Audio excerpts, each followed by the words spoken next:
Strolling in the darkness, yeah, all night. Need nobody's help cause I'm my own light. I just wanna be somebody in my life. But the race is peaceful, so I don't know how to put up a fight.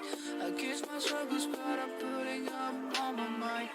Against my problems, but I don't let mine go out of my sight. But still, sometimes I waver, but I promise I keep up. I keep moving, this ain't over until goodbye. I miss the darkness, I see a shimmer of cool light of light. Come to the sky and soar above, oh high goodbye. I miss the darkness, I see a shimmer of cool light of light. Come to the sky and soar above, oh high. I hope you're ready for bars. Lost direction, I got no poster. Was fighting alone, yeah, I got these scars. Was growing to episode, darkness game over. Not over, I was high with bad emotions. Now it's time for me to get sober. Yeah, I failed and fell down many times. Not ashamed of it, not gonna cover. In life you gotta take a step. Walk the right path, follow your map. Sometimes strangers might be friends, and friends might be a trap. All you need to do is keep moving and follow your path. The darkness, I see a shimmer of cool light of light.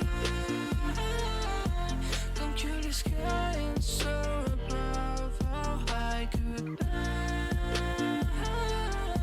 I miss the darkness, I see a shimmer of cool light of light. Come to the sky and soar above, oh high.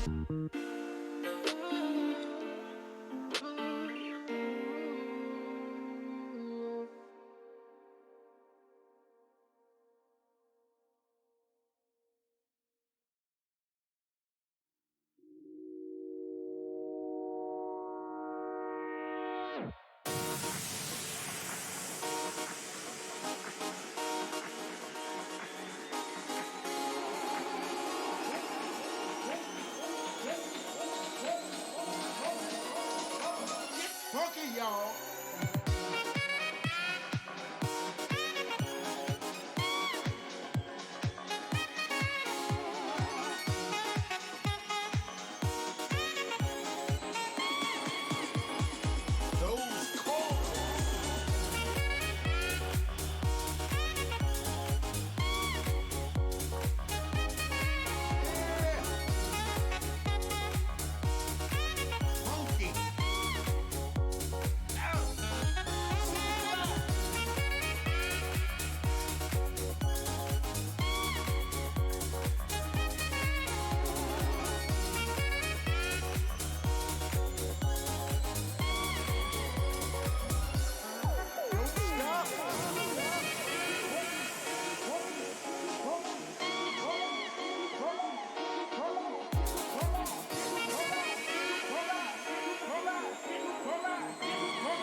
Y'all, let's forget about the fact to this one. Release the energy inside you to this one. Let go of your worries and stress to this one. Cause this is the one that will make you excel. That groove, funky.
which we cannot see.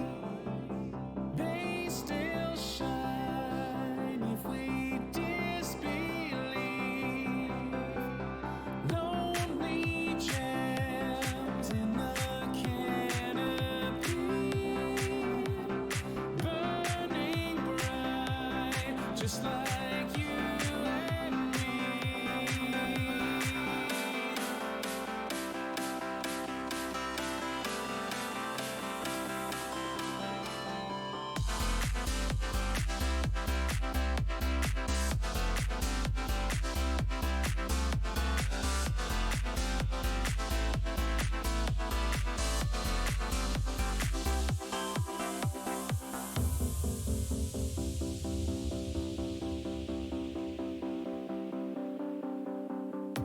Glowing embers of our distant hearts, tied together as we drift apart.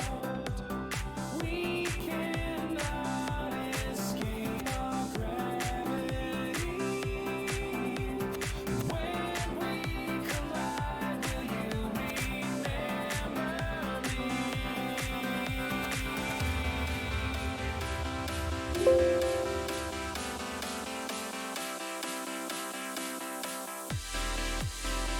You could say I'm a stranger, and I can see that's true.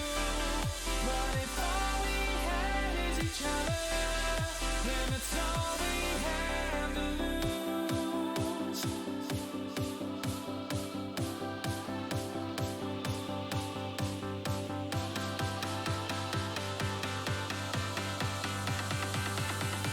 And I believe in you.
All right, everyone, here we are.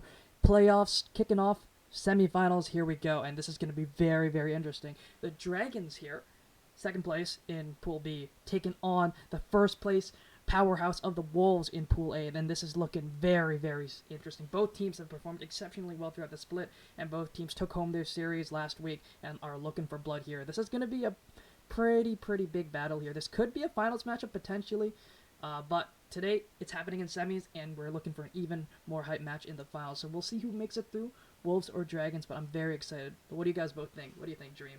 What do you think? Oh boy. There's a lot I can say about both these teams. Gerv actually coming in to sub in for the side of Wolves. Going to be very interesting pairing him up with DeFly, who I had the pleasure of playing with last split, and we got to finals last split as well. So DeFly definitely wanting to win this time, win finals this time around. He still has he has Dallas on his team. There's always the Dallas diff you got to watch out for. True. Then there's Pig Pig, who people haven't really talked about Pig Pig, but this is probably one of the better, if not one of the best junglers in draft. This split, really excited to see him play. He's brought some pretty strong picks throughout the series, and then Bam Booper, who originally didn't join in draft, but actually had to replace somebody who dropped. Being part of Wolves is their team is looking very, very solid, but that's still you still have to climb over the mountain that is Dragons, who were first seed in Team B, Pool B for pretty much 80% of the split up until the very end, and XLs. You got to give credit to where it's due. XLs is probably one of the best supports in draft, probably one of the best supports in the lower elo brackets, and a lot of people don't really talk about him because everybody's always about the Mako diff or the Dallas diff and stuff like that. And XL just kind of flies under the radar. He's probably one of the best supports out there. Really need to watch out for his plays. Gatefinder Temple moving into the mid lane, and Axerid, who was their mid laner, I believe, until there was a few trades that happened earlier in the season when Charmed Reform, now Marriott, or I don't know how to say their name. I'm just going to call him Mare for now. It is Charmed Reform. Yeah. It is just an alt. It is Charmed still going by just an alt for Charm. Charmed? Yeah. Okay. So Yeah, we still are going going to by head Charm. into draft here. Let's get started with this. Let's see what's going All on for right. everyone. Yeah, we're flying straight into the draft here. We got the Wolves on the blue side, Dragons on the red side.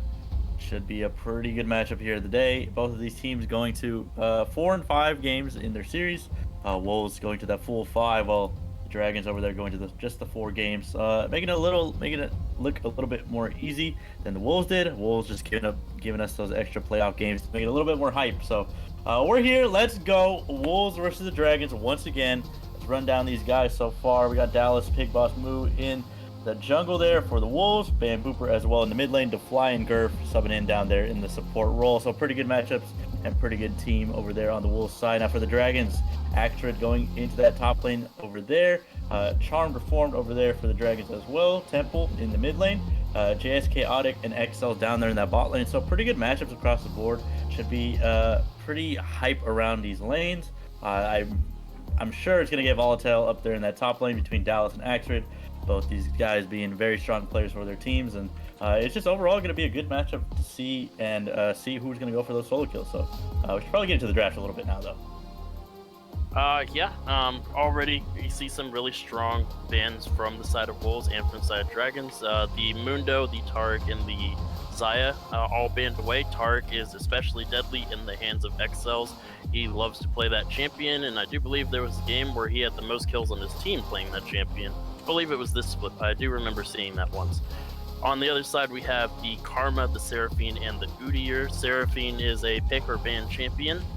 Either you know how to play it and you pick it, or the enemy team knows how to play it and you ban it. It's that simple. That champion is such a strong champion in the meta right now, and you need to be very, very careful letting it through.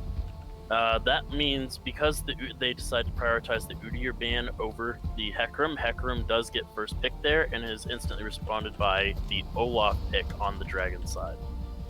Yeah, for sure. That Olaf, also a pretty decent pick. Did get hit by the Nerf Hammer a few patches ago, as well as Gore Drinker getting kind of taken off the table completely with that healing reduction, or that healing, being reduced quite a bit there for the item.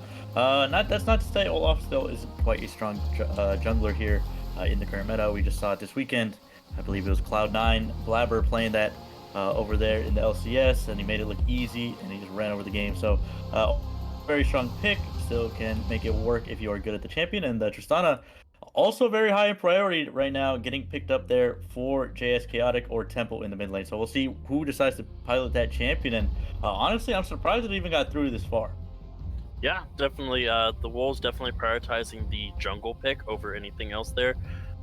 With the Seraphine and the Udyr band, really the only two highest priority picks that were left were the Hecarim and the Tristana.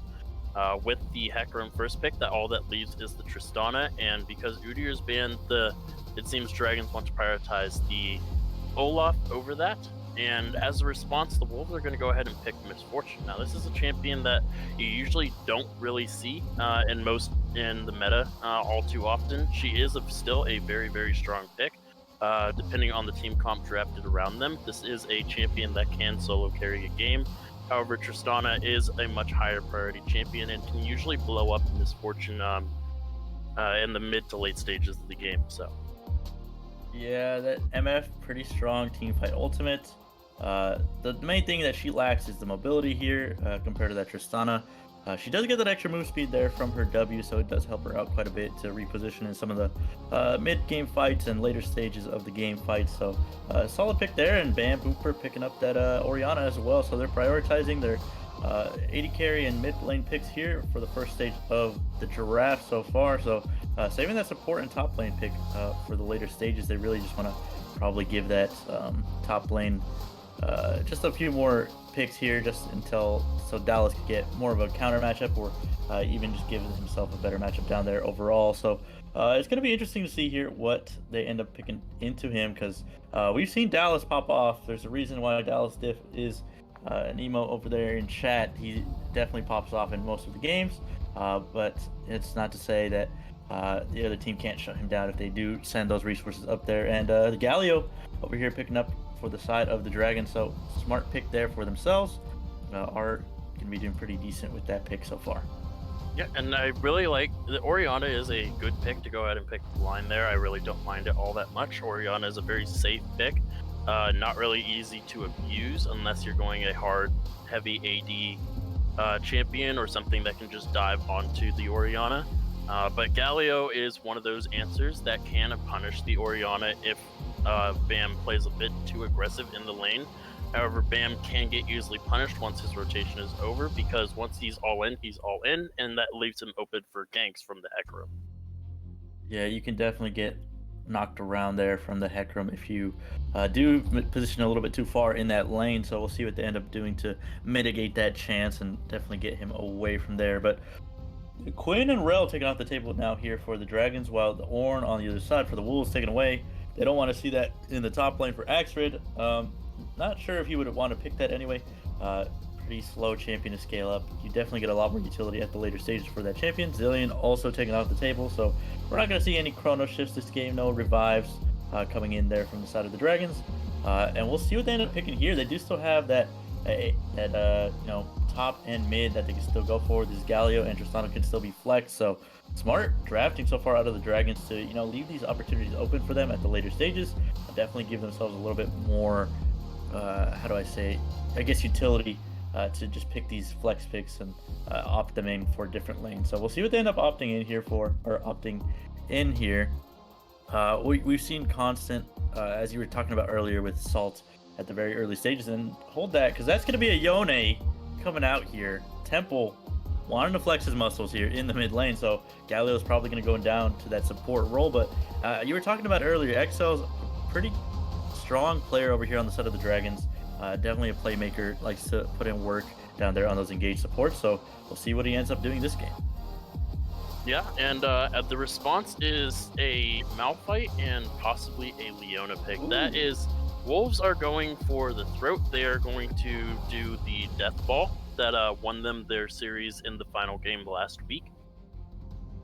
And on the other side, though, a team that likes to clump up is not a very great team into a composition with an Olaf, a Galio, and a Yone, who can just kind of re-engage at a moment's notice, with the Olaf pretty much ignoring all that CC that the Wolves have built. The Yone's ultimate is unstoppable, and the Galio ulting on top of that. They're kind of just stuck in the middle of that for Tristana and whoever is going to be. I would assume that this is going to be a Yone mid, and it's going to be the Galio support. Yeah, and with the Ken in there, that is a very strong counter-engage composition that the Dragons have built here. Wolves have built the hard engage. They all want to go in, but Dragons have built a composition that says, okay, come in, we'll counter you.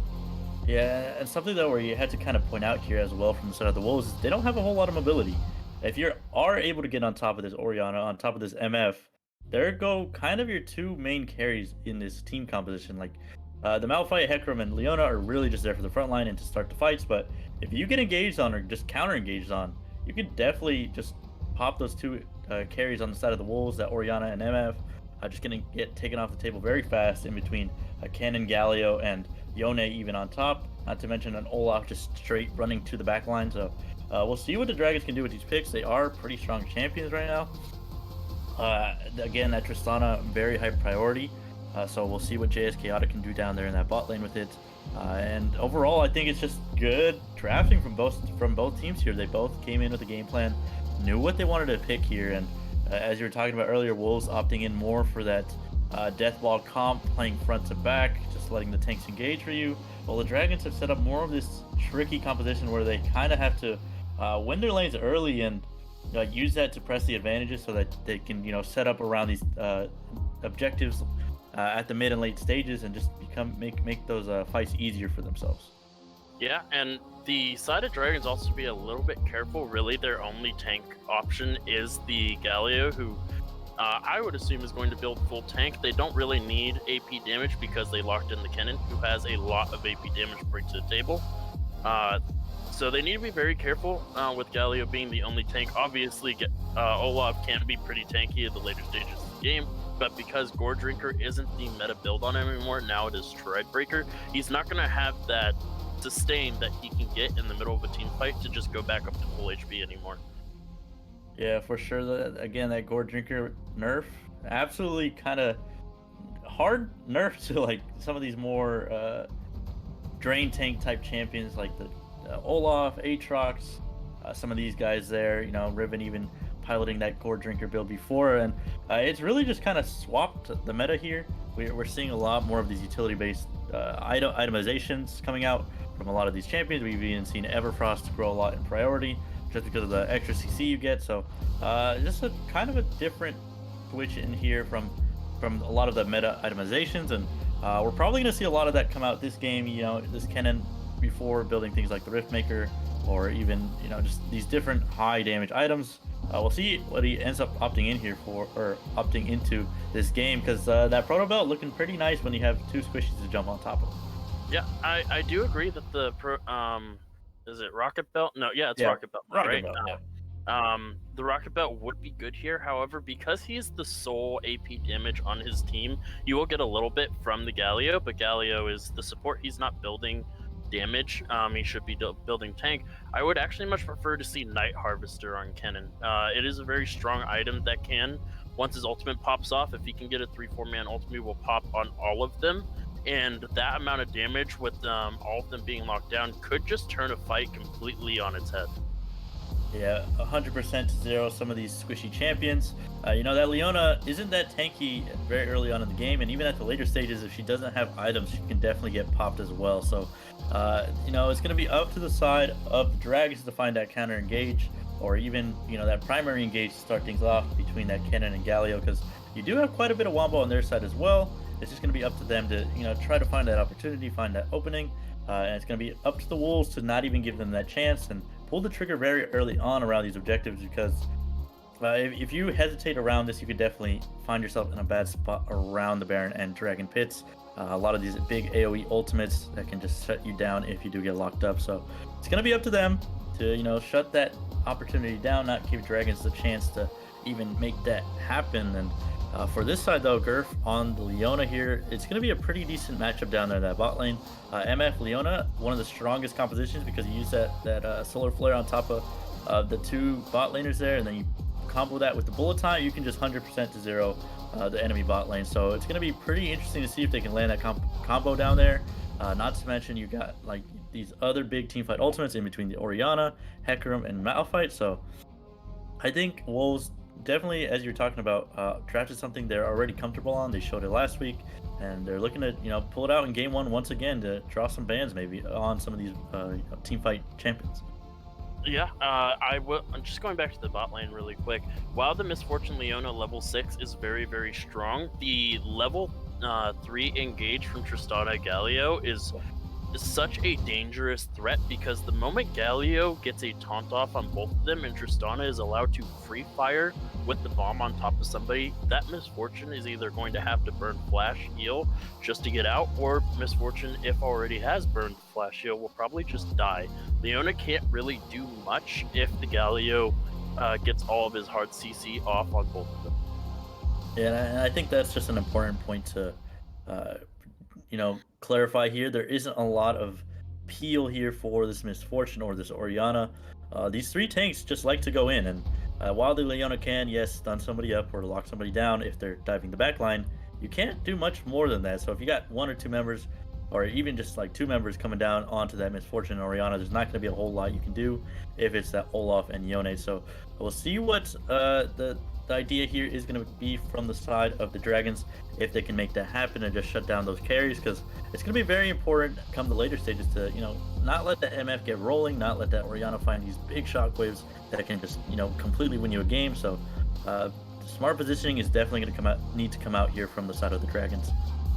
Yeah, and that goes for the side of Wolves too, because as you said, there is not a lot of peel. You have 3 champions that want to hard engage, meaning it just leaves the Oriana and Misfortune to the wave side. And against champions like the Yone and the Olaf, who can just get to the back line without having to deal with the front line at all, Olaf just pressing Ragnarok and Yone pressing Ultimate just to get to the back line, it's going to be very, very tough if they don't just instant burst the Yone, and Yone and Olaf are allowed to just auto attack, because if that happens, all you have left is Malphite, Hecarim, and Leona against a composition with virtually 4 damage dealers on it. Yeah, these guys, all these champions do tons of damage, and even the Galio, as you were talking about earlier, can kind of burst you at the early stages. That's why we saw it rise so much in priority. I think it was 2019 around MSI. We saw it come out a lot in that playoffs, or in the MSI, in the midseason invitational for the LC, or for professional play, right? And now Excel's pulling it out here down in the bot lane, is quite comfortable on that champion, so we'll see what he can do on that. But again, we got the Dragons versus the Wolves. Wolves over there on the blue side, Dragons over here on the red. Should be a banger of a game. Both these teams gonna draw it out, and we'll see you in a few while we load back into the game.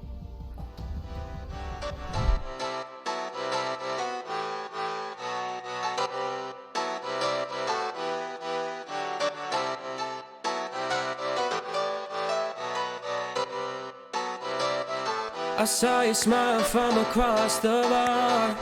Yeah, she was pretty and so close but so far. She flipped her hair and I thought this can't be true. How does a man like me get someone like you? And then she looked at me and I was confused. Everyone here can't be the one that she'll choose. And I looked back and saw the spark in her eyes. This can't be real, my head's telling me lies.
The night is young and I think this could go far. The sky is dark but you're my shooting star. Could see your face reflect upon the moon. It was a pretty summer night in June. And then she looked at me and I was confused. Everyone here can't be the one that she'll choose. And I looked back and saw the spark in her eyes. Alright, everybody, we're back into this game. It is playoffs, round 2, the semifinals. We got the Dragons and we got the Wolves. And it's going to be quite a banger because both of these team compositions have come out ready to brawl, ready to scrap. And these guys are looking for blood early on. They want to secure themselves an early lead in the series. And we'll see who ends up coming on top first. Yeah, and that's the thing about both these comps. While both these comps can scale into the late game, it's definitely Wolves favored because the Death Ball against a composition with counter invade and counter engage, if the counter engage fails, you can just lose the game straight off that. So Dragons have to be aware of the timetable that they're on. They definitely do win these early stages if they can. If they even lose one or two members, though, at the 30-35 minute mark against a Death Ball comp, they just lose the game. Yeah, and let's just give a quick rundown back to the teams once again. I'm just going to go through the teams again. On the blue side, we got the Wolves, Dallas in the top lane playing Malphite, Pig Boss Moo in the jungle playing Hecarim, Bambooper in the mid lane, Orianna, Defly and Gurf down there subbing in for his team over there, playing Misfortune and Leona. Now for the Dragons on the red side, we got Axrid up in that top lane, swapping up there, changing it for Temple. Charm in the jungle role is playing on an alternate right now, playing the Olaf. Temple in the mid lane, playing the Yone, and JS Chaotic down there with XLs playing that Tristana and Galio combo. So strong laners around the board for both teams, and it's really just gonna be who can get off the floor first and get to the ball rolling early on, and which team is gonna come out on top because of that. So hopefully we see some early action because this is asking for it between these champions here. Yeah, and you can already see the Orianna is actually having a little bit of trouble poking out the Yone there, just a little bit. He's able to force the Orianna already burn one of the corrupting pots. Very, very good to burn those early, but the Orianna does have biscuits, so is going to be able to survive this poke for actually quite a while. As the level 2 comes in, and there's a bit of an engage here. Yeah, bot lane on the side of the Wolves hits it first, and they get that better trade down there so far. Excel's having to just taunt away and get back behind his AD carry. Still level 1 right now. A couple more minions will do it till they hit that level 2. But again, it's a small little advantage down there in the bot lane. Not going to mean the most. But again, this mid lane CS difference is starting to grow a little bit. Temple getting a little bit better of that so far. And up here in the top lane, we could see Axe going down. He's just going to flash over that fat wall. Gets away just in time to stay alive. So pretty decent tracking of the jungler there. Did notice he was on the top side, but was going for that ward, and it ended up costing him a little bit because he has to blow that flash. Yeah, and you can see that the early engage on the bot side of the map, Galio doesn't have any potions, so while it didn't really lead to all that much at the moment, it does mean that the level 3 that I was talking about for them, they have to be a bit more careful because they've already burned a lot of their health regen resources. It's very easy for the Hecarim to come down there. As you see, the Olaf is making it hard for we might have a fight here in the bot. Yeah, we could see that Charm getting locked up there. Excel's trying to taunt up 2. He does launch up 2. That's going to be the Goomba Stomp coming on to Big Boss move. That's going to be your first blood for the Tristana. JS Chaotic picks it up. That's going to be 2 already. Another jump onto Bambooper. A little bit more damage will do it. Is he going to pick up the 3rd? Axford just gets that one just because to make that TP worth it down there. Not to fly is over here getting locked up as well. JS Chaotic looking for some more damage. That taunt's going to come out flash as well. A little bit more damage will do it. That's going to be 4 kills going over there to the side of the Dragons very early on. 3 kills on the Tristana. This is supposed to be your late game win condition, and he's off the races very early on. So the reason why that went so one-sided for the side of Dragons, I think, is because Axrid used teleport to get down into that fight, while the Malphite was stuck under his tower trying to farm the CS. Yes, he's down in CS, but you see Axrid is coming back with a kill. He comes back with boots. And I believe he comes back with the Dark Steel as well. But this Tristana is now going to go back and immediately buy a Noon Quiver and probably a Cloak, if maybe not the Cloak. Yes, it's going to be boots and a Dagger, I believe. Yeah, it's the Dagger. Okay. And this makes it very, very hard for the Misfortune, who has Cull of all things.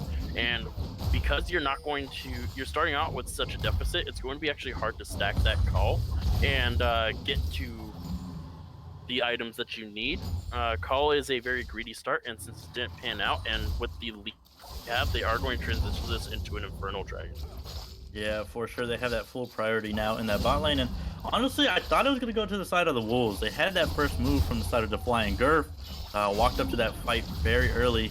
I was surprised they ended up going for it after that 2-man taunt ended up landing. But I guess they still had confidence in their team to make that play happen. But it just completely turned on them. And JS Chaotic, we can see why that Tristana is so strong right now in the meta. Even at the early stages, being very useful to get around the fight. having that decent mobility. And Axford looking for a solo kill up in the top lane. Dallas getting low. One more auto tech will do it. Is he going to do it? Yes, he is. Axford picks up a solo kill in the top lane. 2-0-0 start for that little rat up there in the top lane on that cannon. Looking pretty good so far. Is this lane swapping? Dragon's looking very good at the first 5 minutes of the game. Yeah, and Dallas just didn't respect the amount of damage. He's going against a champion that doesn't use mana. He had no mana, and he had barely any HP left, and he just kind of tried to stay and auto-attack the wave, trying to shove that wave in, and it ends up costing him his life there. Now, Axford... Ooh. Alright, not much is going to happen there. Yeah, ultimate for Flash. I do believe Gatefinder will quite enjoy that trade. I don't believe he kills him underneath his own underneath the tower, though. The shockwave was still available. I don't think the flash was entirely warranted, as we see another engagement in the top side. Dallas a little bit overextended again. Does have the all unstoppable force to get away. Has not used it just yet. Why are you holding it, man? Just use it! Does not end up using it. Blows the flash instead. But interesting choice there from Dallas to not use the ultimate to get away there. But at the end of the day, it is going to be a flash blown for the Malphite as well. Extra just getting the better of this trade up here in the top side. Looking real good for the Dragons again very early on. About a 2,000 gold lead for themselves. Looking insane at the early stages. And we were talking about this. The team with the better, counter engage, this better, more skirmish heavy comp is coming out on top so far at the first 7 minutes, and it's looking real good for them because if they can get this Tristana, if they can get this Kione until 3-4 items, these guys can definitely pop off at the later stages in these fights. And even though you got those 3 beefy frontline boys to hold the line, if you got a bunch of divers that are fed, there's no chance that you can keep your carries alive.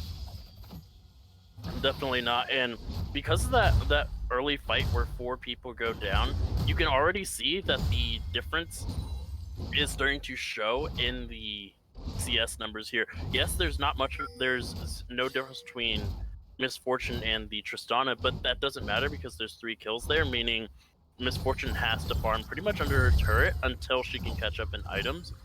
The Malphite pretty much farms under his turret. He can never really auto-attack the minions, so he usually gets massive waves that he's able to just free farm underneath his turret. Pretty good at doing that himself, but you see the Tristan. You see 5 people move up for this Rift Herald now, and this 3,500 gold lead almost is about to balloon even more once they use that Rift Herald down somewhere. You see the smite is used from Pig, meaning they're not even going to try and contest. They probably don't even know what's going on right now. Yeah, not even scouting it out as the bot lane has not showed just yet. Tristana now pinging down to that bot lane. JS Chaotic and XL just gonna move right back down there. Do still have 4 members in this mid lane and no move from the bot lane of the side of Wolves so far. So they can very easily just use this to look for the first tower here, and it looks like it because no move is coming out yet until now. The Malphite now pinging towards the mid lane. They might be looking to fight here. That mid lane tower is going down very low so far. Malphite on the flank. Is he going to find it? Does find the Unstoppable Force. It's all Slaughter Shadows. There's going to be 2. A little bit more damage will do it, but they just don't have any of the carries here. They don't have their main damage sources. It's just the 3 tanks looking for the engage. And while it was a great engage on the 3 members, it's not going to mean anything because they just don't have the damage. It's Chaotic jumping in. This man is going in. XL finds the kills at the end of the day. Fate Seal coming out now, fighting onto Oriana. Hero's entrance coming in on the backside of that. And now Charm looking for some more damage. Picks up 1 on the backside. Taunted up, or 2 from the side of the Wolves. Big boss move. Finds 1 back.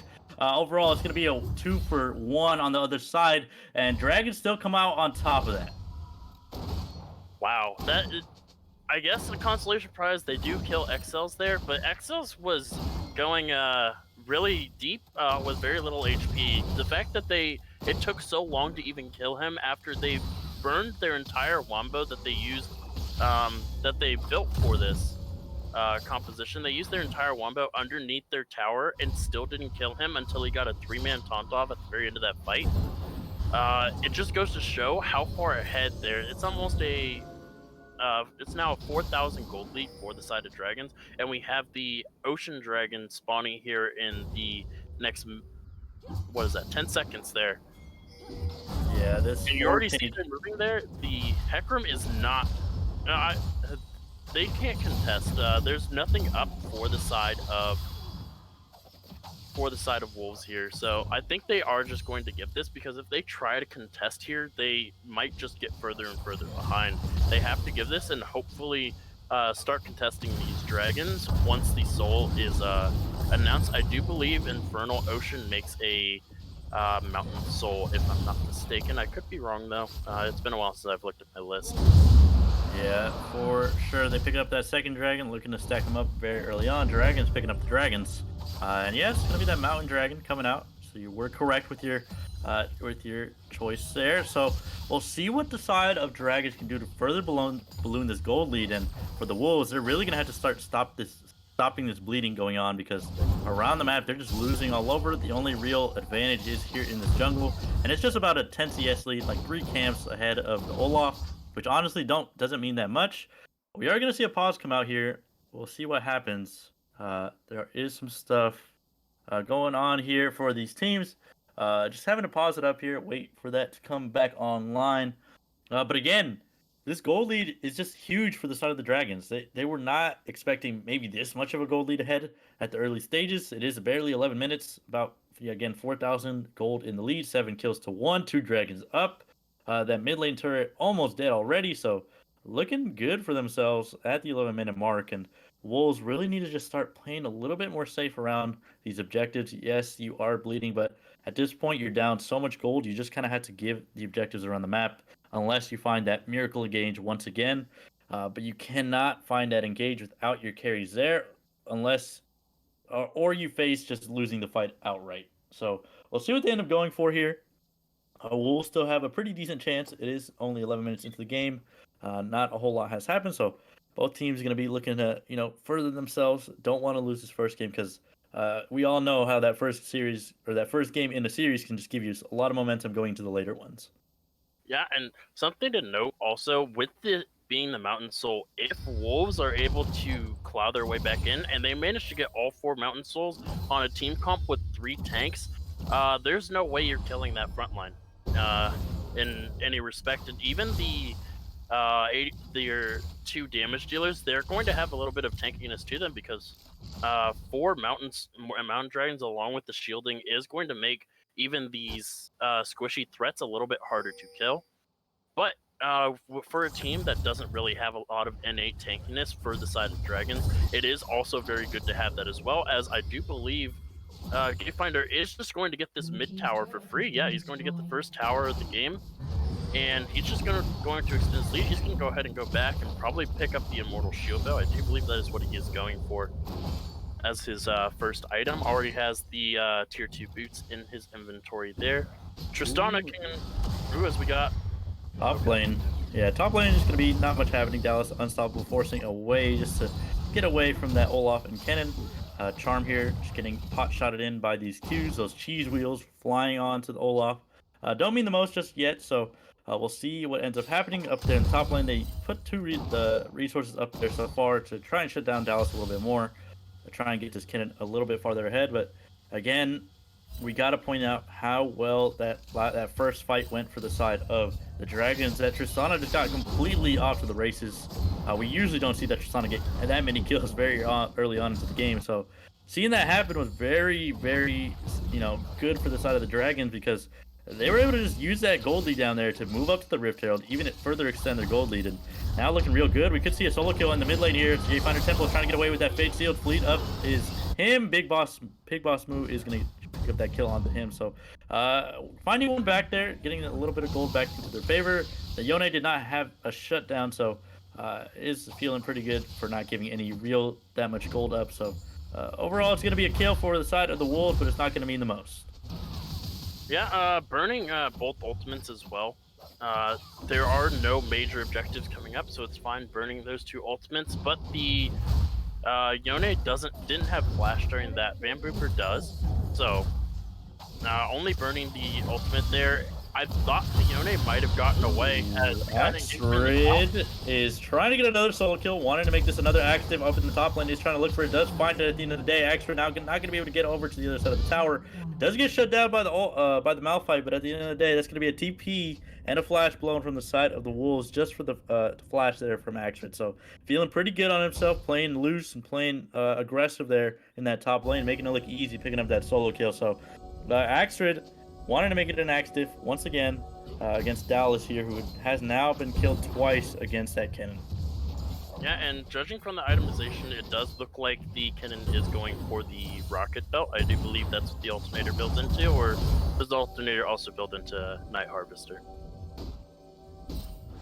Okay, thank you.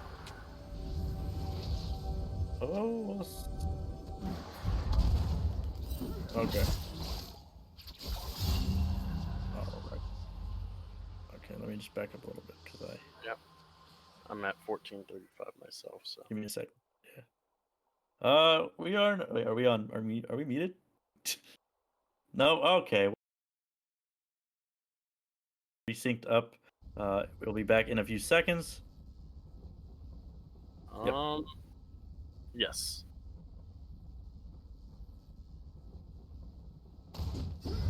Okay, we should be all good in this Legends draft here, ready to go once again.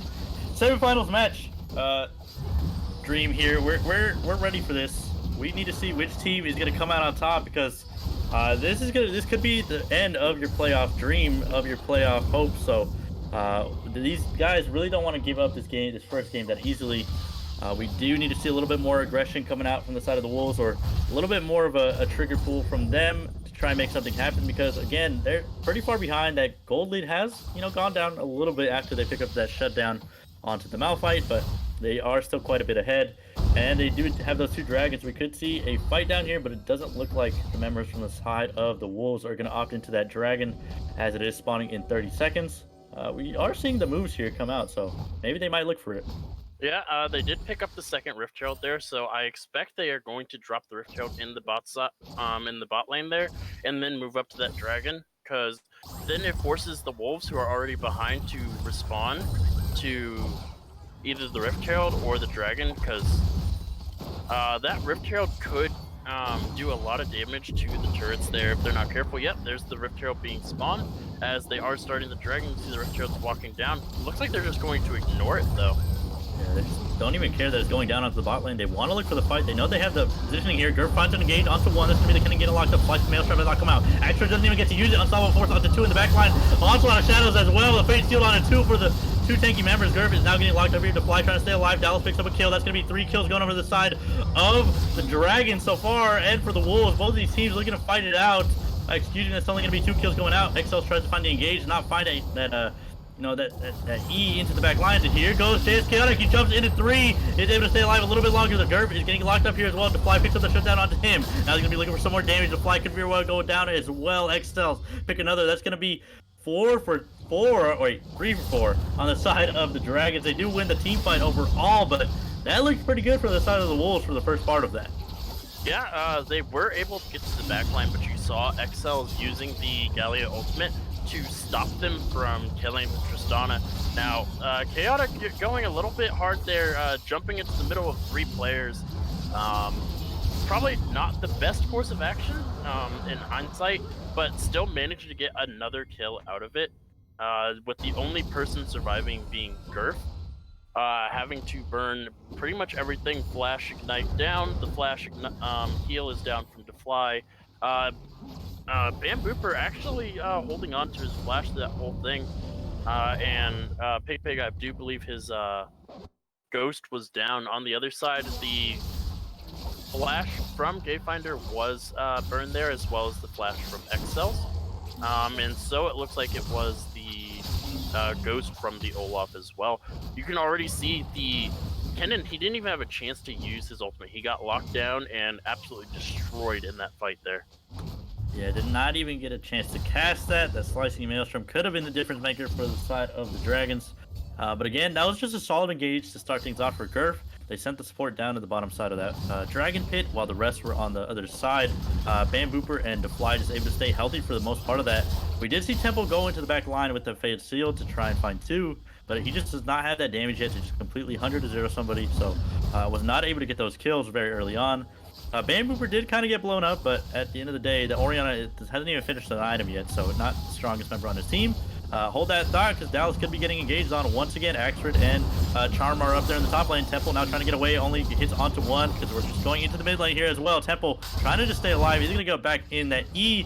His soul does get taken over by Bambooper. He's going to go down as well. So Temple playing a little bit too far in that lane, And Pig Boss moving, knowing that Fate Sealed cannot get over the wall if he is knocking somebody up. So smart out of them. And on the top side, Dallas is able to get away with his ultimate once again. So respecting that the Olaf and that cannon up there can kill him once again, and uses it in time this time around.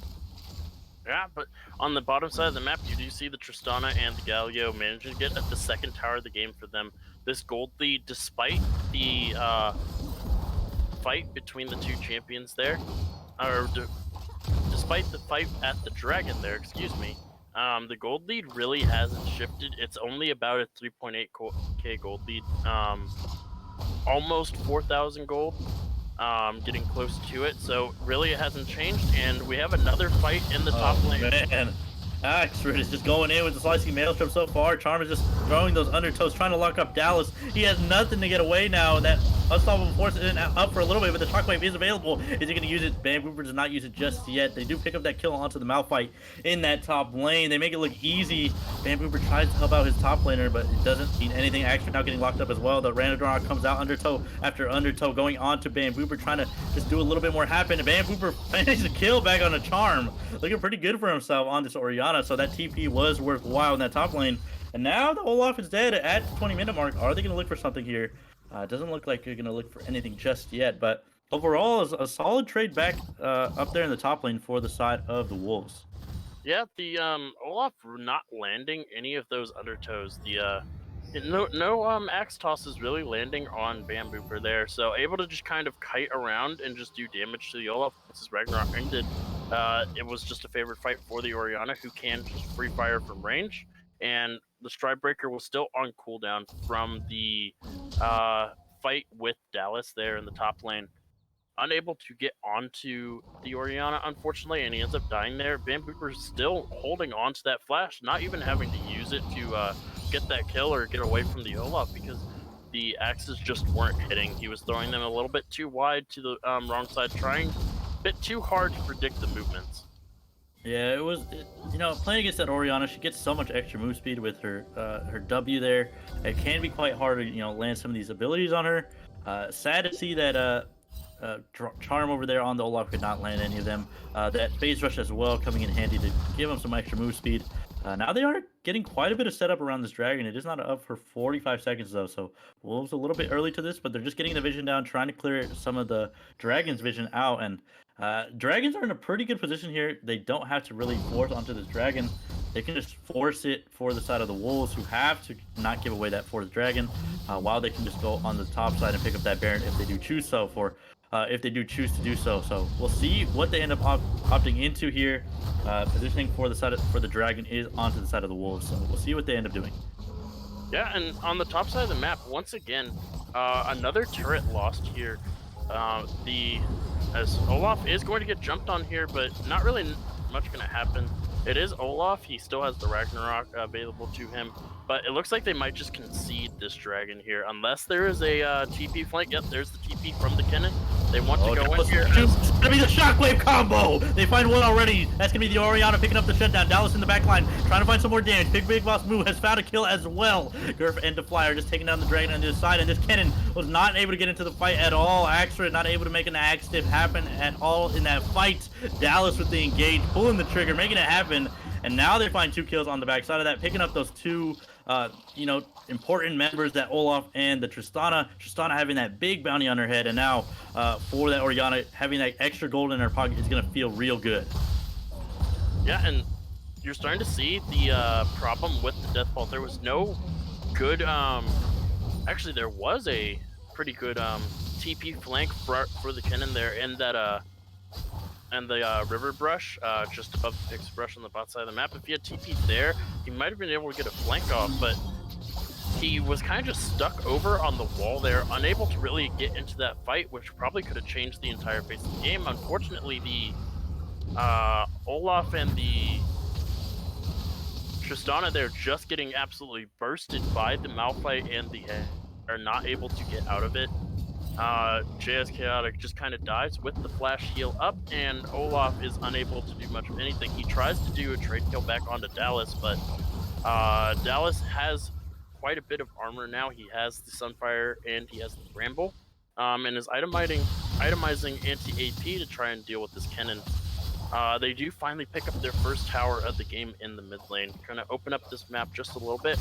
And this is what we're trying to talk about. The hard engage comp is going to start winning the longer this game goes. As we get into these into the mid game, yes, JS Chaotic on this Tristana is very, very strong. But if there is nobody able to respond, or if the Tristana can't get away from the Malphite or the wombo combo, single miss position just kind of ends the fight as it starts. Yeah, if you do not, position well enough in these mid-game fights, they could very well cost you the game. One Baron at 24 minutes with those long death timers already can just cost you an inhibitor or two. So it's going to be up to the team here for the Dragons to come out on top, not let themselves get engaged on like that. They really need JS Chaotic to, have a little bit faster reaction time when that Malphite ult does come out. He did have that flash previously, and the heal was just not able to react in time to stay alive. I think a stopwatch for the side of the Tristana would be very intelligent as well, just because it could give you a lot more survivability if you do use it there. So we'll see if he ends up opting into, something like that. We do see that double lifesteal coming in for the Yone now. It's going to be very hard to take down if you cannot burst him. So that Mortal Shield Bow plus Bloodthirster combo can give you a lot of sustain. But overall, I think the Dragons are still in a pretty good spot. They do have those 3 Dragons on top of the Wolves. They do have a little bit better positioning around this Baron so far. They just have a little bit better ward coverage around the map. So it's going to be up to the side of the Wolves to find another engage like that. Dallas did a great job finding that unstoppable force, having Pig boss move, find another Onslaught of Shadows on top of that. So if they can find something like that and layer it with Bambooper, here is Temple looking for a solo kill onto Bambooper so far, and he's going to come out to try and make something happen. But it is going to be the Olaf once again running down Dallas. Those undertows are landing this time around. Dallas could very well go down here. Has not used the unstoppable force just yet. Hecarim is there, Bambooper trying to stay alive on the top side, but that bot lane skirmish is not going to mean anything just yet, as there are 4 members down there. They don't want to look for that fight, but overall it's just going to be both teams playing with fire, trying to extend their leads a little bit further, as these objectives are getting very important at this 25-minute mark. Yeah, and strangely enough, despite the side of Wolves winning that engagement in the Dragons against the Dragons around that dragon, the gold lead actually has increased for the side of Dragons over the 4K mark there, about 4.2K. 3 turrets to 1 there. They managed to get a turret and they won the team fight, yet the gold lead has actually increased for the side of Wolves. You gotta be kind of worried about that, because you're starting to look at the CS numbers. You're starting to see why there is a gold lead. You have almost a close to a 50 CS lead for the 80 carry of Tristana, and about a 20 CS lead in the mid lane for Gatefire Temple on that Yone, and there's even about a 20 CS lead in the top lane as well. Really, the only person that's losing out in the CS is the Olaf, who doesn't really need CS at this point. He's kind of just a body to soak up damage. Yeah, you're going to need to have those tanky members to just really stand in front of their carries here come this mid to late stages. You can see it already here that both tanky members on both sides are just standing in front of their carries here. They don't want to give up this dragon this time around. The Dragons have a little bit better positioning, but this Malphite is on the front line again. Exos could very well cut out. Axford is just right in front. I'd like to see somebody pull the trigger here from either side, but it looks like the positioning on the Dragon is going to go over to the side of the Wolves so far. Which team is going to pull the trigger here? We can see Charm here. Now going in is Axford, flashes into the back line. It's going to be 2 taken down. It's going to be both carries. Locked up. Bambooper finds 1 on the other side, though, to fly. It's getting very low in the middle here.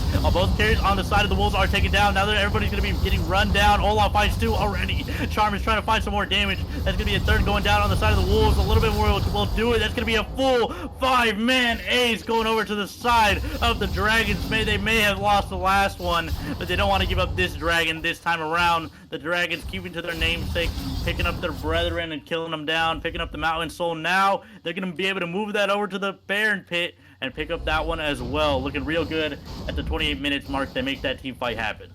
Yeah, and this is going to be a very, very slow Baron until the Yone gets there.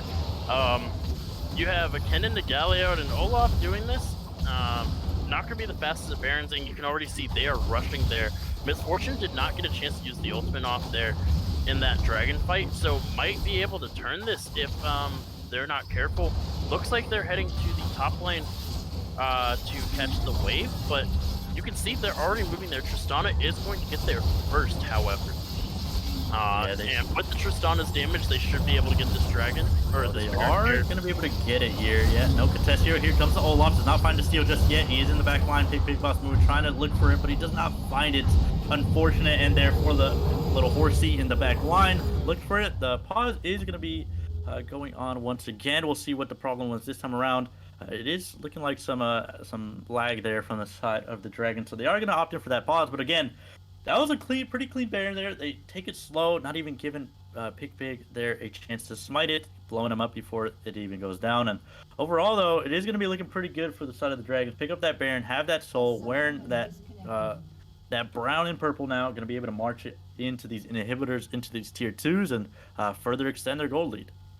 Yeah, just going back to that last dragon fight there, you saw that Dallas and Pig used all of their hard CC onto the Tristana there. Tristana does end up dying, but because they can't return to the fight because Galio ulted onto the Tristana, they can't get back into the fight, which means Yone, who's ulting over the side that they didn't even see where he was until it was a little bit too late. He ults over the side, instantly kills the Misfortune there, and the Orianna, or instantly kills the Orianna there, who is the strongest member for the side of the Wolves at the moment.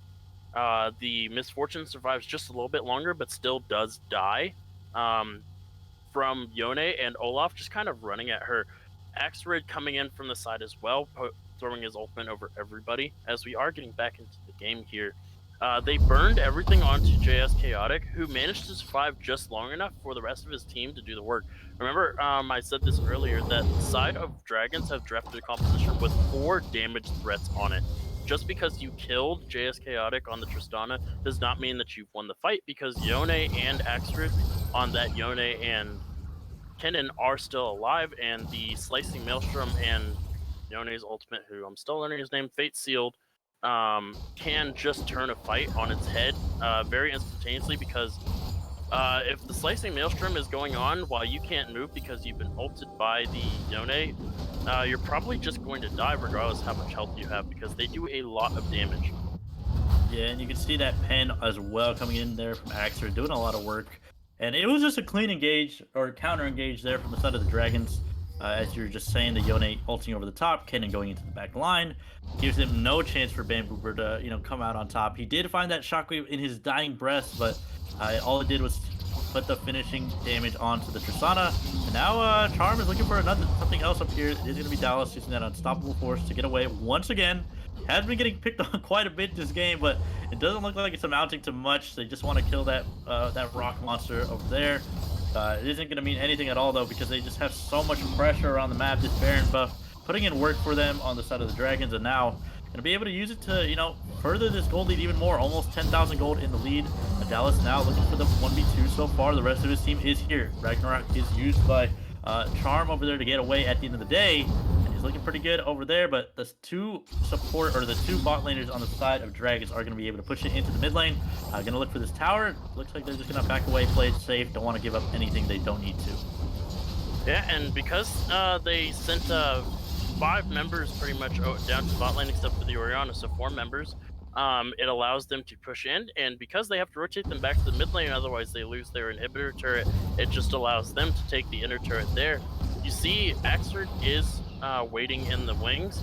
He does have teleport open, maybe looking for a flank, but I don't think they're going to try to fight here. He's probably just going to go and take this turret.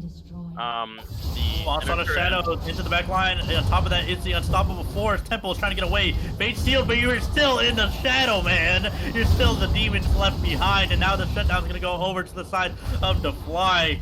That was a solid pick there from the side of the Wolves there to get one back and get some more gold in their pockets, but it's not really going to mean the most here, as it is still another turret being taken down in the mid lane and in the top lane. So while the Wolves find one, they are still bleeding from these turret takes. It is 7 towers to 1. And now this inhibitor tower is open in the mid lane. If they find another fight win, they could definitely end the game. Yeah, they end up losing the Yone there. It is a shutdown onto the Misfortune, which obviously you don't want this Misfortune fed. But they take 4 towers during that entire Baron power play, which I do believe has run out now. So while you did have the one return kill and a shutdown going to Misfortune, you still lose 4 towers for it, and now that 4,000 gold lead that we were talking about earlier is now ballooned into a 10,000 gold lead. Yeah, 10,000 gold in the lead. That's about 3 items on your carries here. You see the Infinity Edge on the Yone. Those 4 items down there on the Tristana. It's going to be very hard to stay alive if these guys can find a clean fight around this. Not to mention that Kennen that can just melt through these team fights because he has so much penetration. Can just completely destroy the backline members on the side of the Wolves. So going to be up to them to find another nice fight, another clean fight around an objective, and it looks like they're going to be able to set up around one because this Elder Dragon is starting to spawn here in about a minute 20. So going to be feeling pretty good once that does come on the board. They do have the pressure around the lanes. That mid lane tower is open for an inhibitor take. We'll see which team decides to pull the trigger because this next fight might just be the last one. Yeah, and remember how they spent all of those resources to kill the Tristana in that last dragon fight? Now Tristana has a Guardian Angel, but you can't do that anymore. You burn all of your engage onto a Guardian Angel Tristana, and then you allow the same fight to happen again with Axerid and Gatefinder Temple coming in from the flanks. JS Chaotic's just going to respawn and join the fight once again. So that option to burst out the Tristana is no longer an option. Yeah, that Tristana burst not going to be the most once he does come back alive. If they do find an engage or a pick here on the side of the Wolves, so onto maybe this Yone, maybe this Kennen, they might change a little bit, but it is still going to be pretty hard to deal with that Tristana and Olaf if they are playing front to back here. We see, though, they are trying to get control around this Elder Pit. TPR is up for both of these top laners, but the Malphite wanting to be the first to the fight. Axford on the top side, just waiting in the wings, looking for his flank that he needs to do. Dallas just frontlining for his team here. They might look for the pick here onto Temple. It is going to be the Fate Shield coming out. Shockwave on top of that as well. That's going to be the bullet time on top of that as well. Gatefinder Temple trying to stay alive. That's going to be him getting bursted down. Jace Chaotic already finds one. That's going to be the cannon into the backline. A lot of damage. Double kill for the Tristana already. Jace Chaotic is flashing in now onto 2. Actor finds one on the back side of that. Triple kill now. Could just be the Quadra Gurf. Might just be in a bad spot. That's going to be the double taken there for the cannon as well. They're just going to look for the end here. They don't even want the Elder Dragon. They just want to make this one easy. 35 minutes is long enough for the Dragons.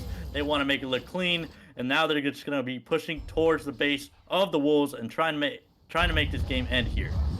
And you saw they burn everything going over the wall to try and get the Yone there, but Yone just dodges out of pretty much he dodges out of all of that engaged damage onto him with his E. I believe it is his E, right? Yeah, his E.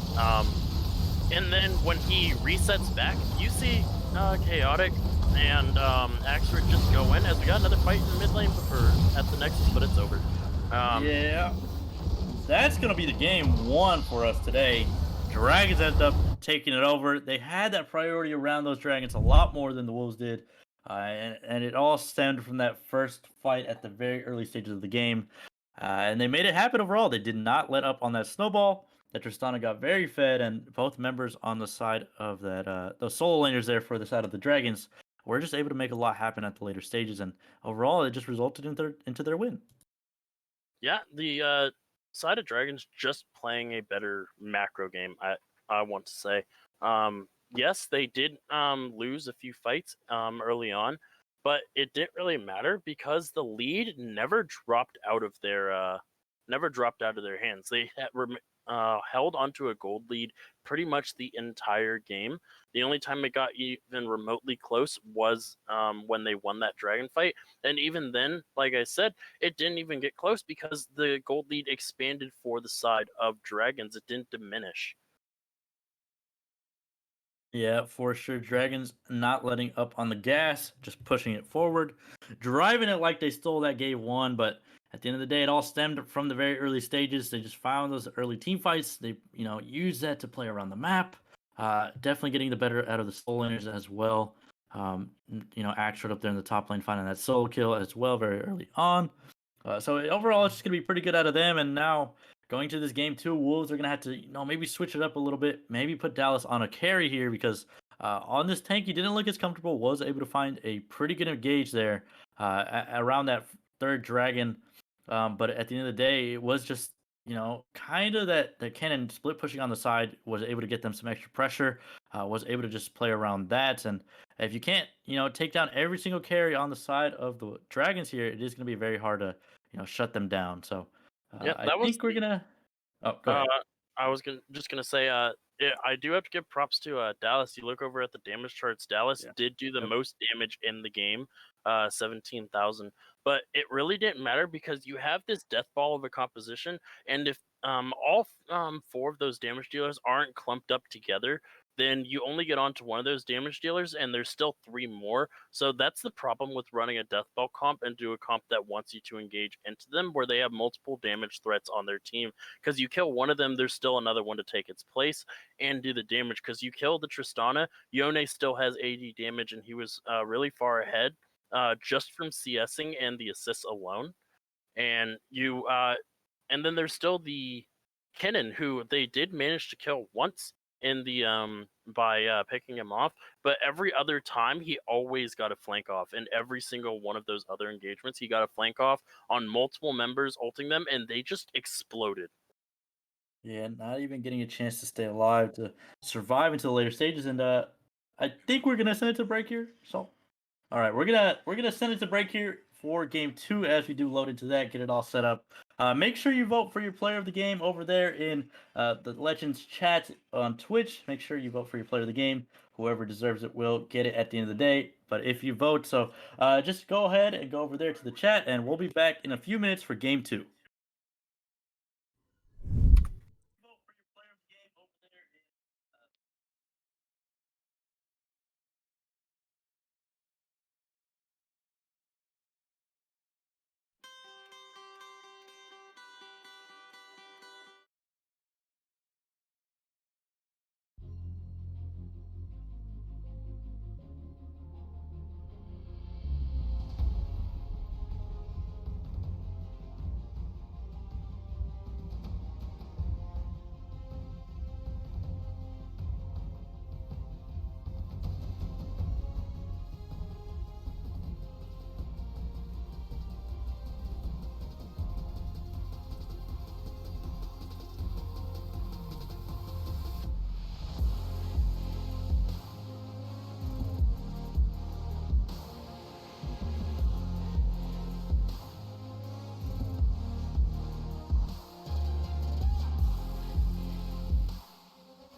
Welcome back, everyone. Here we go. Player of the game real quick before we do get in draft of game number 2. It's going to be Axrid. Top laner, the cannon, just landing some massive ultimates, playing the lane out really, really well. Although he didn't carry that damage-wise, he did do it utility-wise. And that's what you're meant to do as cannon. Output is some damage, but also do a lot of damage in return. What do you guys think about game number 1 before we do get into draft real quick? I think I've said everything I wanted to say about the game 1. It was, while Wolves did have a good few moments, the game was it was utterly one-sided. From those 4 deaths, that ended up happening, kind of similar to what happened last week in the Panthers versus the Falcons, where 5 people ended up dying in the first 5 minutes of the game. From that point on, Dragons just had a stranglehold over the Wolves, and Wolves, despite having a few good fights, just felt like they couldn't do anything the entire game. Definitely. So we are going to get right into draft real quick. Things have already been taken away, so we'll let you guys take care of that. Righty, so we're straight into the draft. We got the Wolves and the Dragons, and once again, semifinals, game 2. Dragons over there on the blue side, while the Wolves are over there on the red. So we'll see which team here ends up opting in for the different picks. It is going to have to be Wolves making a little bit different of a rotation. You already see that Tristana getting banned away. Seraphine also taken off the table. And Dream, what do you think here is going to come out from the Wolves? You're a little bit more familiar with these players than I am, and I think you have a little bit more insight. I do think that with the Dragons picking up I can't look regular one. I have to look at the one on stream because the names are reversed, so I might call out the wrong people picking him. But Dragons going and picking up this Hecarim here as his first pick. So it's going to be interesting to see what Pig does go ahead and respond with. We do see that Senna is the first pick for the side of Wolves. This is not a champion that I really see all too often as a first pick. However, it is still a pretty strong pick despite the small changes to it a little bit ago. They did nerf it just a small bit, and they changed how the Rage Blade works with Senna just a little bit, and pairing it up with the Morgana, it is going to be a bit harder for the side of Dragons to actually dive onto the Wolves bot side here, because they do have a lot of tools to disengage. Something I do want to note though, with the Hecarim picked up, something that they did not ban was the top lane can usually use as a counter pick though, but still very, very strong.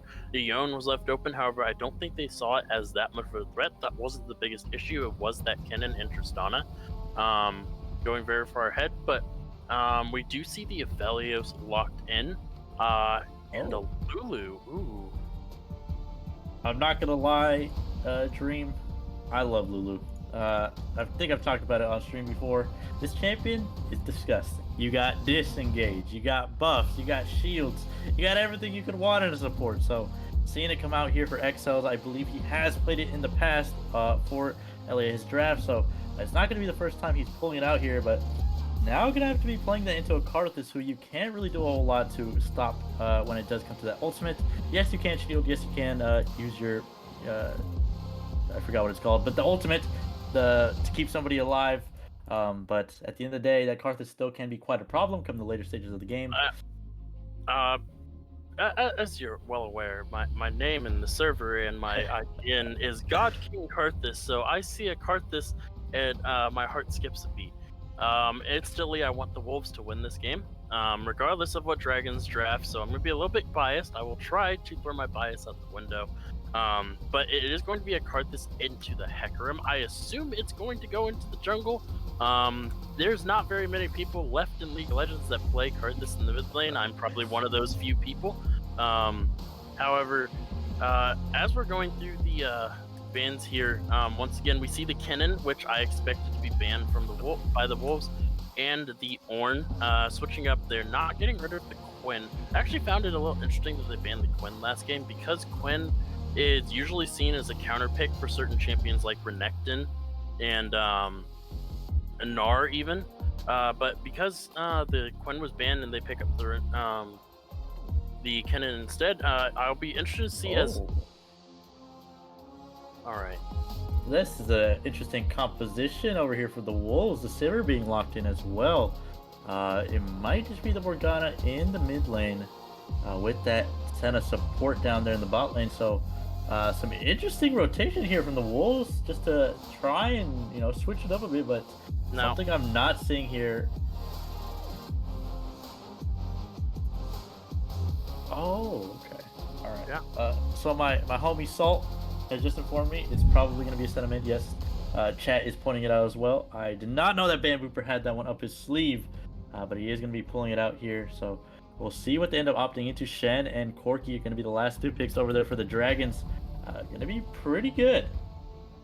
Yeah, and Dragons picking up the Corki there, probably figuring that this Senna is going to mid lane. I do really like mid lane Corki. People seem to underestimate because he does not have a lot of damage in the early game, but the moment he finishes his first 2 items, depending on the comp, it's usually Divine Sunderer.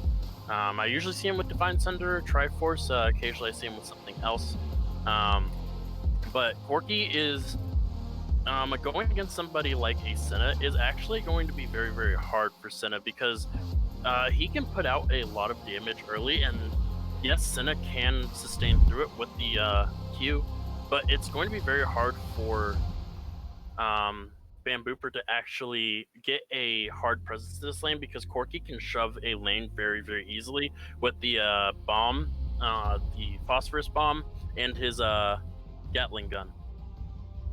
Yeah, you get so much extra push from those 2 abilities. I think it's going to be hard to push in that Corki, but something I got to point out here is just the composition on the side of the Dragons. You have a double 80 carry composition, not to mention these are hybrid carry 80 carries, but once they have items can just completely 1v9 a game. You have a Lulu on top of that who can just completely keep them alive, and a Hecarim and a Shen on top of that, so very hard composition to deal with from the side of the Dragons, and the Wolves opting in for something similar, but I just think that the Dragons have opted in for a better draft so far. Yeah, the top side is going to be a bit more difficult for Shen because Poppy does kind of soft counter him with the I can't remember what that ability is called. That's the ability that stops dashes. That one. Thank you. Steadfast Presence. I will learn all of these eventually. I'm getting better at it. But you can't expect somebody to know every single ultimate in the game and all the abilities of all champions, right? Right? Talking to you, Captain Flowers. Right. Talking to the man, the myth. But looking back at it is going to be a bit harder for Shen to actually deal with this Poppy. Poppy does have a surprising amount of damage. But Dragons, they do have... Hecarim is going to be a very big threat against the Karthus, who just kind of wants to scale up and farm, and after the jungle nerfs a few patches ago, they did try to mitigate them just a little bit to try to make it easier, but Karthus has been struggling a little bit in the jungle because of it, because all he wants to do is farm. His ganks are not the best unless there's hard CC already in the lane. And if Hecarim happens to find him in the jungle, I do believe Hecarim kind of just straight up kills him. Up until that level 6 mark, and if there's no jungle, there's no lane assistance, I do believe Karthus would just die to a Hecarim that finds him in the jungle. Now, looking at this bot lane, though, the Aphelios Lulu is going to be quite difficult for Sivir Morgana to deal with. However, they do have a pretty large advantage as far as the poke goes. It's going to be hard for the Aphelios Lulu to actually gain a foothold in this lane and not outpush them because Sivir with the bouncing blade, bouncing blades and Q. Anywho, you know it too, Salt Spreader. Are you Captain Flowers? And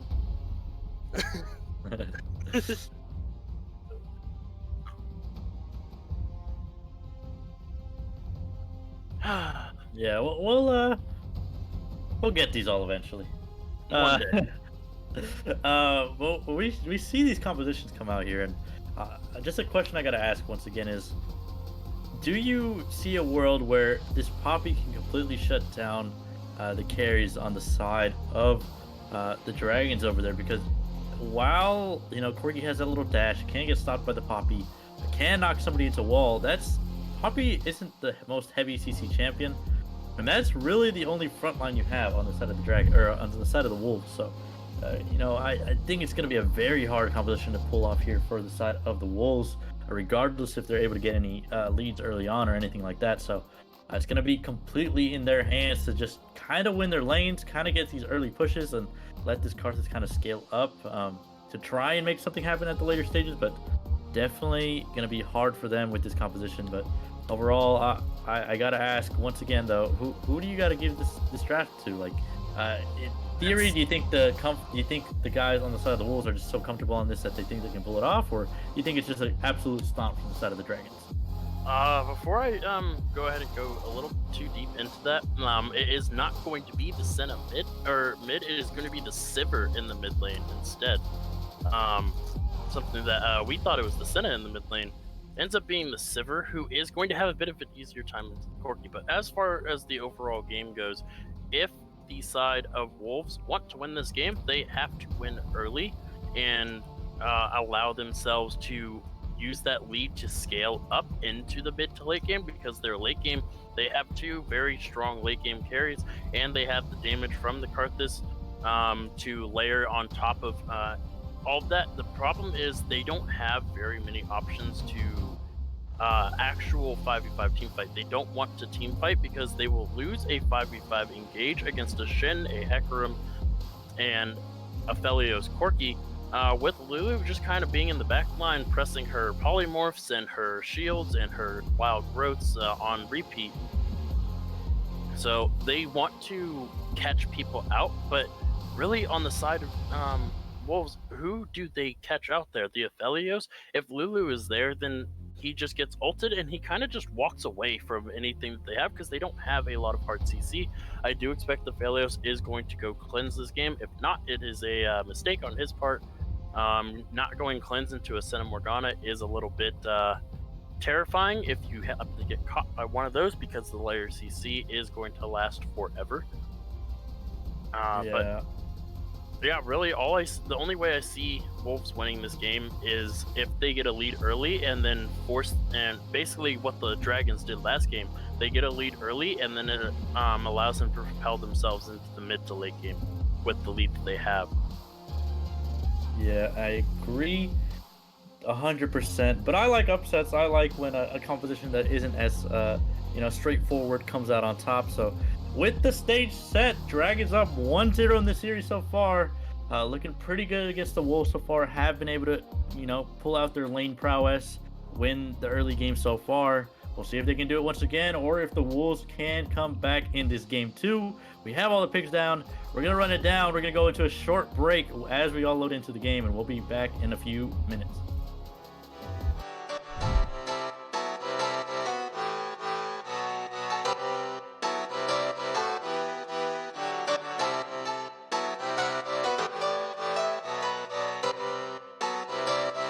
I saw you smile from across the bar.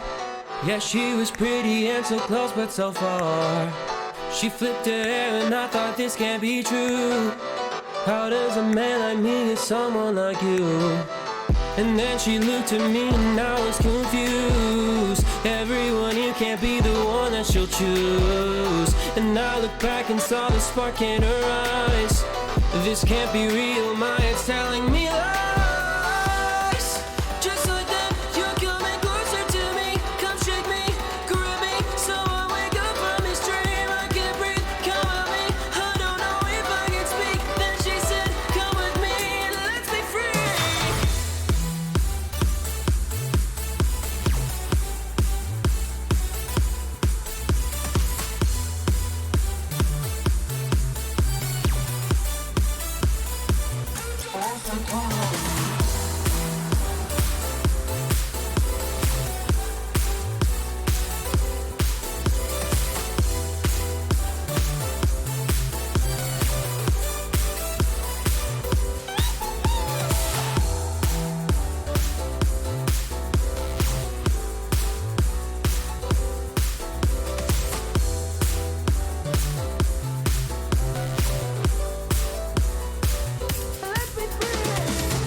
All right, everybody in the LOL Legends draft, LAS draft, excuse me.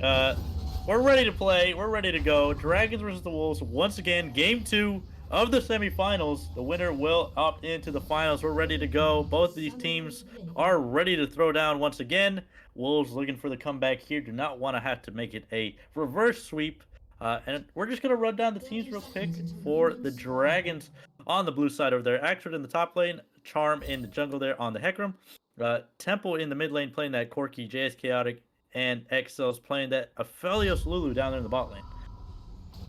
Now for the Wolves over there on the red side, Dallas playing the Poppy. Pig Boss Moo over there in the jungle playing Karthus. Bam Booper in the mid lane playing the Sivir. DeFly and Jar Jar down there in the bot lane. Jar Jar coming back in for this game 2 as Gurf was just subbing in for that game 1. Should be interesting matchups all around the board, and it should be a good game today, this game 2. Should be exciting because we're seeing an interesting draft come out here from the Wolves. Yeah, we were discussing a little bit both before the little break happened, and then we discussed a little bit more during the break. The options that the side of Wolves have opted into are limited. They're playing a very, very difficult composition to execute, and if this goes wrong, even for 5-10, if this doesn't get off its feet early, this game could just be over, just from the difference in power between these two compositions. Every one of these members on the side of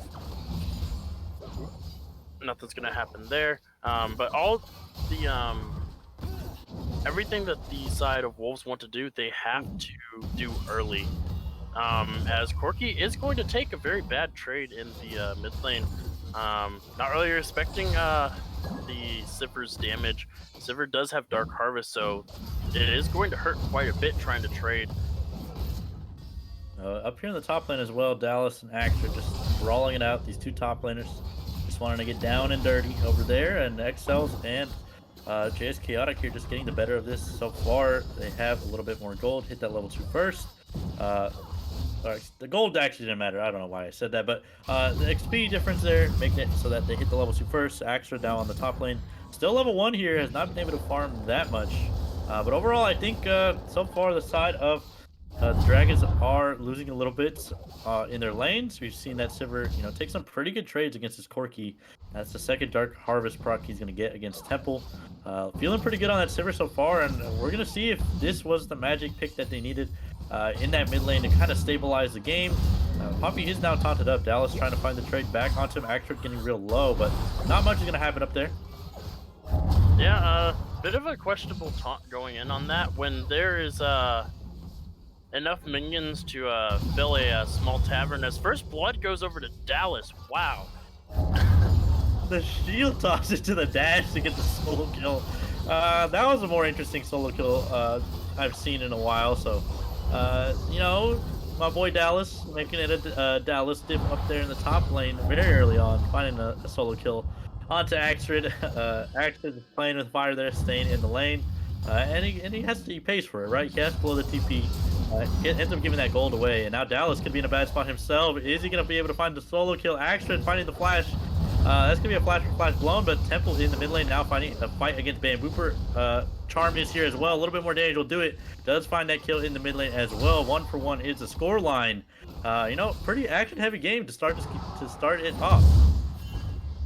Yeah, and looks like Karthus might be in a little bit of trouble here. It's gonna take a minute. Watch this fight right now. Karthus, no mana in his back pocket here. XLs and the bot lane from the side of the Dragons is here, though, but Bambooper on the other side is here as well. Dallas finds another kill on the backside. That Pig Boss Moo is trying to find something else. The Fly coming in to heal JS Chaotic, or to keep his AD carry alive. Now he's starting the back end, the backside of that. The Fly picks one up as well. That's 3-for-1.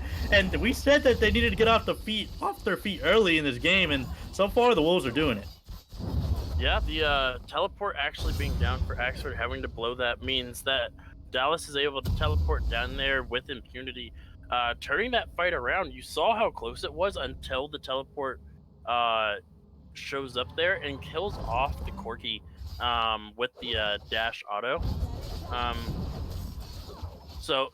And because of that, the Sivir does go down initially. So yes, it starts out as a good play for the side of Dragons, but then you see that the members from Dragons get the early move, because the side of Wolves, they're going to be a little bit slow because they're under turret. Unfortunately, the TP comes in and it allows them to delay the fight long enough for the bot lane of Wolves to show up. As we're getting another big fight in the top lane here. Yeah, Dallas is not backing down against the Shen. He has a little bit more damage. A little bit more will do it. Another solo kill for Dallas in the top lane. Feeling real good and real comfortable on his power pick. And this is kind of what we wanted to see. A little bit something that he could really make a difference on. This Poppy is turning out to be the pick so far. He did have that Malphite and he couldn't really do that much on it early on. So seeing him on this Poppy so far is looking real good for the side of the Wolves. They're able to get him ahead, get him on something that's comfortable, and it's turning out to be a top diff so far. 300 gold bounty on his head. Has now been able to pick up a lot more, just pressure up here on the top lane. Has been able to go around the map as well. TP's into that fight earlier and gets a kill as well. So feeling real good on this Poppy. Dallas trying to make it a Dallas diff, and now as the other game started, about 2,000 gold for the side of the Dragons. Now the Wolves are going to be able to get that back in their favor this game. Yeah, and the composition that really needs this lead in the early game, they do manage to get it so far. They still have to be a bit careful because, like I said, they have to be able to do this. Like, this is their only option for winning the game, as the binding does miss and ends up being a pretty strong trade for the side of Dragons here in the bot side. It's gonna be hard for them to actually get any presence in this lane. Should mean that a Dragon is a pretty easy pickup for the side of Wolves, despite the deficit. Yeah, I mean, they still have pressure around these lanes. The bot lane's still here, able to push in that Senna Morgana. Senna just not having really any wave clear to deal with this Ophelia so far, and it's kind of given them the advantage last time they had that first move over there to that mid lane skirmish, as you were talking about.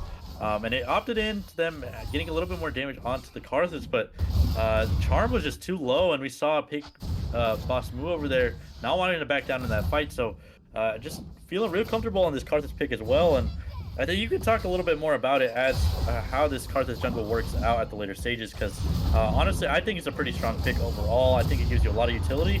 But hold that, because Dallas is looking for a fight. The Requiem comes out to try and find some extra damage. Shen is just going to be perfectly fine up here in the top lane. Dallas thought he would do enough damage to get him in kill range, and so far Acrid is doing pretty good for himself. Oh, Dallas is playing with fire here with his shutdown, as we looked, Corky walked all the way back to base with 1 HP. Not entirely sure what happened there. I guess Sivir managed to kill him, or managed to nearly kill him, and he just walked back. It is past the 8-minute mark. The package is ready, and you see he's running out with it right now. This will give the Sivir a little bit of pause, trying to do much of anything in this lane. As you see, the Karthus is invading the Hecarim's jungle. He knows that the bot side was in the pocket of the Hecarim there because they went for Dragon. So he is going to be able to steal this blue buff and the Grump away and just be able to walk out.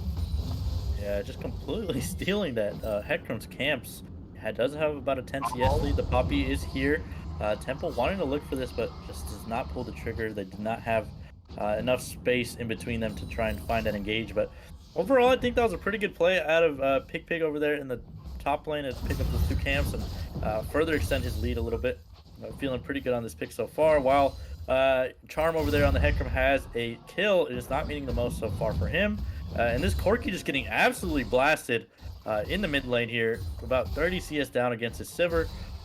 We're seeing Bamfooper pull this out in a game that's going to matter a lot. So smart rotation out of him to find something he's a little bit more comfortable on as well.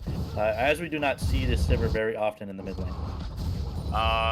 Very often. I don't think I've seen a Sivir mid lane since like season 2. It has been a very long time. Usually you would see something like a Lucian in the mid lane as the trades just get worse and worse. You have the serrated Dirk finished off for the Sivir there. Corky he's gonna struggle until he can get items. Like I said, his damage is very abysmal in the early stages of the game, but those bombs, once he gets his items, they start chunking and they do a lot of damage later on. He just has to get there, and right now he is really struggling to do so. Down almost 30 CS here at 10 minutes. The gold lead has stayed the same, only still about a 2.2k between these two teams. So yes, it is a lead for the Wolves, but it is a smaller lead than what Dragons were able to accomplish last time around. Yeah, Dragons not getting the better of this early game so far. Do still have a little bit easier of a composition to execute. Oh, baby, that was almost an execute in the mid lane there. Tempo getting real low off that Q there from the Sivir. Bambooper able to do a lot of damage with that. And it's just looking pretty good there around the map. They haven't been winning pretty much all their lanes. The only lane that's not really winning is the spot lane here for the side of the Wolves. And honestly, that's fine. If you can get out of the lane as a Santa Morgana, just fine. Yeah, I think you did fine in your lane. So overall, getting the better of these trades around the map. They're able to get 3 kills on the Poppy early. Sever's doing great in that mid lane, and so far the carries that you really wanted to see get ahead are starting to get off to the races. Ooh. We might see a fight going down here. JS Chaotic is getting quite low. That W isn't going to mean the most there on the Senna. Does not hit onto anybody. The Dark Binding also misses onto XL. JS Chaotic is taking a lot of poke to fly. Could be in a bad spot here. Soul Shackles come out to try and lock up too. Dawning Shadows as well. Jar Jar getting real low on the backside of that. JS Chaotic does not want to stop fighting. He just keeps going in. Dark Binding lands onto the Lulu. Now the Requiem is coming out to try and find some more damage. XL's could be in a bad spot. A little bit more damage would have done it, but he does not find it. JS Chaotic now barely able to stay alive as well, and XL's barely living after that whole skirmish down there on the bot side. That was just a nail biter. Yeah, and because of all of that, you saw the Dragons were trying to go for this Rift Herald, but now they lose the Rift Herald off of that. The combined damage from the Requiem from the Karthus doesn't do all that much now. As Lord. Dallas almost finding a solo kill. That Corky's in a real bad spot. Could very well die here. All 3 members on the side of the of the Wolves are just chasing him down, and now he's just gonna have to run for his life. He's probably gonna go down here. The Q. Yep, Pig Boss move, finds it. Gets another kill under his belt. Gonna be feeling real good after that one. Yeah, and we also see that Axford's ultimate is down there. I wonder if he was trying to use the ultimate down in the bot lane, and it was canceled by the Poppy. Didn't really see where he used his ultimate. This gold lead, though, is starting to get out of hand a little bit as... Oh, Bam, no. Booper just wants to brawl in the mid lane. Charm is also very strong here. Opted in for the phase rush this time around. He uses Onslaught of Shadows to try and find some more damage. Gets a solo kill against the mid laner. That Sivir was not doing well in that fight. And Charm there making it happen. Uses the Ghost plus his phase rush to just stick onto that Sivir. And he makes it look easy there. Just using all of his abilities. Everything in his book. Everything in his pocket to just get that kill. Doesn't end up finding it. And this could be another dragon take here for the side of the Dragons. Yeah, and because the Sivir is still going to be dead for quite a little bit of time, does have the teleport, however, but this does give the Corky a little bit of agency to try and get back into this lane. The TP is used in the mid lane, but because of that, they just get the dragon. There is no vision of this dragon for the side of Wolves, and the dragon stacking is the Soulless going over for the side of the Dragons here, living up to their namesake as they pick up the second dragon, and it's going to be an Infernal Soul, which is not going to be fun if the side of the Wolves manage to get this. They have a lot of damage, and I know from personal experience how crappy it is to be on the receiving end of a Requiem when there's an Infernal Soul on top of that Karthus. Yeah, for sure.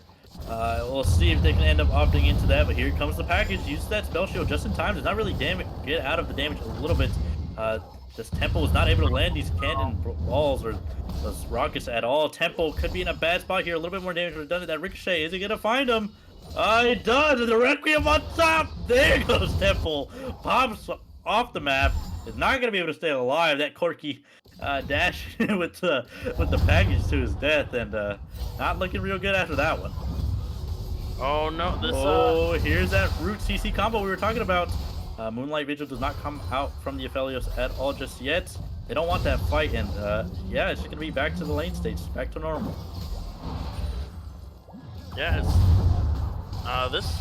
it's starting to get a little bit out of hand for this mid lane, especially. Like, yeah, the Sivir hasn't really panned out in the way of kills, but it's painting out in the way of pressure. Sivir has now died twice, but that's against a Hecarim. It's kind of expected, regardless of where you are. You're still an 80 carry against a Bruiser, and I do believe Bruiser usually wins that, as we see the Morgana waiting, misses the ultimate. But he does land the Soul Shackles. It is on to JS Chaotic. Here comes the Poppy. We could see a fight down here on the bot side with everybody showing up. Axford is on the other side with the Shen, though. He is locked up. Keeper's Verdict to keep him in place. Dawning Shadows comes out. That's a lot of healing coming out from the Lulu so far. JS Chaotic is just kiting back, kiting away. Doesn't want to get back into the other side. Dallas diving into the tower to try and find a kill. Does find it. Big Boss Move is here. That's going to be the Hecarim on the other side of that. Charm finding two. Otios on the Shadow picks up a double kill for himself now. They're going to be looking for the Karthus as well. Can he find Axford? Could very well go down to the Karthus. Big Boss Move wants some more. He wants some more fight. Charm is in a bad spot here. Those Qs are landing, but Temple is down on the bot side with the first move. Sivir is coming down as well. Are they going to keep looking for this? But so far, it's going to be a 2 for 3 for the side of the Wolves. They lost one more than they gained, and that was a good fight from the side of the Dragons because they needed that gold back in their pocket. Bam Hooper and Pig Boss Move still looking for this. They still want this fight. Temple could be in a bad spot. That's going to be a lot of damage, but that's going to be another one traded back. Shut down over to the Corki. That was a long, extended fight down there on the bot side, and overall, it just made a lot of kills going over to both sides.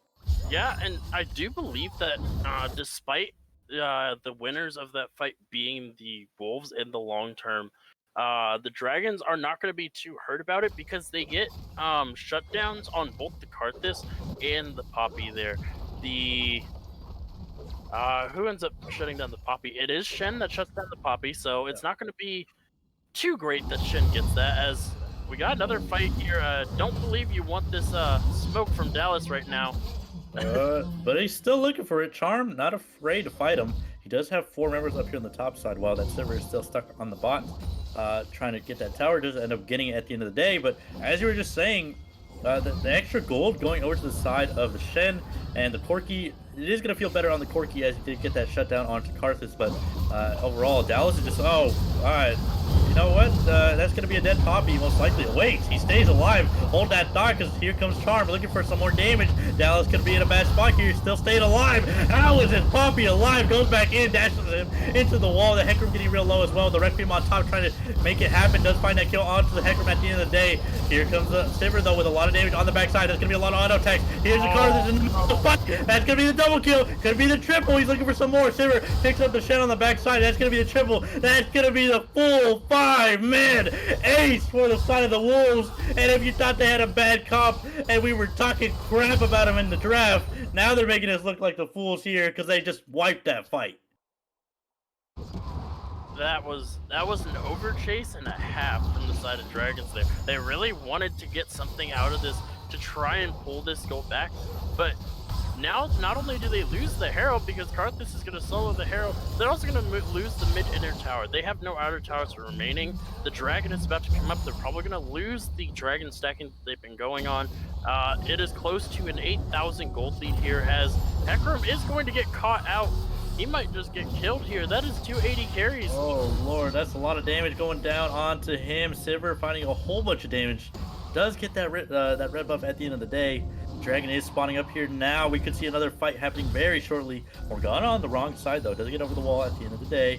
He's looking just fine. They are starting this Dragon. A lot of damage to do it because they just have a lot of isolated damage between that Karthus, Sivir, and Senna down there. So see if they end up picking it up. That is going to be the TP coming in from the Sivir. Here comes the package into the back line. The Shen on top of him. Keep him alive. That's going to be both those guys going in. That's a lot of damage, though, from the Karthus. He does get shut down. The Requiem is not up yet, so they cannot find it, but that's going to be 2 for 2 already. This fight is just all over the place. Messy as hell. JS Chaotic died to the Dragon. Excel's died to the Senna. This could be real bad. JS Chaotic gets blown up as well. That's going to be another ace for the side of the Wolves. They don't want to give up their playoff hopes. They might be down a game, but they're making this one look easy coming back. And this was the problem that the Wolves faced in the last game. There were just too many damage threats there. You saw they managed to get onto the Karthus there, but then you leave the Sivir and the Senna open to just play League of Legends, which 80 carries usually aren't allowed to do, let's be honest here. 80 carries don't get to play League of Legends in the current day and age. They usually get jumped on and killed, but when you have multiple 80 carries and then a Karthus on top of it, and the defense of the Poppy and the Morgana to just peel for the backline, they finally do get to actually say, hey, this is video game I get to play, as Sivir steals the blue buff away from Charmed there. He does get the red buff, but then he immediately loses it in that dragon fight, and then he loses the blue buff here. And it going over to Sivir is going to feel really good because Sivir loves blue buff because she likes to spam her abilities. And this game is just starting to get more and more out of hand, now up to a 9,000 gold lead here almost, as the Baron has spawned, and honestly, Wolves can probably take this at their leisure. They definitely have more than enough damage to burn it down very quickly. Yeah, and Dream, we were talking about this in the draft. We kind of said, oh yeah, the Dragons, they got it. You know, pretty easy team composition to execute. They're gonna win their lanes. They're gonna do all this stuff. But Wolves completely proven us wrong, or at least me wrong. They get off to their feet. They get those early kills. Dallas putting on the his fancy feet in that last fight around that Baron pit, but also in this fight around the Dragon, we saw them just again stay alive when we thought they wouldn't. The Karthus going down doesn't mean the most. You can still do a lot of damage when you're dead. And that Requiem is just going to do so much damage. You have that Rylai's, you have that Leandry's Anguish, so a lot of damage here for that Karthus. Now, in Dallas is just in a 1v3. This man does not care anymore. He's too tanky to be dealt with. Just barreling onto the Hecarim there. Charm not able to do a whole lot when that Poppy is in his face. Requiem coming out just for some extra poke damage. That shield is going to mean a lot just yet. Dallas is not going on to Excel, trying to find something else. GS Chaotic is just tanking, is just doing barely any damage there to the Poppy. Jar Jar on the backside. Vancouver already picks up one as well. Dallas picking up the second. This could very well be another team fight win for the side of the Wolves so far. Another one for Van Booper. He's just launching in those ricochets like nothing, or those chakrams like nothing, and that's gonna be a 4 men already down. Dallas just going into the inhibitors, into the base. He wants his kill. He's going in. Oh, doesn't find the auto. Gets away at the end of the day. That's going to be another wipe there. They could very well look for the end here. Dallas is just taking those Nexus turrets. Does not care anymore. This Rip Tail is going to get the last charge. They could look for the end here. Wolves making it look easy by 22 minutes. Not wanting this game to be extended out like last one. And they definitely are looking for the win here. Not going to be able to do it just yet. Are going to back for the easier play. Just go for the Baron and then for the end. Yeah, they managed to get... Wait, did they not take the middle inhibitor? They did not take the middle inhibitor. So they do get the bot lane inhibitor, as they do pull out some resets. They are sitting on quite a bit of gold there. 1,800 for the Sivir, 1,500 for the Karthus, about 1,000 for the Poppy there. And yeah, there's a Warden's Mail. Looks like the Poppy is going for the Randuins. And against a comp that really already doesn't do any damage to you, he's going to be doing even less. That is the problem. That something that we didn't talk about, the problem with the Dragons comp, is yes, while the Corki does primarily mix damage with his auto attacks doing 80% magic damage, he's AD threat, and that means they don't really have much as the Yeah, not a whole lot happening here. Charm just looking for some extra damage onto the Sivir, but she is just too strong. Having that Morgana there as well next to her just to not let her die. But this Dragon here is spawning very soon. They're just gonna look for it. I'm surprised they have not just barreled over there to the Baron, try and rush it down. But I see they're playing it safe. They don't want to make a mistake around these objectives. But I would like to see somebody pull the trigger here on the side of the Wolves. They are very far ahead, and they could definitely win a fight here. Dallas is going to be the one to do it. That X-Cells is not going to be able to stay alive at all. That poor little Lulu is just getting blown up. Bamboo down here on the bot lane, picking up a solo kill as well. Axford trying to find something. Not find anything. X-Cells might go down as well. Requiem on top to try and find that kills. X-Cells gets blown up. Tempo going down as well. To fly able to find the Dawning Shadow onto him. Dallas is just running in Cuber's Verdict to keep him in place. And now he could be in a very bad spot. Goes down as well. The Shen not to pick this game that Axford needed. The Kennen was what he did last game. Was look so good on Charm now in the back line. Onslaught of Shadows does nothing but give them another ace. That's going to be 3 aces this game. That's going to be an easy game. 28-10 in kills. 10,000 or 15,000 gold in the lead. Wolves make it a 1-1 series. They want to make this one spicy. We're going to be back in game 3. Let's see what we got going for us. It's... I need to go and look at the damage charts because that was... Yeah, that's what I thought. This Sivir, kind of just... yes, doesn't have the kills to back it up. No, does eventually get the kills. Yes, going 7-2 on 11, but this Sivir's damage is absolutely ridiculous. I believe, if I'm not mistaken, yeah, does more damage than the Malphite did last game. This is the most damage of the series. The Q from the Sivir just absolutely destroying the front and back line. Corki not able to play the game. This Aphelios, while he did have a substantial lead in the bot side of the map, he never was able to kill their bot lane, so he couldn't translate that into much of anything. And then the Karthus damage over the top, usually using it to just poke, but sometimes it did so much damage that it just killed people regardless of how much poke it did. In that final fight, it took Corki from full HP to 45% HP and low enough for Senna to just press R and kill him with it. So Yeah, that was just nasty. That little combo at the end, showing it, finally getting to show it off. Those two global ultimates coming out from the side of the Wolves. Make sure you vote for your player of the game. I got to give it to my boy Dallas over there. I'm sorry I doubted you. Never again. Putting on the fancy feet on that Poppy. That was just nasty to see. He picks up about 2 or 3 solo kills. I don't even remember, but that was just nice to see there. We finally got to see him make it a Dallas diff up there in the top lane. Now we're going to see who ends up getting that going for them. And as we get into this break here, I just want to break down one more thing. And it was just that they just looked so much different on these picks. I don't know if it was comfort. I don't know if it was just a mental reset. But the Wolves absolutely coming back in this game, playing around the early stages of the game much better. And they don't even give Dragons an inch around the game. Yeah, we saw them win about like one team fight maybe. But other than that, the Dragons were not able to do much in this game. yeah, it's really unfortunate. And Dragons, they need to go back to the drawing board there. Probably go back to what they played in the first game, honestly, because they played that very, very well. There are substitutes for the Kennen that they could have gone with that pretty much do the same thing. They could have gone with the Camille. Camille would have done very, very well against this Wolves comp if Axford plays it. They could have gone for something that's a little bit harder for Sivir to deal with in the mid lane. However, they didn't think that the Sivir was going in the mid lane. They thought it was Senna, so I can completely understand why the Corki was picked. Corki would have been very good into Senna, but as we saw, not very good into the Sivir there. We got to remember that Bambooper is a AD carry main most of the time when he plays solo queue, so you got to be ready for those AD carry picks in the mid lane as long as Bambooper's playing.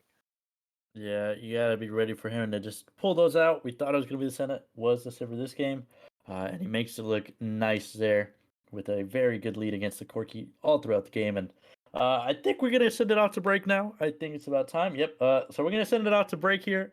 Join us back. Make sure you vote for your player of the game once again in the Legends chat. We'll be back in a few minutes, and when we come back, it's gonna be Game 3, a really hype one because whoever wins this one is gonna be on match point.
Welcome back, folks. So, as you can guess, our player of the game was Mr. Bambooper in that mid lane, popping off on that unorthodox Sivir pick. Unorthodox as it may be, it definitely popped off.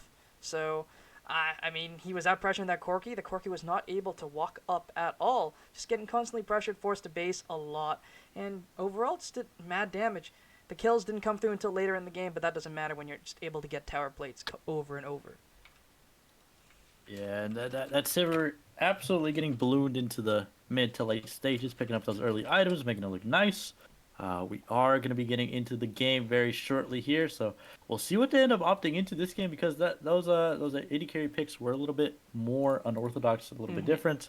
So we'll see what he ends up doing here in this game. So we are going to go into draft real quick, and let's hope things go swimmingly for both teams.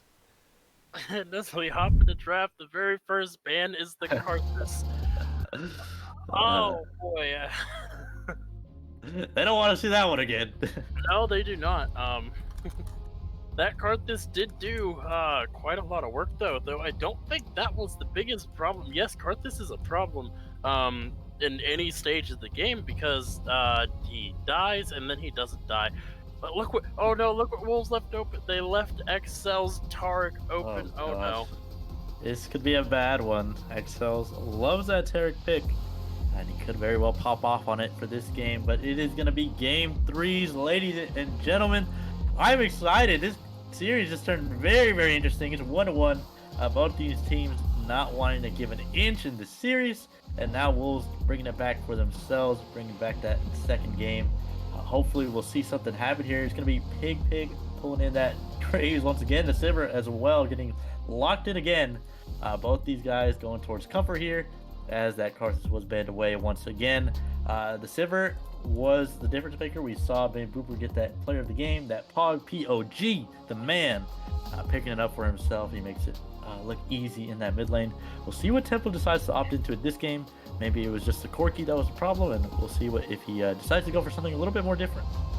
Yeah, it's not confirmed that this Sivir is going into the mid lane role. This could easily still be flex bound to the AD carry role. Bambooper obviously very comfortable on this, and Dragons are going to say, hey, remember that Wombo combo composition that you guys did? Yeah, we're going to take that and add Tark into it, so not only can we dive you guys, but now we can't die while we do it.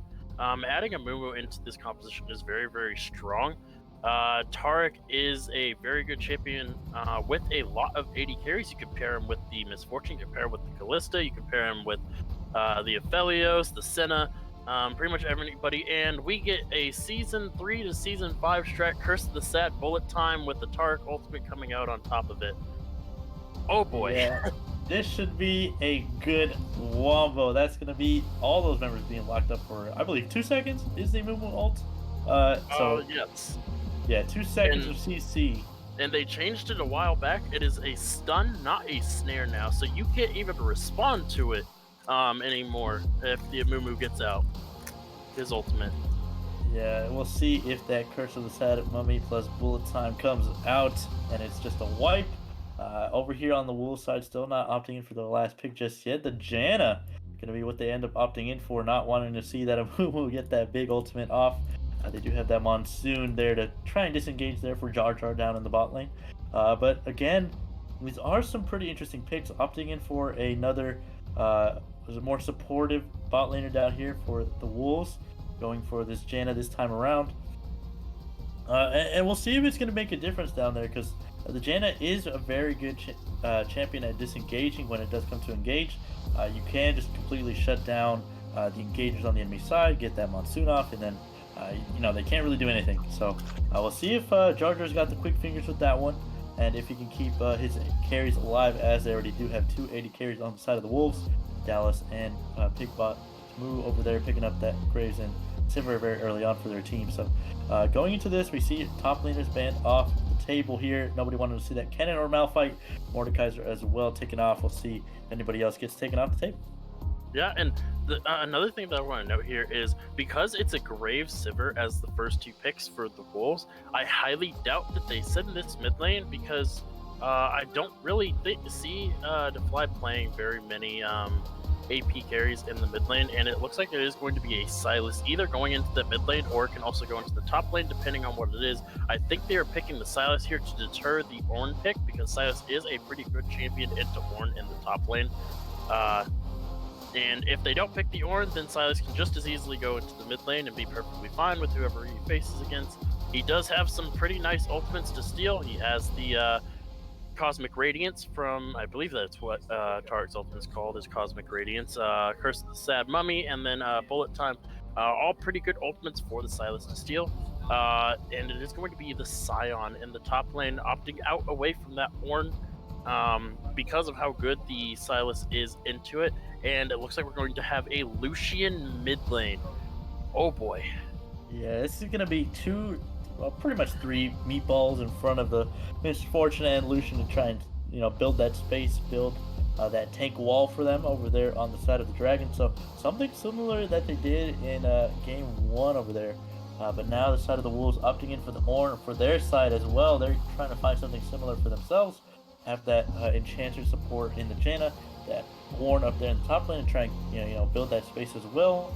Just have a front line, and overall I think good compositions across the board for both of these teams. I think both came out with things they're comfortable on, things they want to play. So we'll see what they end up doing with it, because right into this draft we're going to be going into both teams here at 1-1. We're definitely wanting to look for the second win here on the board so they can keep on moving into match point and into the further stages of the series here.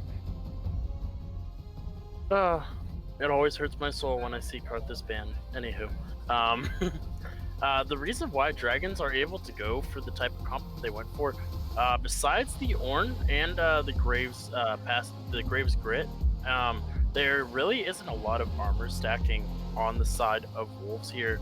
And both the Misfortune and the Lucian do pretty well into tanks as well. So it's not terrible that they went for a heavy AD composition, because the Amumu still brings a lot of base AP damage. So if they're not careful and this Amumu gets a lead, he could easily just switch, because they already have a Scion and a Tarik. He doesn't have to go full tank. He can easily go a more AP bruiser build and bring that AP that they are lacking for the side of Dragons. The side of Wolves need to be very careful of that, because if they stack armor and this Amumu decides to go for a hybrid damage build, it could spell a very something similar to what happened when the Amumu was able to get on top of the Wolves in game 1. Yeah, we'll see what ends up happening this game, because while I think the ease of execution on an Amumu is a little bit easier, when you're playing against a Jaina, it can be real hard to find these engages. We've seen it with things like Rel. That Jaina can be a pretty good counter into the Rel there, down in that support role. Just a lot of things that Jaina can counter here when it comes to engage. And while the Scion does go unstoppable, Scion really does well when there's follow-up engage after his initial engage. So the Tarik and the Amumu are going to be the ones for him on this side. But at the end of the day, it's going to be the 80 carries coming out on top once again. We see that Jungle Graves and the Sivir down there in the bot lane to try and secure themselves something around the map. Some early pressure for the side of the Wolves over there, as that Sivir does like to push in the lanes. Ornn here for Bane Booper. We'll see if that ends up getting flexed around it. I think it just might be an Ornn mid though. Yeah, Ornn mid is going to be a little bit difficult to pull off. At least if he was in the top lane against the Scion, it's just a meatball fight. Neither of them are going to die most of the time, but they want the advantage for the Sylas. That's what they're trying to hope for by putting Dallas on the Sylas here. Because Lucian is going to have a much easier time against Ornn than he would into the Sylas. While he would still have an easy time with Sylas, because Lucian mid lane is kind of cracked, depending on who he's going against. Both the Ornn and Sylas would struggle against Lucian. However, Sylas is going to have a much easier time into the Scion, and that's probably what they're hoping to do here. Which means Ornn gets to suffer the onslaught of a Lucian. The Ornn shouldn't die without jungle assistance, though. He does have a lot of innate tankiness and stats. Very hard to actually burst him down and kill him without expending a large amount of resources to do so. This bot lane is going to be quite annoying for the side of Dragons because Jana is very good at doing guaranteed Comet Blasts. Yeah, and those Comet Blasts that you're talking about, those Arcane Comet procs can do quite a bit when it comes to poking down some of these tank supports, like the Taric here. Is going to be pretty useful down in the bot lane as well, because Sivir likes something that can usually peel her, keep her alive, shield her, and Janet is the perfect champion for that. Not to mention you got something else to buff in the jungle here in that Graves. And then you got an Ornn over here in the mid lane to just make you items when it comes to the later stages. So overall, I think smart drafting here in the Son of the Wolves this time around. But honestly, they've been a 300 IQ the entire series, right? I said it last game that they didn't have a good composition, or that I thought it wasn't going to work out, and they completely proved me wrong. So who knows? This game could be completely flipped either way. We're still going to have to see that. We still have to wait for spectator delay here. But overall, across the board, which front line from the side of these teams do you give it to? I still give it over here to the Dragons, as they just have bigger meatballs in that Sion and Amumu, but it is going to be a little bit harder to peel with just one Taric over there. Yeah, the side of Wolves, they do need to be a little hesitant going for hard engage. They don't really have somebody that can hard engage. They're more of the counter engage unless the Ornn has time to get his ultimate off. Whereas there's multiple options for the side of Dragons to actually get into these fights and start them off. The Sion ultimate, the Amumu ultimate, and Sivir can only spell shield one of these. And unfortunately for Jana, Sivir can't, or Jana can't use Monsoon to push a ulting Sion because Sion is unstoppable. And if she wastes the pushback on the Sion before he gets in, and that just gives Amumu free agency to just go into that fight with Misfortune ulting over and Tart keeping anybody else alive. It's going to be a very easy wipe. I doubt that the fights will ever go in that particular order. If they do, then clearly somebody is listening to this stream and somebody isn't, because I just gave the game plan away for the Dragons, so... Yeah, we'll see if they end up opting into it this game around.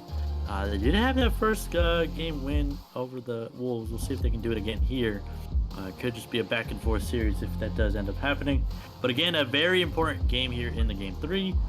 Whoever wins it is going to be on match point. So both teams are going to be wanting to come in hot and pick up this win here, because it could just very well mean the series. If you can carry that momentum into the last game, it could definitely use that to pressure onto the other side, just have the mental edge over the enemy team. And honestly, right now, after winning that game 2, Wolves are coming in with a pretty good amount of momentum after that pretty big and deciding victory over the Dragons, making it look pretty easy, just having a clean snowball throughout the entire game. And we'll see if they can do it once again here. They do have that Sivir pick once again.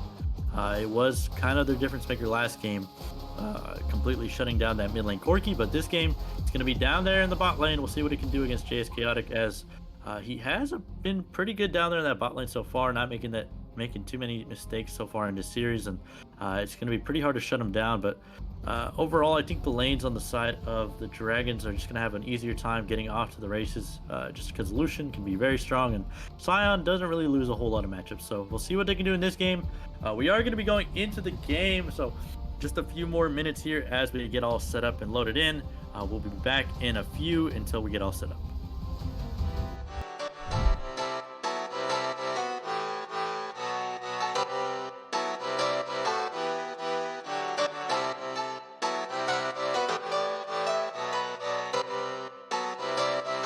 I saw you smile from across the bar. Yeah, she was pretty and so close but so far. She flipped her hair and I thought this can't be true. How does a man like me get someone like you? And then she looked at me and I was confused. Everyone here can't be the one that she'll choose. And I looked back and saw the spark in her eyes. This can't be real, my head's telling me lies. Just like that, you're coming closer to me. Come shake me, grab me, so I wake up from this dream. I can't breathe, come at me. I don't know if I can speak. Then she said, come with me, let's be free.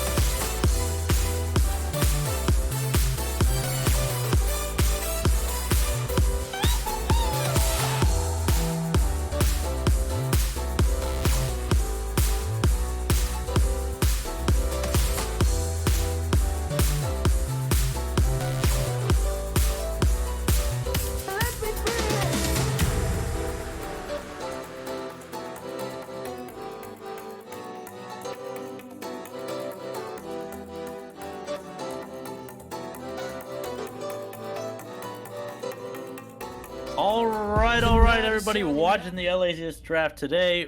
Welcome back to Legends Esports. We are running our weekly match here for the LAS draft. Once again, it is a series between the Dragons and the Wolves. Dragons over here on the blue side, Wolves over there on the red. Should be another banger today. Both teams opting in for pretty standard compositions, wanting to take this one to the races. Just going to run down the teams as I always do once again in this third game. Both teams here at 1-1. Axford over there in the top lane for the blue side in the Dragons. Charmed over there on the Mumu. Temple in the mid lane playing the Lucian. JS Chaotic and Excel's playing that MF plus Tarek combo. Now for the red side, we got Dallas in the top lane playing Silas. Pig Boss Moo over there on the Graves in the jungle. Bam Booper playing the Ornn mid. And DeFly and Jar Jar down in the bot lane for the Wolves playing that Sivir plus Janna combo. So overall, good lanes around the board and should be an exciting one here, Dream. Yeah. It's going to be very interesting to see what the game plan for both these teams are coming in because while both of them want to do similar things, once again, Wolves have drafted themselves a harder to execute comp. As we saw in the last game, though, that doesn't seem to matter. They can draft themselves a composition that is impossible to everybody else, and they'll still somehow win. But easier to execute composition for the side of Dragons. Once again, their comps have been very easy to execute all three of these games. The only time it was harder to execute than the Wolves was in game 1. And it seems like whoever has the harder comp to execute wins these games. So, yeah, it's looking like that so far. We saw it in game 1, saw it in game 2. We'll see it here if in game 3 can happen once again. So far, the Ornn not doing too bad into the Lucian is getting range diffed a little bit there, but Bam Booper not shy on this Ornn pick here.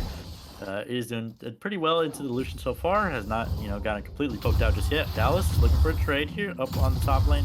Axe just taking the worst side of that as the Silas can be quite difficult to deal with here. Bam Booper going in with the Q with the seeking charge. Is he going to be looking for some more? That's a lot of damage going back onto Temple. Not getting the better trade out of that one. So Bam Booper definitely piloting this Ornn well at the 3-minute mark. Feeling pretty good on that champion right now. Yeah, neither of them are going to have any more potions to chug through. However, the Ornn does have to be a little bit careful. The Lucian does have Ignite. He needs to be wary of that. That fight could have easily been turned if the Ignite was burned there. That's why he backed off. As we do see that Dallas is going to get traded back a little bit, and yeah, Ornn almost goes down as well there in the mid lane. Has to use that charge to get away. But overall here, it's looking like standard lanes. Nobody's really getting a push except for the Silas up here in the top lane. Really the only one that's been able to push in his lane opponent so far, and it honestly hasn't meant that much. The Axford over there on the Scion doing pretty good at farming these minions under the tower, and now he's feeling good, looking for the Q, looks for that devastating charge or the devastating smash onto Dallas.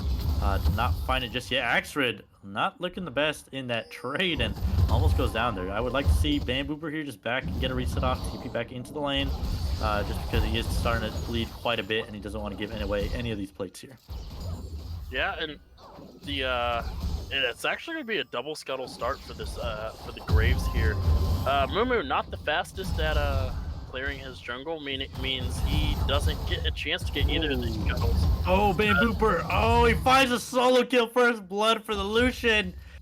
Temple ends up killing him at the end of the day. Bam Booper just playing with complete fire, and it ended up costing him because he gets that solo kill and gives it away first blood over to the Lucian. Yeah, and first item is going to be the Bramble Vest, obviously.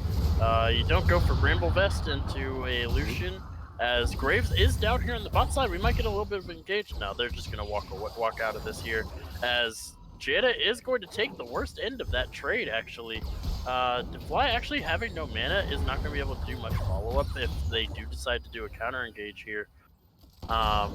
Does have the spell shield just in case, but just the damage coming out from the Misfortune is a little bit extreme, as we get another fight in the top lane. Yeah, Dallas looking for it. He is down a level, just stat checking Axford up here on the Scion. Has been able to get the better of the trade so far, and now Axford could be in a bad spot here while Dallas just has this big minion wave to fight into. But Axford last game kind of got clapped up there on the Shen. in the first game ended up clapping Dallas on the cannon. So this top lane matchup has been quite volatile for these two teams. The Mumu is here on the bot side. They look for the Q that Bandage Tosh not able to land onto anybody. Charmed not able to find the engage that he wanted, but overall I think it's just good pressure down here from the side of the Dragons, just getting their lanes a little bit farther ahead and trying to get an early goal lead going for themselves.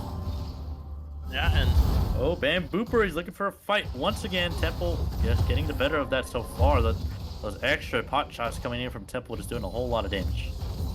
Tempo actually needs to be a little bit careful here. The ultimate is ready for the Ornn. Yeah, he's just going to walk away because Ornn can kill him right now, as once again the dragon is going to go down for the side of Dragons here. Got a little bit of insight from Dallas in between the break here. It turns out that they really don't care about the first two dragons. They usually allow the first two dragons to go, so that way they can stack this four soul dragons. Bambuber said that's not entirely why, but it is part of the reason. So that is a reason we don't really see the side of Wolves actually trying to contest for these early dragons. Usually trying to spend their time focusing on the first Rift Herald. They don't put much priority into the second one, and they start challenging for dragons after the second one has been taken. So yeah, definitely wanting to stack up those extra stats. If you do get something like a dragon or an infernal or a cloud dragon, they can just bolster your stats up quite a bit. Getting that extra cooldown on your ultimate and extra damage overall with the infernal dragons can mean a lot when it comes to those later stages. But we're going to be seeing an ocean dragon coming in here for the second dragon. We do see an engage here in the mid lane. Temple could be in a bad spot here. A little bit more damage will do it. Searing charge to find the last little bit of CC that they needed. Pig Boss Moo picks up another kill for himself in this game so far. Excuse me, that's the first kill for their side, but picks up a kill on that side either way. Feeling pretty good after getting that kill in that mid lane, and now the Moon, we're just going to be trying to catch up in CS here. The Graves has been getting the better of it so far, even though they are lined up. Graves just still has a lot of camps to play for himself. And probably not what you want to be charging into if you don't have your minions there yet. Taking 2 towers off for free, doesn't have the teleport, neither does Lucian, but he's going to miss out on a large chunk of this wave, unfortunately. He's actually losing quite heavily in CS to the Ornn here is quite surprising. I don't think he was expecting an Ornn in the mid lane against him. Ooh. Oh, yep. It's just, Dallas really likes to brawl. Honestly, that's what we've seen throughout all these games. The man does not like to back down from these fights. Definitely likes to show off his skills up there in that top lane. Something I want to point out here is the Sion pick here for the Dragons. Honestly, I think Sion needs to have more priority in some of these games because the champion is just disgusting. You get free engage, free stats from your W, and then hold that thought because Dallas is looking for a solo kill. The unstoppable onslaught goes down from both sides. The Mumu is here though, trying to find something back onto Dallas. Does not find the bandage toss. Could be in a bad spot himself though. Dallas looking for another solo kill onto another member. Makes the Mumu blow his flash. This Silas here coming in real handy for the side of the Wolves so far. Dallas able to put a lot of pressure up there on the top lane. Yeah, and they know exactly where this Mumu is going. He doesn't have flash, meaning Graves is just going to dash over. Oh, Lord. He flashes straight on, so he doesn't have flash. This could be the little bit more damage that he needs. Bandage toss over to the Wolves. Bane Booper is here. Uses the blast cone over the wall. That's going to be the collateral damage, blowing him up to tiny little pieces. That poor mummy may have lived 1,000 years, but he's not going to live one more because he gets blown up there in his own jungle. Oh, man. This is, it's starting to, you can see that the mental might be affected a little bit for the side of Dragons there because you know that if you go straight for your Grump and you just flash and there's a Graves even remotely in the area, he's going to be collapsing on you. Going for the Grump there is a bit greedy, in my opinion. Probably shouldn't have even tried for it. Maybe just go to the Wolves and then go to the opposite side of the map. Now, not only do you lose the Grump, but you also lose the Wolves. And you lose pressure on this top side of the map, even more so than you already had. Just reaching that level 6, as the flash is forced out from Excels. Yeah, Charger not doing the best here. He almost gets destroyed. He does get destroyed by the bullet time at the end of the day. JS Chaotic making it look easy going on to that Jana, the least tanky member on that side. And just blows him up to tiny little bits with that bullet time. Yeah, and you're starting to see that Dallas, if he doesn't God. use there's Damn no Hoopers. man on. Yeah, you can't do anything. Temple's in a bad spot here. Has to blow the flash at the end of the day. But Lord, man, that was kind of nasty to see there from the Ornn. Just going straight onto the Lucian with no mana. And Temple just not respecting that the Ornn could go in on him. And Dallas also up here just pressuring the Scion until making him use all of his pots, every single little bit of item in his inventory to just try and stay alive. And overall, though, Axtra doing fine in this lane, has not given away a kill. It is down about 20 CS, but at the end of the day, it's not going to mean the most. We do see, just overall, nobody's really made a rotation over here towards this Rift Herald. It is at 11 minutes. We only have about 3 more minutes on those turret platings until they do go down, so would like to see one of these teams move over to that. We are seeing the side of the Wolves opt in towards this Dragon take. Now that they do have pressure around this bot lane, they were able to force out the bot lane, make them reset, and now gonna be able to pick it up just fine. Yeah, they do manage to pick this up, and it's going to be the Cloud Soul. Cloud is going to be very, very nice on either one of these teams who do have relatively long cooldowns on some of their ultimates here. Why is it every time I look mid lane, the Lucian has no mana? Jesus. Yeah, that Lucian not, being efficient with his mana spending there. We are going to go into game pause as some players did have to, nature calls every so often. But we are going to be in a short break here, but I just want to break down this jungle matchup once again. This Graves has just been running over the map. The Samumu, charmed on this Samumu, has not been able to get off has not been able to get the ganks off that he wants, has not been able to do the plays that he's been wanting to. He is now level 6, though, so we could very well see him make his first big engage on the map. But the Graves is 2 levels up on him, 20 CS up, 2 kills. Immortal Shield already finished for the Graves there. Pig Boss move feeling real good on that Graves pick so far. And Charmed is going to have to find his way back into this game. Maybe look for an engage down here on the bot side if you can, because you do have XLs and JS Chaotic who can help you out. That bullet time plus what is it called? Cosmic Radiance can buy you a lot of time in between these fights. Bullet time is able to do a lot of damage and build space for your team. So we'll see if they end up going for it, and we'll see if they end up going for that play. I would like to see the Amumu pressure around this bot lane a little bit more, as JS Chaotic and XLs have been able to get that 2v2 kill beforehand. So we'll see if they end up doing it. But for now, I'm just gonna be back to farming all over the map. It's gonna be actually a pause once again. Looks like the mid was AFK, so give it a few more seconds. We'll be right back into it.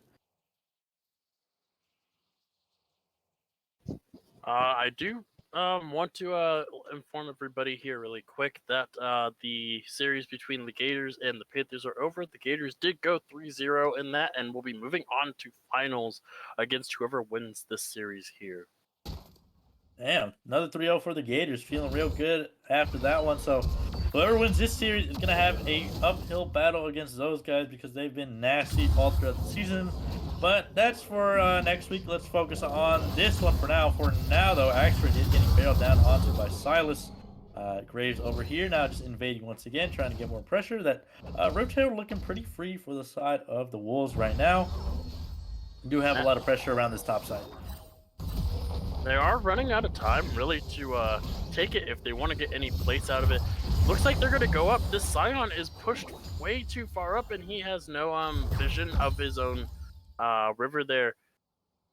Is going to go back on his own. I expected them both to walk up there, but they're not killing a Scion while he still has his ultimate up, so that's going to be the dazzle going on to Jar Jar, but not much else going to happen there. He's going to be just fine. Not enough bursts there coming out onto the Janna there to take her down, but around the map, we're just seeing these little skirmishes left and right.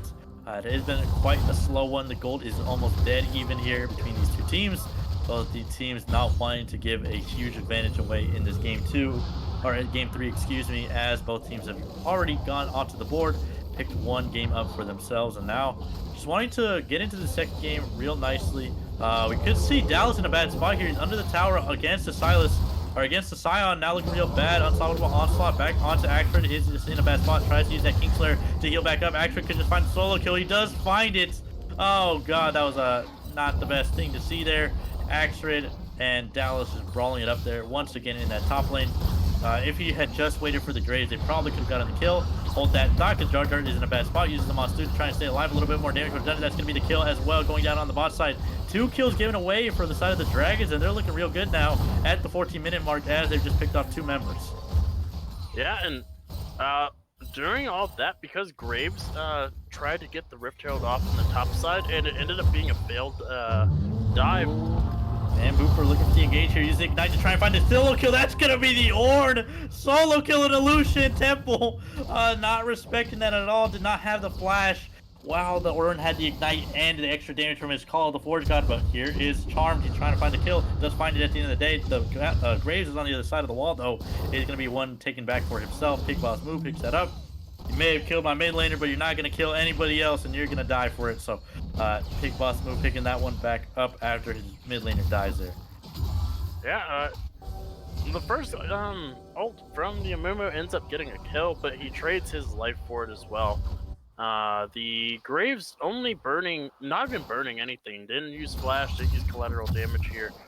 And the Amumu did manage to take the bot side of the jungle from the Graves there, but you see Graves, he's just going to take the top side in return. As we do see it is going to be warded, so they will know. Graves is actually not going to go for the Grop, but it's going to return to his own side here, as it looks the bot side turret may be going down here. No, they don't have enough minions, and Chaotic has returned. Yeah, it just goes back straight to that bot lane. The bot lane, we've not seen them rotate over here to the mid lane just yet. No towers have been taken out of the table. But to fly over here on the other side, though, it could be in a bad spot here. It flies over the wall, uses it on the hunt as well to get away.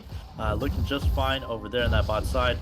Not wanting to risk anything else or going down there on the bot side, as this dragon is going to be spawning here in 30 seconds. Dallas just whiffing that E over there onto the Scion after giving up that solo kill earlier, but he's going to be feeling pretty decent in this matchup still. Is doing quite a bit of damage against the Scion still, and while he has a Merc Trez, he just doesn't have anything to deal with the big bursts of damage coming out from the Silas there on the top side. Yeah, I'm actually surprised that Scion hasn't really built any sort of healing cut.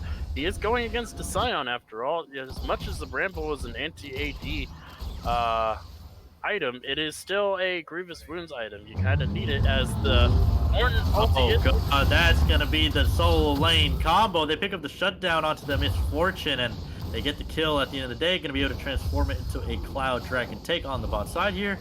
They use the TP there from Dallas to go into the bot side, catch out the Misfortune.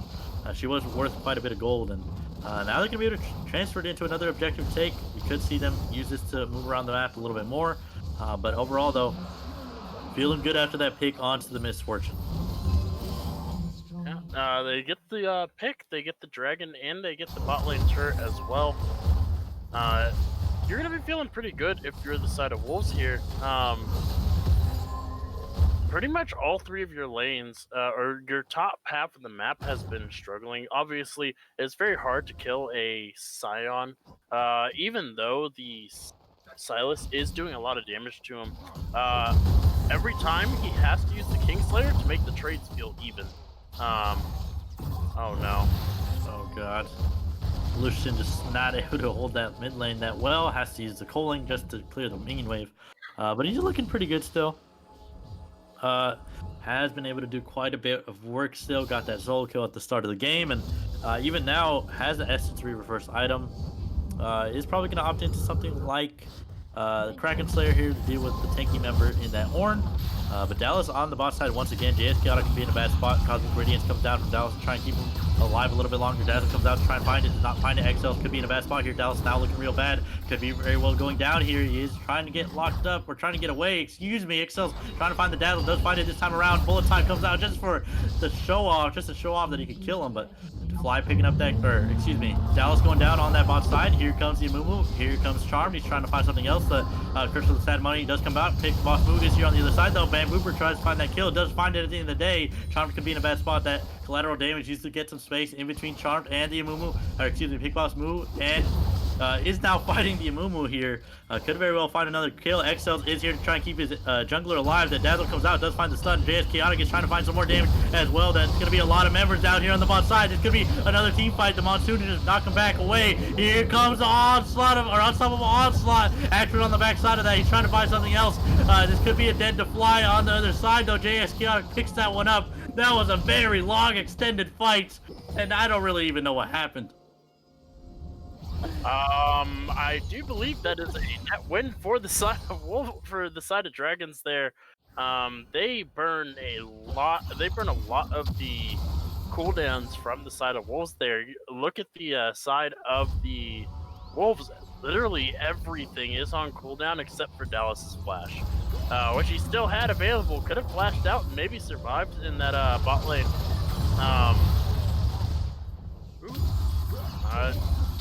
Dodging out of the chains there from the Silas, and that's just a funny animation. Here goes Dallas once again though, using E to go on to action. Kingslayer to get some more healing back into himself. Temple just playing very aggressive. I'm just not gonna comment on that one. The Silas does die at the end of the day, but he gets out of that just fine. Just wanted that quick reset back to the base.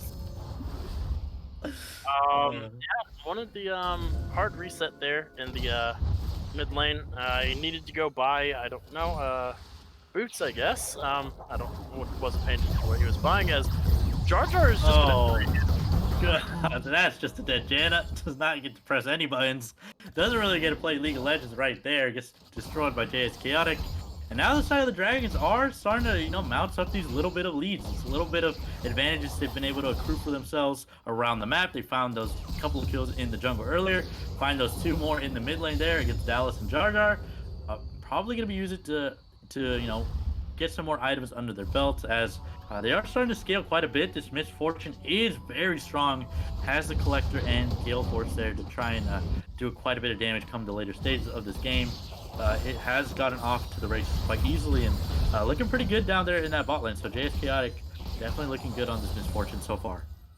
Yeah, I do hope you're ready for tonight, because I feel like we're going to 5 games the way that these games are going. So I do hope you guys are ready for a really long night. I was hoping to make some grilled cheese after the 3rd game, but I don't think I'm gonna be too tired to make them after tonight, because not only are these games going very, very, or so hotly contested, but especially this one, this is the most even we've seen these teams out of 3 games. In the first game, it was a one-sided affair from the Dragons. In game 2, one-sided affair from the Wolves. In this game, the gold is 200 between these teams.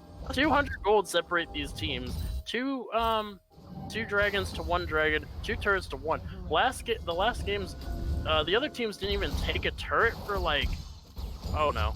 Oh god, Dallas is trying to find the engage. He died earlier, but it's going to be trying to redeem himself. But JS Chaotic goes straight in. Gale forces onto him. The Cosmic Radiance is on the top side on the carries. Now damage is going to be going down onto them. Now Gamefinder Temper is able to find one onto Jar Jar. He's trying to look for some more. JS Chaotic is frontlining against Bambooper. He's trying to find some more damage. That's going to be the bullet time, fighting another kill. Sipper on the backside to Fly, trying to find some pot shots. XL's now going to be trying to use the Dazzle here. Is he going to be able to find anything at all? XL just frontline completely trying to, get to JS Chaotic just knocked the SLs over on the other side of that.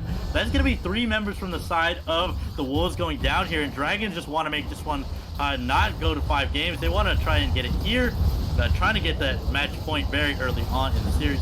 They don't want to have to fight back from a 1-2 deficit. They want this game badly, and they're making it look like it. JS Chaotic has been the difference maker so far in this game, just playing very aggressively, positioning very nicely on this Misfortune so far, and now using that little bit of gold lead, that extra damage he has in his pockets against the enemy team to just push his advantage even further. I wish we had a replay of that fight, because if you watch very closely to the Misfortune should have died there, but moved the champion literally like just a foot to the right, and collateral damage missed. Yeah, that was some insane micro there from the Misfortune. JS Chaotic, we haven't really been talking about him throughout this series, but honestly, I think he's been a solid standout member for the Dragons. Didn't really give away any advantages last game. The first game was playing very well in that supportive role, and now this game, just popping off on the Misfortune, but hold that, because Dallas could be in a very bad spot. Using the unstoppable onslaught, is he going to be able to use it to get away? Gets knocked up by the charm there on the Amumu, gets locked up by that bandage toss, and that's going to be another kill going over to the side of the Dragons onto Dallas. And, he was barreling onto the Scion, but as this man has been able to get some items, that Silas is not doing too much against the Scion now. Yeah, this game is,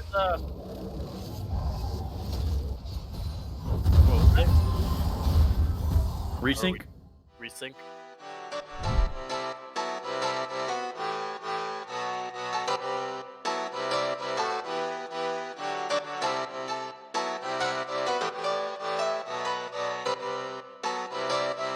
I saw you smile from across the bar.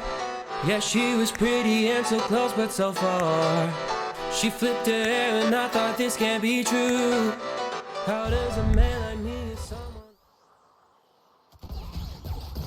All right, everybody, excuse us for that short little delay there. We did have to get resynced in already after that last pause. They did end up having to we were a little bit ahead of the stream there, so we are back into it though, and now we're going to be seeing both teams posture around these objectives. They don't want to let this one go. Again though, that little bit of gold lead there for the side of the Dragon is starting to grow a little bit each minute here that they get these objectives, that they get these kills, and so far it's looking pretty good for them. They're trying to make this one look easy. Before the pause, or before the resync there, we were talking about how JS Chaotic has been playing quietly around the first two games, and now this game is just absolutely popping off on that Misfortune. It is at 3 items now, 230 CS. This Misfortune is definitely online.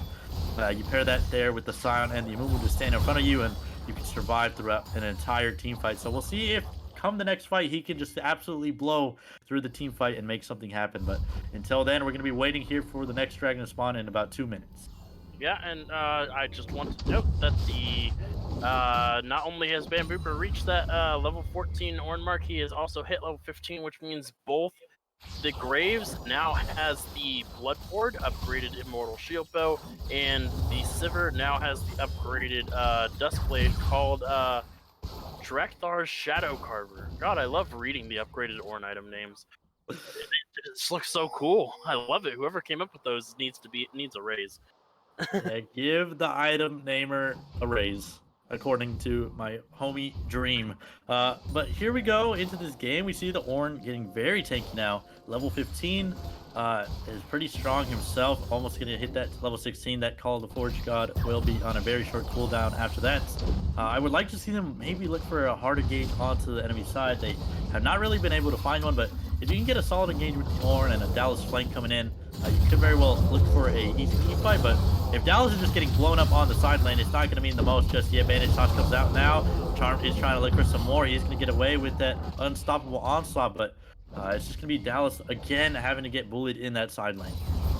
Yeah, and speaking of getting bullied, Gamefinder has been bullied pretty much this entire game.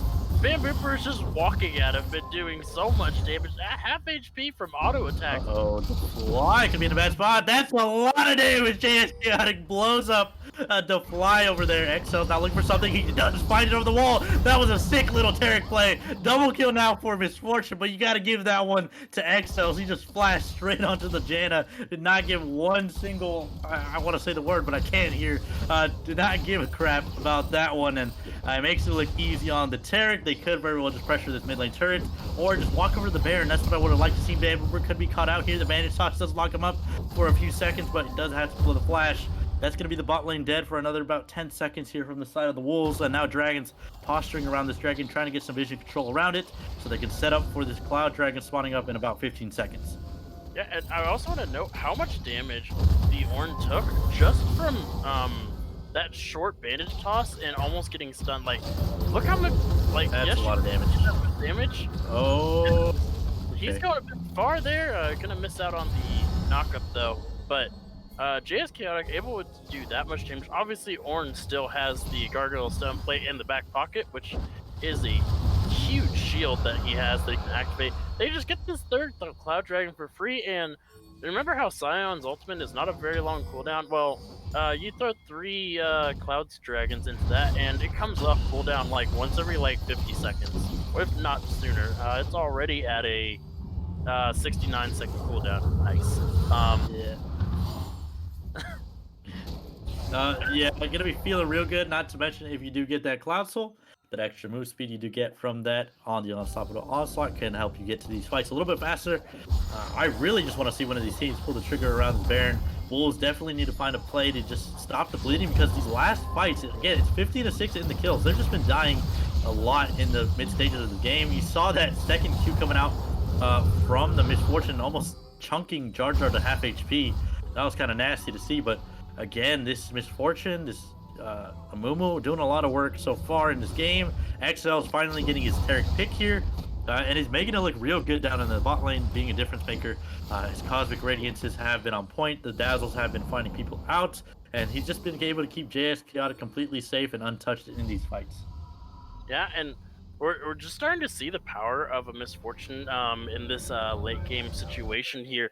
Obviously, Sivir is a champion that's not to be sneezed at in the late game. Does pretty well, but just hasn't been able to get anything. 0-2 and 0 on that scoreboard.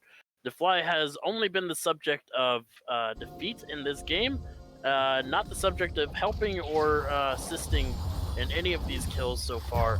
And not only that, you're also down almost 60 CS from your 10-1 lane opponent. The gold difference between the two champions, Misfortune has 14,000 gold to Sivir's 9,000 gold.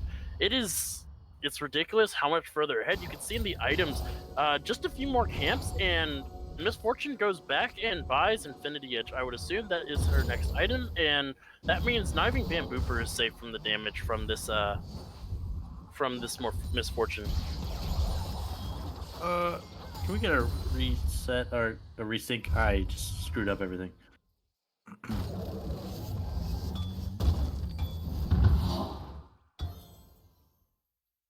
All right, my bad.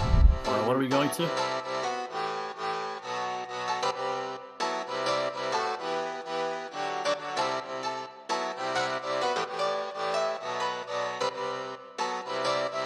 I saw you smile from across the bar. Yeah, she was pretty and so close but so far. She flipped her hair and I thought this can't be true. How does a man like me get someone like you? And then she looked at me and I was confused. Everyone here can't be the one that she'll choose. And I looked back and saw the spark in her eyes. This can't be But yeah, that one was my bad. I completely screwed up the rewatch feature on the game. I see all these Kek W's in chat. Go ahead and play me. I'm completely fine with that. But we're back to the game. We're gonna see this next thing going down here. I'm happy to see everybody is excited to get back into the game, as I am. The Baron over here on the top side is on the board. Has been for about 10 minutes. Nobody's really postured around it. We could see somebody going over there very soon. The Wolves definitely gonna need to find a fight that they need around it. So the Dragons on the other side, they're gonna need to deny that from them completely. Do not want to give away that Baron at all. Yeah, and the biggest issue with the Wolves comp right now is starting to show more and more is they don't have a primary engage on their team. The person that might have worked as a primary engage, the Ornn, is stuck being completely defensive and reactionary, and the Silas, who could have been another person to try for a primary engage with his E, also can't do it because he's been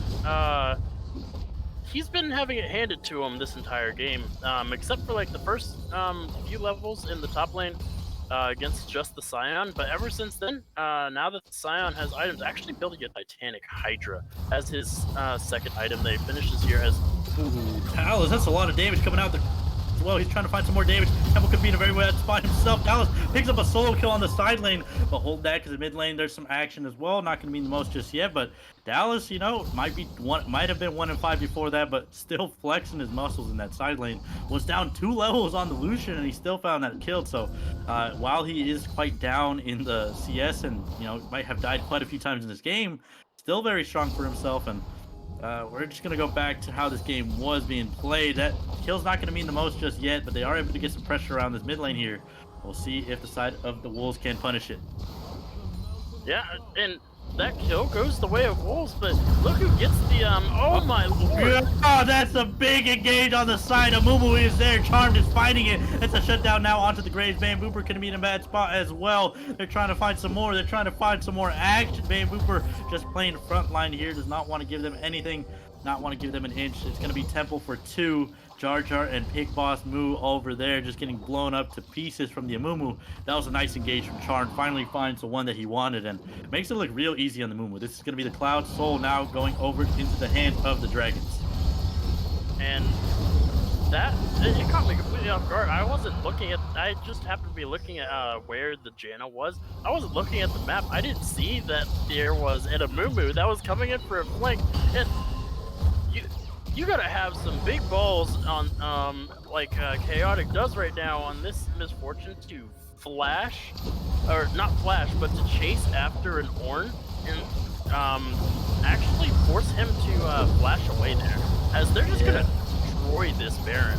Yeah, the double 80 carry coming in real hot for the side of the Dragons. They just destroy that Baron, not even giving it 15 seconds to be alive on the board. But yeah, that misfortune playing with some big cojones right there. Did not want to give up that kill at all, forcing Van Booper over there to use the flash to get away, just using his Gale Force to pressure him off away from it. But at the end of the day, it's going to be the side of the Dragons picking it up, making it happen. And they have the Baron in their pockets. They're wearing purple, and now they just want to march it down the mid lane. They have the double 80 carry comp with the side with these 2 beefy boys in the Scion and the Amumu.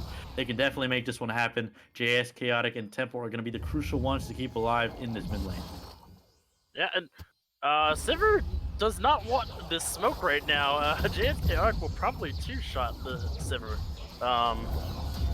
Sivir going for basically the Ezreal build here.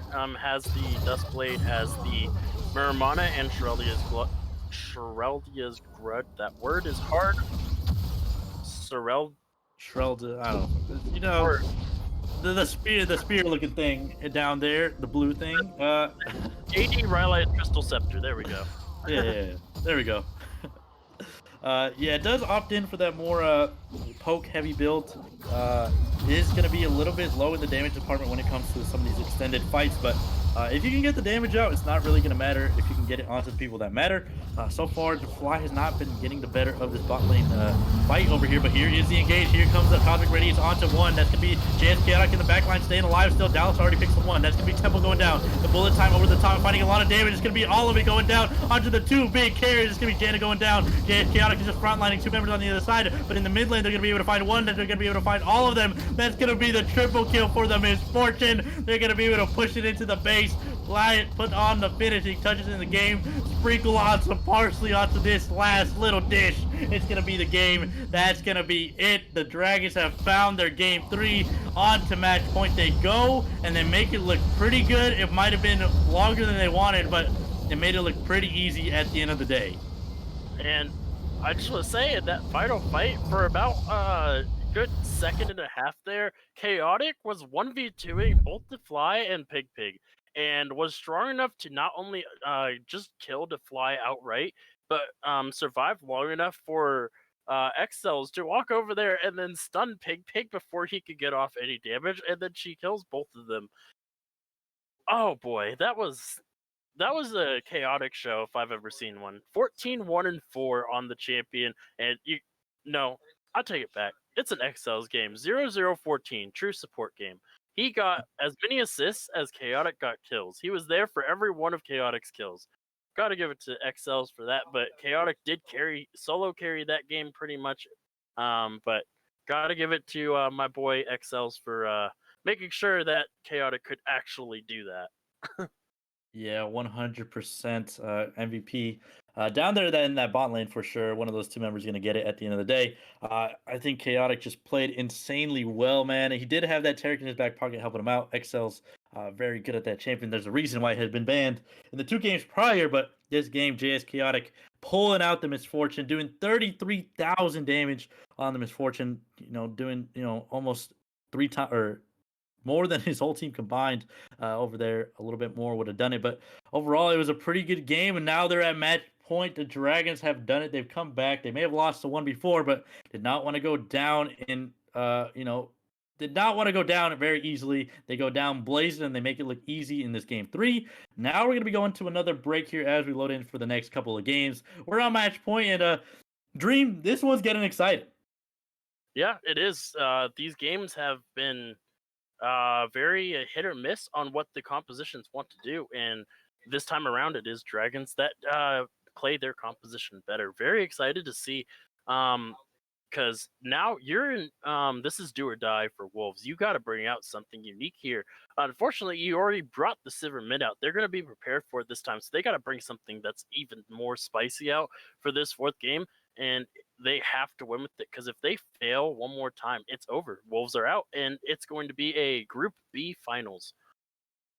Yeah, for sure. We'll see who ends up taking this next game. We're going to send it off for a quick little break as we load in for everybody to get set up for that game 3. I promise I will not have another mistake like that, but here we go. Going to send it off over to break for a little bit. Going to play some chill vibe music.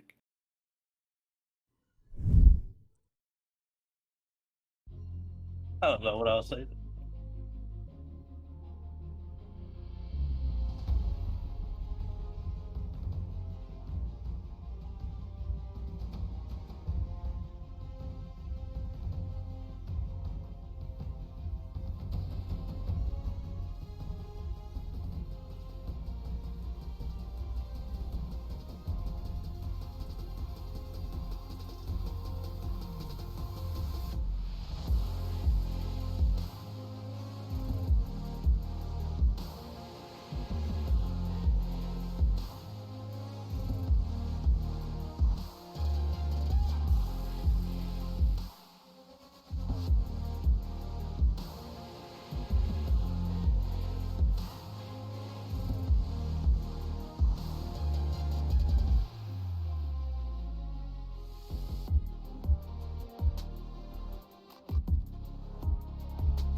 Welcome back, everyone. Here we are for a quick player of the game announcement before we do get into draft. It is going to be Mr. JS Chaotic on that misfortune. You know, spreading them bullets during that bullet times. It's almost like some motion as he just takes down everyone in those gigantic team fights. Those wombo combos were amazing, and if it weren't for the rest of his team, it would have been just him alone. And he stood above everyone else in game number 3. Yes. Yeah, 33k damage on the misfortune. Feels real nice after that one. Looking real good on the misfortune pick. We'll see if it ends up drawing a ban.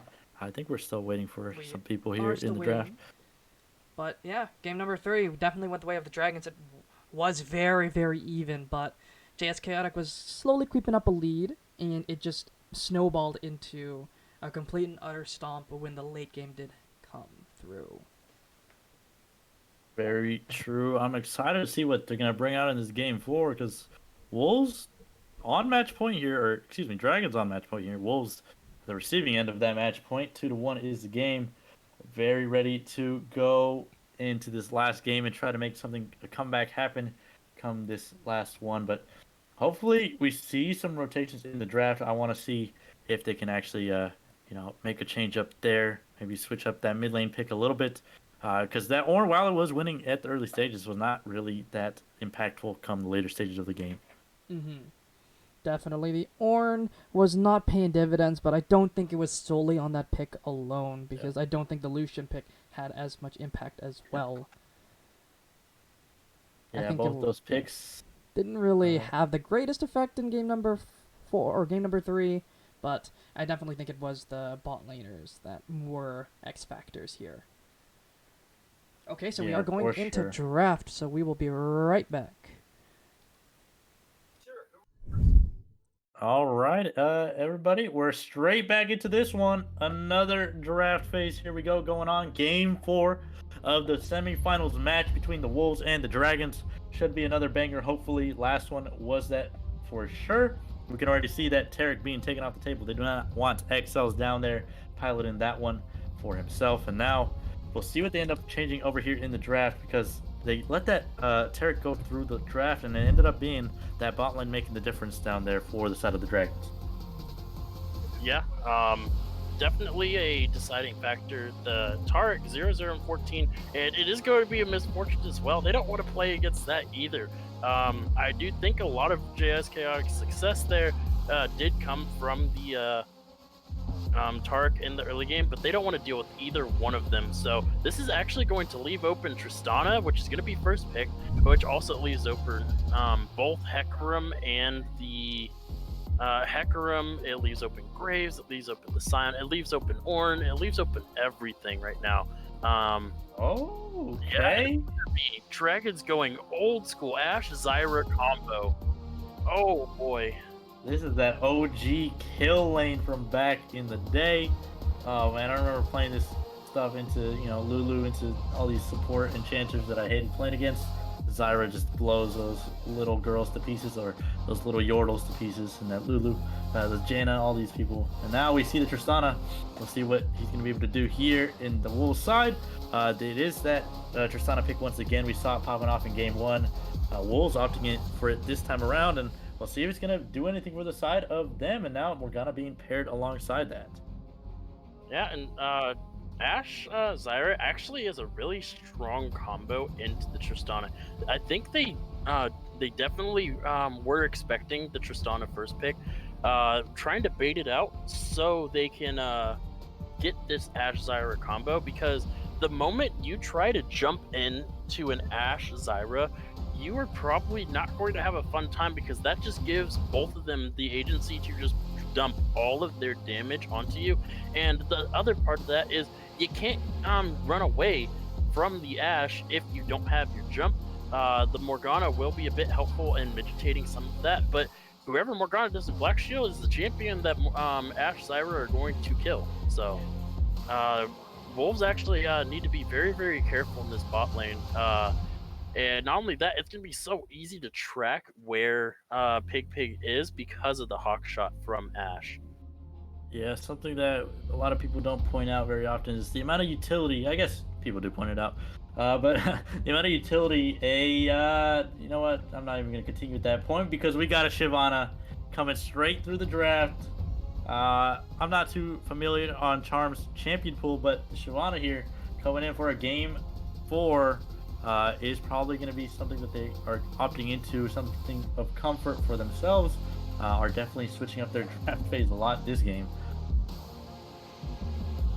So we'll see what they end up doing for their solo picks. We see that Ornn and Kennen banned away from Axford once again. They do not want to see those coming through the draft again. While the other side banning Udyr and Hecarim, so forcing Pig over there onto something a little bit lower in priority, a little bit lower in the meta. We could see something like the Graves come out once again, or something like the Olaf.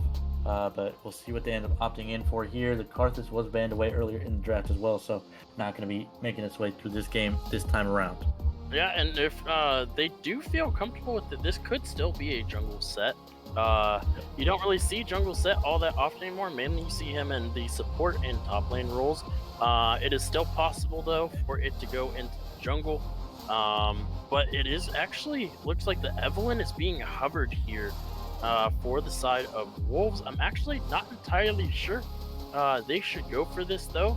Yes, while their backline is not very mobile besides Lucian, they have a lot of options to make sure that this Evelynn can never reach the backline, and if they're not careful, they are building a very, very squishy comp into Shyvana, who, as that is probably a mid lane Tristana.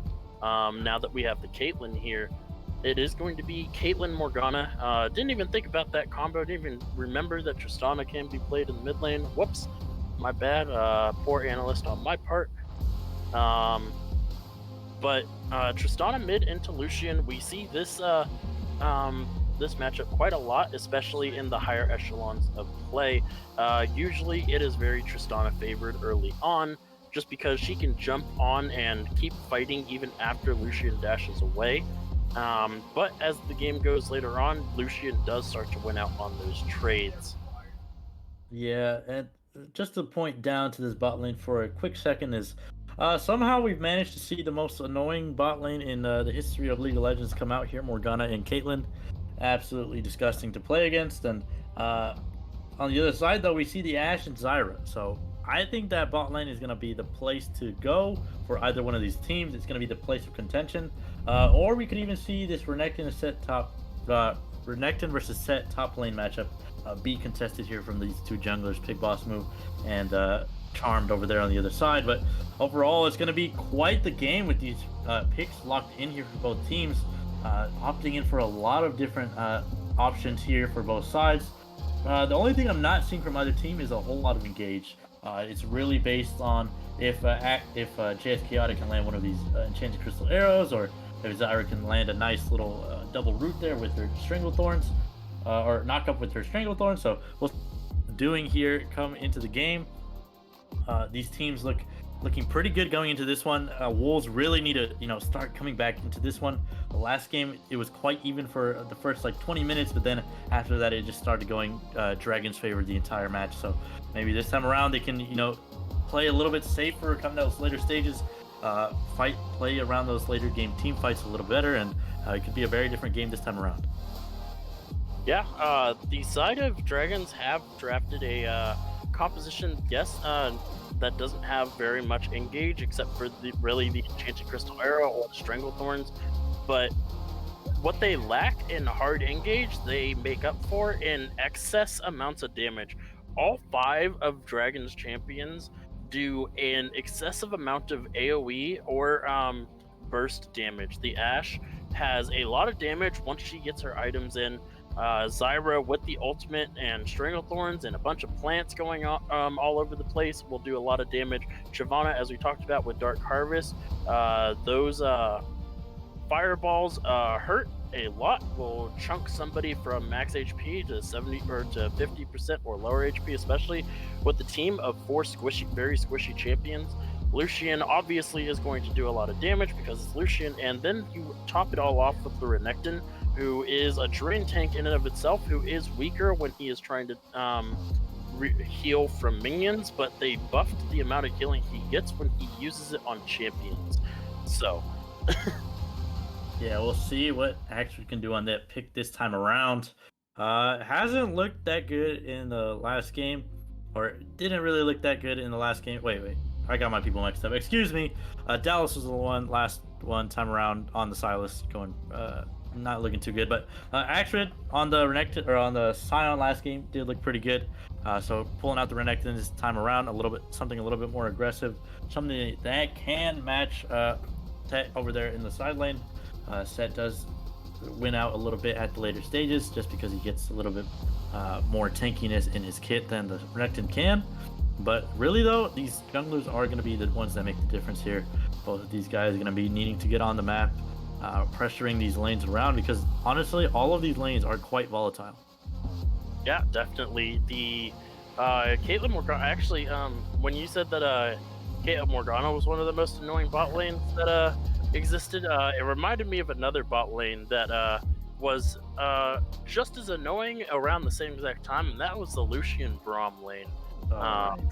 Yeah, that lane was also pretty difficult to deal with during the, I would call it the ADC meta, because there was a lot of combos down in the bot lane where it was very difficult for players to play against them, and it was one of the few times in League of Legends history where it was never a AD carry feels useless, but the AD carry is the strongest point in the gameplay around it. Unfortunately, those times have long passed. Bygone era, no longer the case. If the AD carry gets jumped on, they are dead 90% of the time. Unless, of course, you're chaotic with Misfortune, who can 1v2 a Graves and a Sivir and a Sivir by themselves as Misfortune, as Gurf actually did post a clip with his special camera view of that fight, zooming in on her absolutely chunking out both the Graves and the Sivir. Sivir actually avoiding the Q, but then it bounces anyways and does about 50% damage to the Graves, automatically popping his Immortal Shield bow. Yeah, that was a nasty fight at the end of the game of the last one. Dragons definitely coming out on top due to JS Chaotic and XL's amazing play down there in the bot side. Definitely got to give a handout or a shout out to them, excuse me. But these guys have been playing well throughout the series. I was talking about it last game. JS Chaotic has been throughout every single game, honestly, has just been playing well. While he may not have been the standout member in the first two games, wasn't by any means, falling behind very hard. Still was kind of winning the lane over there in the bot lane, and just playing well overall. And then last game, just absolutely popping off. There it goes, my homie Gurf posting it once again. But yeah, these matchups around the map, around the board, are quite volatile in and of themselves. So whoever can really get off to the races first can try to start that snowball off. And honestly, again, it's up to these junglers to make that difference. But man, this is game 4. This could be the difference maker. This could be what these teams need to secure themselves a spot in playoffs. What the Dragons need if they can, find this win here, and the Wolves really need to make this comeback happen if they want to stay in the playoffs. Yeah, and but the something that I really haven't talked about is the Wolves' composition. You look over on the side of Dragons, and their backline, besides the Lucian, is very, very immobile. And if this set manages to get back there along with the Evelynn, Ashe and Zyra just kind of die instantaneously. There's really no counterplay to it. Evelynn is just going to dash in. Set is going to probably use his ultimate on one of the tanks to get to the back line and just absolutely blow up this Ashe Zyra, which means Lucian has to make up the difference if that happens. As we we'll talk more about this as we get into game, as we are probably going to go in for the spectator delay as we load into the game here.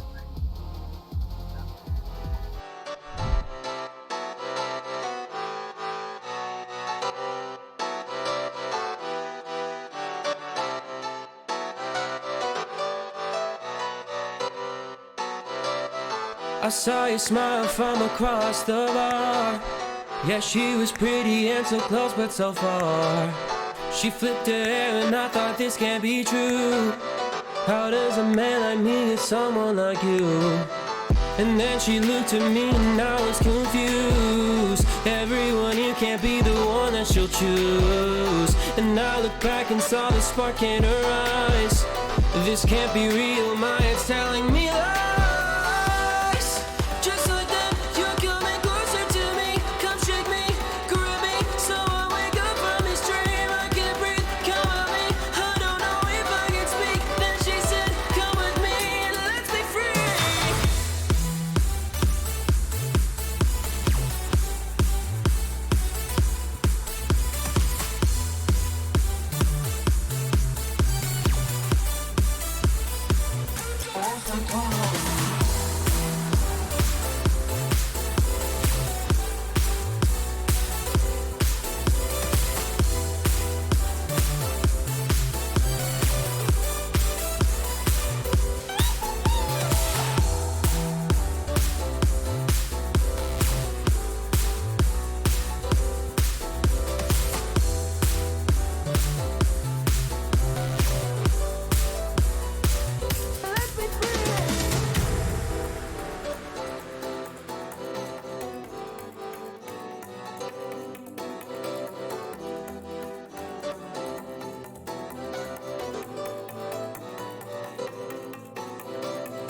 The night is young and I think this could go far.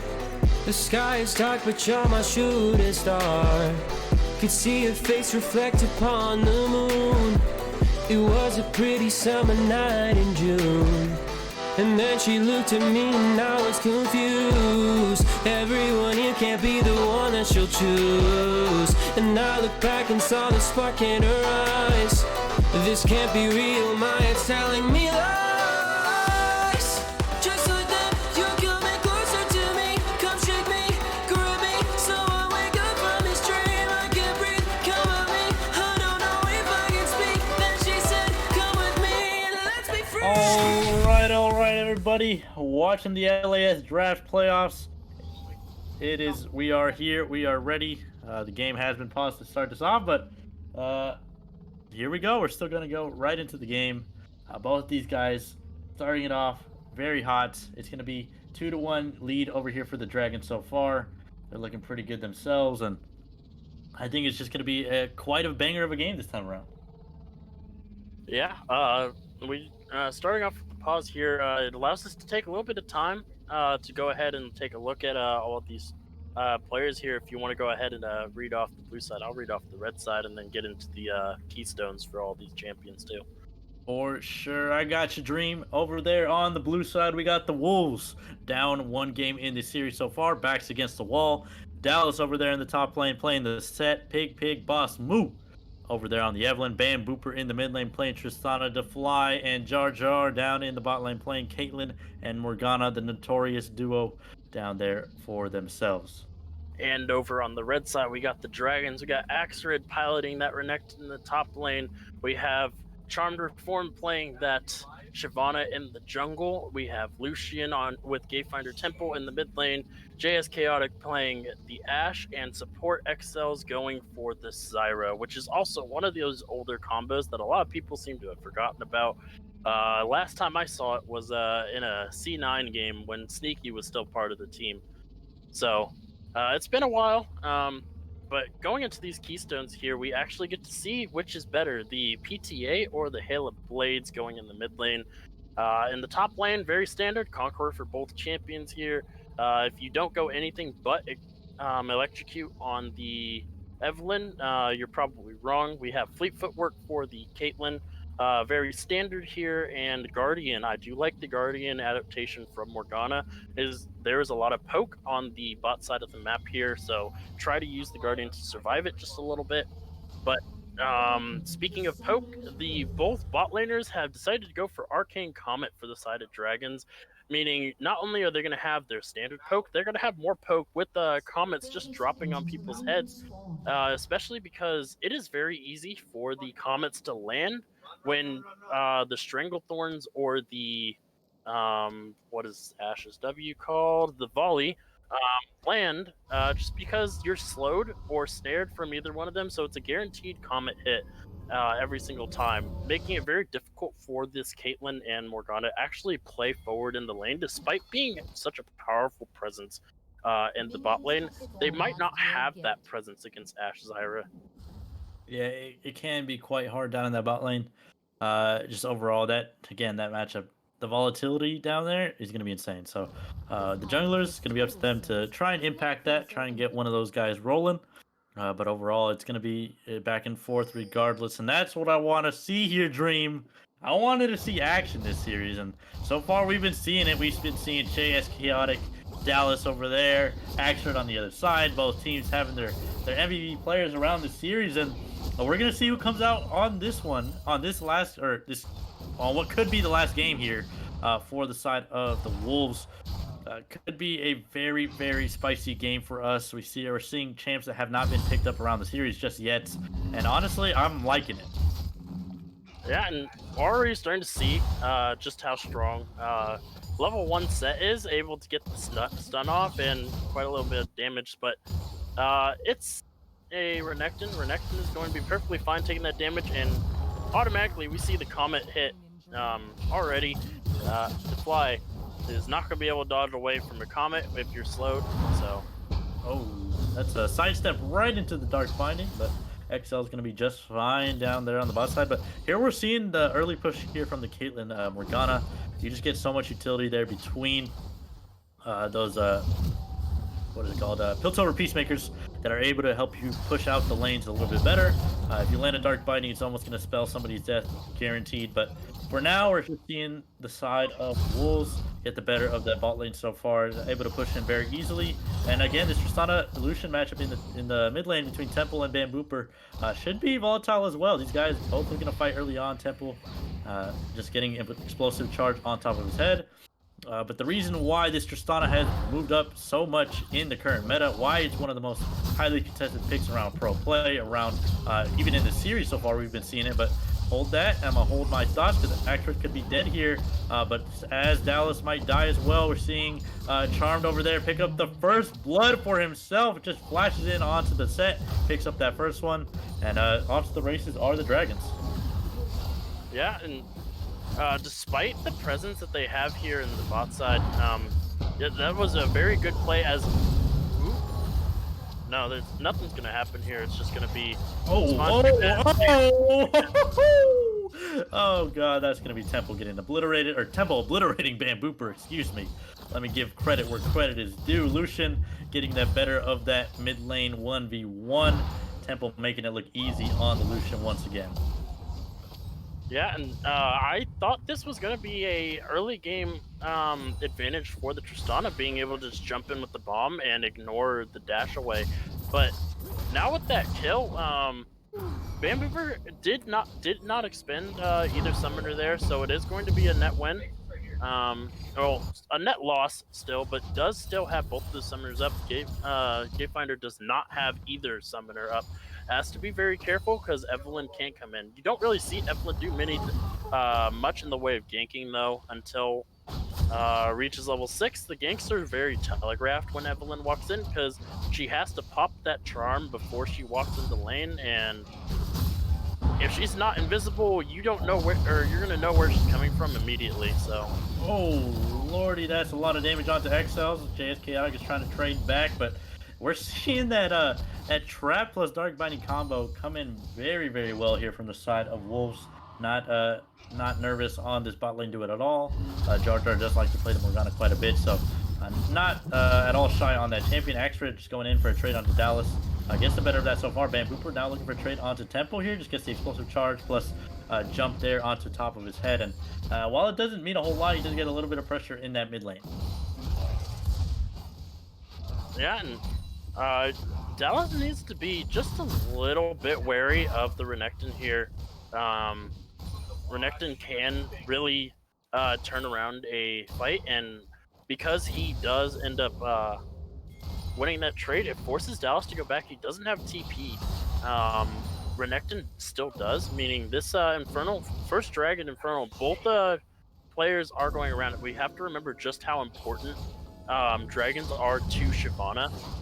She gets bonus stats as There's the Hextech Alternator doing its work there, doing quite a bit of damage to Pig Pig there. About 15% of Pig Pig's health, and it's probably going to be a first drag going for the Dragons here. Maybe not. They are backing off a little bit, but the bot lane isn't rotating, so this should be a dragon for the side of Dragons here. Going up 1-0 with the Infernal taken. It is going to be a Mountain next, so we're going to get either an Ocean or a Cloud Soul once again. I do believe this does turn into an Ocean Soul, Mountain or Infernal into Mountain. So Yeah, we'll see. Maybe it might just be that Temple getting jumped on again here with that rocket jump. Jar Jar just landing these dark bindings left and right, though, to be honest. And it's looking pretty good down there on that Morgana so far. But again, that gold lead starting to grow a little bit for the side of the Dragons over there after those first 2 kills. They pick up that Dragon. Now using this pressure around the mid lane to just, force Bambooper back a little bit, as there was the solo kill earlier in the game there. But Axrid not wanting to go down without fighting, pushing out set from that topside brush. It is warded, so we're not going to see Charlie not even hover through that lane. But we'll see what ends up happening around this game, because we've seen volatility around the 10-minute mark for both of these teams throughout the series. So hopefully it's not going to be any changes going on here. That is going to be the Ashe getting locked up by the Dark Binding. The Sun is going to come down as well. Does get locked up by the trap. Does not get hit though. JS Chaotic and XLs try to find some damage back. They do find it.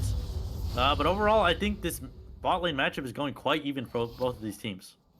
yeah, every time you see either one of these champions get caught out by the binding, you see the other person step up and put out enough damage to deter them from actually going full in, and it takes too long for Caitlyn to walk up and get the trap for that legendary combo that we were talking about earlier, and why Caitlyn Morgana is so strong. Can't really do that if either the Ashe or the Zyra just kind of steps up. Ashe now has level 6. Zyra only just hitting that level 5 very recently, only about 40% of the way through to 6. As Pig We could see it. JS Chaotic does use the Enchanted Crystal Arrow onto 1 off earlier, but now Pig Boss could be in a bad spot. The ultimate has not come down from the Evelyn just yet. Has not used it to get away, does not have enough mana to use it just yet. The Fly could be in a bad spot here. There goes the Fly. That's going to be a double kill for the Shyvana. Finds that big dragon charge. Action on the top lane, finding one back. That's going to be 4 for 1 on the other side of that. Bambooper trying to find one back as well. He's going to be able to find that kill on the bot side. JS Chaotic could be in a bad spot here. The Tristana is here to find the kill. Does find another one. After TP's into nothing. But that's going to be Bambooper finding 2 on the back side, while the other side for the Dragons find 4. That's going to feel real good for Bambooper, but for everybody else on the side of the Dragons, they got so much out of that play. Yeah, the Shyvana damage. We talked about this earlier on, and because the Shyvana damage just absolutely destroying. They clumped up just a little bit too closely there. Oh, we could see a very bad spot for Temple as well. Explosive Charge goes on top of him. Temple could be in a very bad spot. Nobody's here to help out. The mid laner ends up getting killed by Pig Boss. Moo makes another one on the board. Again, man, this is what I wanted to see. 10-minute mark. This is when the action is going to start to happen. Pig Boss Moo might be in a bad spot here, though. The Dragon's Ascent is available for him. Some XL more damage. They do get that stun off onto Pig Boss Moo. Does not have the ultimate trying to get anything else. Bambooper is trying to make something happen. Cannot, though, help out his jungler at all. Does get rooted up now by those thorns from the Zyra there. Strangle Thorns come out to nothing. But overall, man, action all over the map. They overextended over there on the top side for the Wolves, but overall, they're feeling good on this bot side. Are they going to get that last next plate? No, they are not.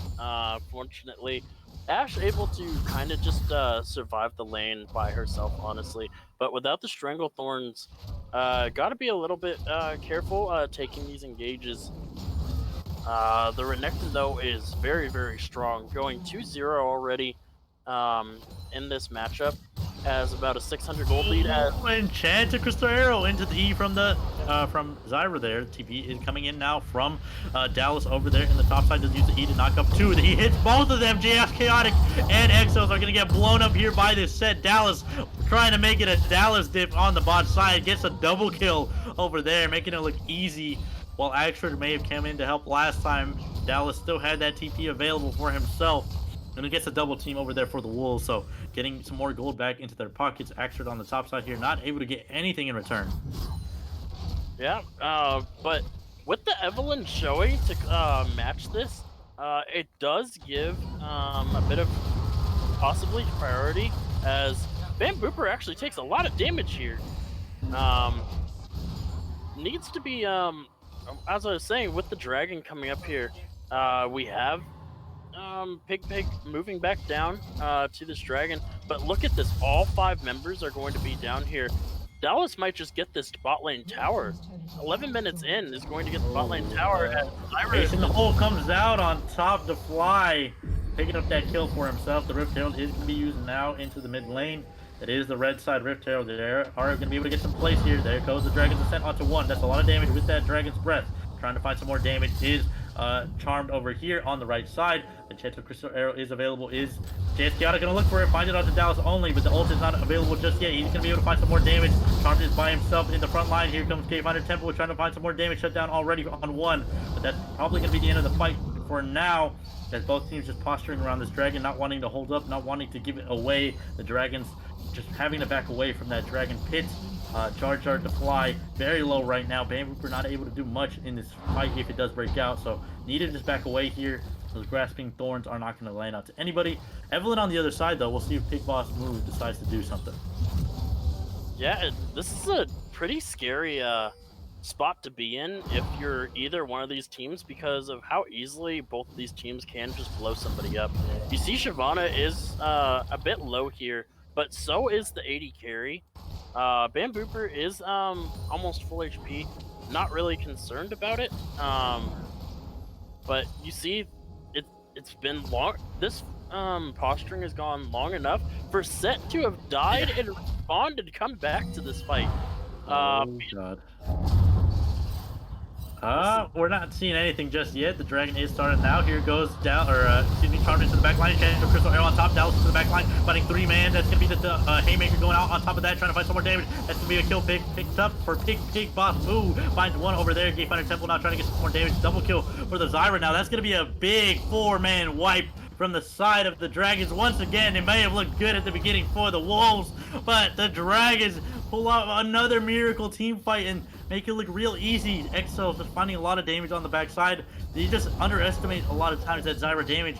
Bambooper not wanting to give this one up, is quite strong himself, does not have anything except for that Ignite. Is he going to go in here, not look for anything extra, just posturing around the top side of this Dragon Pit, just pushing him away, not letting him get near this pit at all. Gatefinder Temple not looking to engage onto him, not find anything. Ace in the hole goes onto Excel's, only hits him for a little bit less than a quarter of HP. Nobody dies, but that's going to be another dragon going over to the Dragons, keeping their brethren in their back pockets there.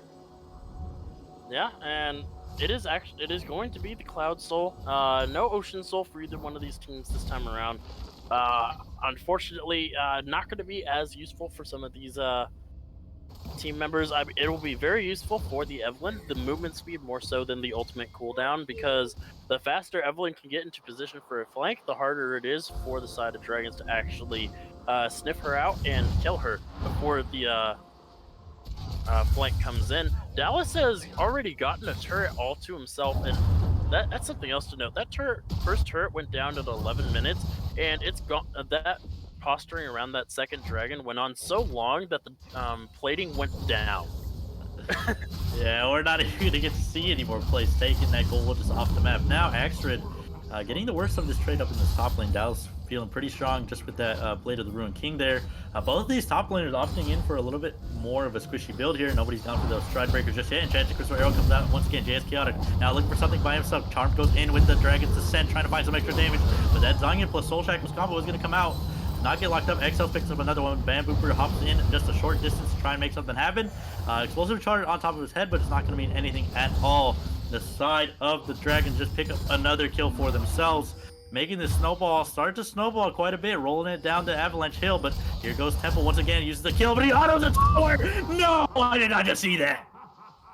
That can go in blooper clips there, Gurf. If you want to clip that one as well, but it's so unfortunate he had the kill onto Bambooper there, burning the flash, unfortunately, and just autoing the tower. It feels so bad when you do that.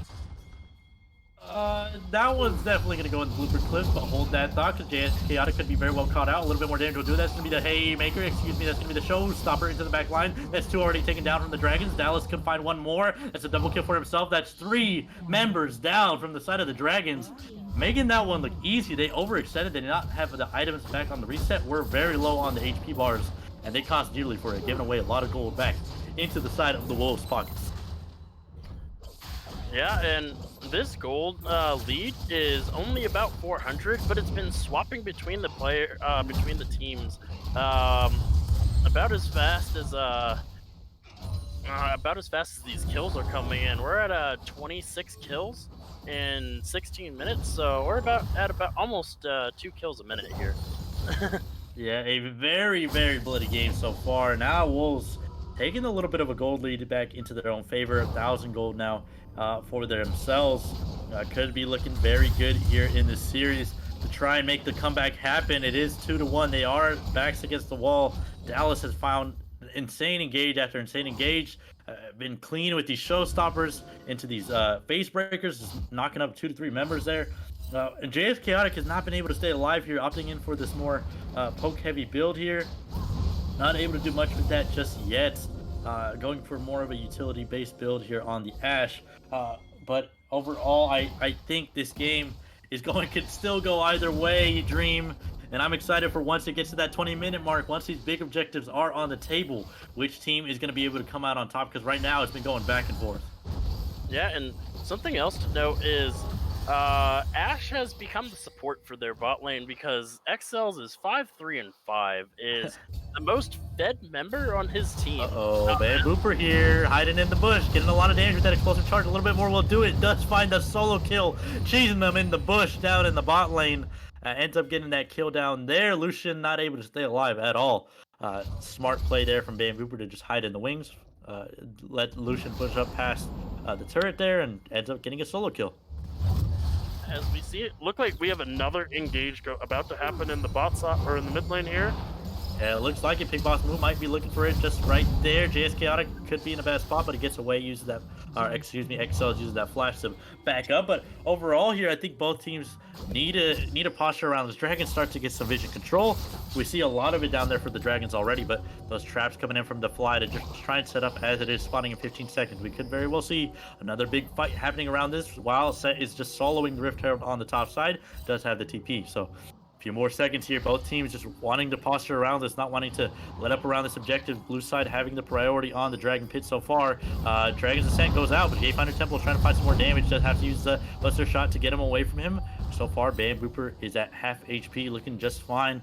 No team wanting to go extremely hard just yet. That Rift Herald on the top side still getting taken there by Dallas, so has to walk down now as it is starting to spawn up. Jar Jar just gets absolutely destroyed. That's a lot of damage. Jar Jar could get it blown up here. Actor already finds the first one. Explosive charge into the back line. XL's Gamefinder Temple and the rest of his team taking down the Dragon. They do find it at the end of the day. Rift Herald was used in the mid lane here by Dallas, but he is trying to find the engage here, trying to look for something else. Dallas is just walking in, uses the Q now for the extra move speed, nothing to keep the Zyra away from him. Dallas is just trying to find something onto him, tries to look for the face breaker, does not find it, but the rest of his team is still under the tower, taking it so far. Dallas could be very well dead here. They do find the shutdown. Dallas could go down. Now that's going to be one going back for the other side. Lucian picks up that one. Temple gets a big shutdown back into his hands, and at the end of the day, it's going to be a 1 for 2 for the side of the Dragons. They only lose XLs, but they kill Jar Jar and Dallas over there. Chance of Crystal Arrow just goes a little bit wide onto Def Fly over there.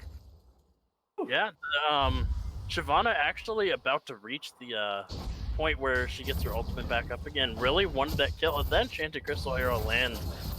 Defly just kind of dies there, unfortunately, and with the Set actually giving away a shutdown there, it actually goes even because he gets the shutdown on this Zyra there. So giving this shutdown away, unfortunately, it goes to the Lucian, who is in sore need of more money to try and catch back up with his counterpart on the other side, who is close to finishing is close to finishing a second item, has 1,200 gold sitting in the inventory there, actually has caught up and will be able to Probably finish. Looks like it's going to be Essence Reaver for the Lucian second. A heading here for because that shutdown is actually heading gold over Oh, the Fly in a bad spot. Flashes in. Temple is trying to look for that extra damage. Does not find it. Does not want to commit the Ignite there, but it forcing out both summoner spells down there from the Caitlyn. There is 4 members up here on the top side. This could be Dallas getting caught out. Actually, just getting blown up so far. That's a lot of damage down there from Dallas. The Showstopper comes out, trying to find some extra damage. Is his team, but that's going to be a flat shin. That's a lot of damage. That's true damage going straight onto the back of Axrid, but they are not able to find anything else. On the bot side, though, Big Boss Move finds a kill onto Temple. Is not able to stay alive, and now it's going to be a 1-for-1 trade on either side. Actually, excuse me, Dallas was able to get a one kill back in that 1v3 situation, and that was just a nasty little play out of him. Has that Sunfire Cape, is much tankier than people might expect, and we saw it there. He stays alive for a long time and is still able to get that kill onto Axrid. Yeah, and because of that, the side of Wolves, they get 2 turrets off of that. They get 2 kills for the 1 kill onto Set, burning a lot to actually kill him. And then on the other side of it, because there's 3 members that are still down on the bot side after Lucian goes down there, they just go ahead and grab both the mid inner and the bot lane inner as well, leaving only the top inner turret remaining. This game, 5-1 in turrets, but it's 3-0 dragons. Cloud Soul is not the soul that you would want to have if you have 3 dragons. You'd much prefer an Infernal Soul, because that could change the face of this game very quickly. However, the movement speed that this is going to grant both Shyvana and Renekton is going to be absolutely disgusting. Yeah, this could just be what makes a difference here. A lot of cooldown reduction there. Plus that extra move speed from the ultimates does a lot there. But the Dragon's still quite a little bit down in the objective department in terms of towers. But Jar Jar just getting solo killed, got caught getting provisions, but now they could try and force a 4v5 around this Dragon. Charm does not want to let up. He's still looking for the kill onto Bambooper. XL's on the other side, though, getting locked up by the Shyvana, or by the Evelyn on the other side. Dallas is here now, though. He could be very well finding a kill. XL is on a bad side. The shutdown does come out from Ashe on the other side, though. JS Chaotic is able to find the cool. Bambooper picks up one on the other side. Now a shutdown for Temple as well. Dallas is just chasing down this poor little Lucian, but he's trying to find something else. Actually could be in a bad spot here. They do find the kill onto him. That's going to be 3-for-1 on the side of the Dragons. They made it look easy. Now they could very well push onto this this Baron here. Yeah, technically it was an extended 4-for-1 there, because the Morgana was caught out there, being dead long enough for herself to respawn. But just a Caitlyn and a Morgana are not going to be able to stop this Baron from going down. It looks like they were going to try, but thought better of it, so another Baron goes to the side of Dragons here, and they're going to feel really good about that coming into this soul fight that's about to start here in 20 seconds. Yeah, this soul fight, the fight that could very well determine the series, having that extra damage with the Baron buff, or excuse me, having that extra push power with the Baron buff, able to do a lot of work for themselves if they can push out these lanes. But they are a little bit late out onto the map. They had just reset, so it's not going to be able to find that much. But here is Charm. That's a lot of damage! He blows them up into tiny little pieces. He's going to be getting destroyed there. Big Boss Moo tries to find something else, but Dallas is going straight into the backline. He is in a 1v4. He's trying to get some more damage down. Does find a little bit more. Bambooper is in the backline as well. They're getting wiped on the backside. This could very well be the fight the Wolves need. They do fight 4 members. Axford is the last one standing, and he's going to be the only one walking away with broken legs after Dallas just face smashes him into little tiny minuscule pieces. That man was on fire, just taking that Renekton into the back line, or excuse me, Shyvana into the back line, straight into the 3 carries, or the 3 squishy members on the side of the Dragons. Yeah, I actually have expected, because Axford went back and he had his teleport up, I have expected the Renekton, he still has ultimate to TP on that ward that Caitlyn was just standing next to try and fight for that, because he has Prowler's Claw and Collect. He probably might have been able to get away with killing both of them, honestly. But, oh no, Set's gonna get caught here. Could very well get caught, or is Charm the other one caught? This could be the other side around. Dallas could be in a bad spot here. The Enchanted Crystal Arrow is not going to land because of that spell shield. Good guy, Jar Jar, coming in at the last moment to keep his top laner alive. That one's going to feel good for himself, but 2 ultimates burned from the side of the Dragons to just try and find that pick. They don't find it, and now aren't going to have that to, push around this mid lane. And honestly, if I'm the side of the Wolves, I'm still feeling good. My Caitlyn, my Tristana are scaling very well, and I am going against the Ashe here that is opted in for more of a poke-heavy build between this Imperial Mandate and the Muramana there. So overall, I think the Wolves are set for the late game. They have managed to win this last fight, have been able to get a lot of towers, and now really the onus is on the Dragons over here to make the play, because while they might be ahead in gold and in Dragons, they are not winning the fights when they need to, and while they have good setups around the objectives, they have not been able to get the key members on the enemy team. Yeah, they've been able to win the fights where not all the members from the side of Wolves are in proper position, and unfortunately Jar Jar has been out of position multiple times. 1-6-4 on that scoreline there.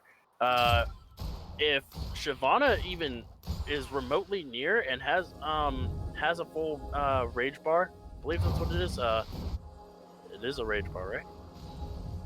Fury bar, thank you. It has a full Fury bar. Jar Jar just instant dies. As we see, one empowered W, one empowered E, auto kills the. Oh my lord! Oh lord, Axridge is going down in Pound Town, getting destroyed by Dallas up here in the top lane. That Prowler's Claw plus Collector's build not doing the most for him in the side lane, just getting destroyed by the set here. And Axrid in his last couple of games has not been able to do that much against Dallas up here. We saw him, getting some pretty good trades on the side this last game, but was not able to do that much. Excel's and the rest of his team are up here, but it might get caught out by the Evelyn by himself. Excel's in a bad spot. He doesn't go down to Big Boss move. On the other side, though, Charmed is trying to take down the Fly. He is in a 1v2 over here on the other side. While we thought that Dallas was going to get caught out, it's actually Excel's on the wrong side of the map there, and does go down in the end of the day. Did not have that Zhonya's just yet. Had not gotten enough gold over there on his side, but the side of the Wolves have been making this one come back and forth, and now they could be in a bad spot to try and win this game. To Fly and Jar Jar could be in a bad spot. That's a lot of damage going down. He's going to use the Soul Shackles on his dying breath to try and get the extra damage down. Extra picks up the kill, but that kill does not really mean a whole lot when your side lanes are getting pushed in this hard. It's going to be up to Charm to try and find it. It's a lot of damage. A little bit more would have done it, but that Caitlyn to Fly on that. Caitlyn is barely going to be able to stay alive. I have expected Ashe to use her ult as an X. Oh, Lord, Dallas does not give one single crap. XLs might be going down here as well. That enchanted crystal arrow barely keeping him alive. Dallas is going to get killed. JS Chaotic with the enchanted crystal arrow to save his support. Oh, man, if that's not bot lane synergy down there, I don't know what is. That was nice. Dallas going a little too ham, even blows a flash to try and get the kill on the support of all people, and playing with fire over there in the top lane.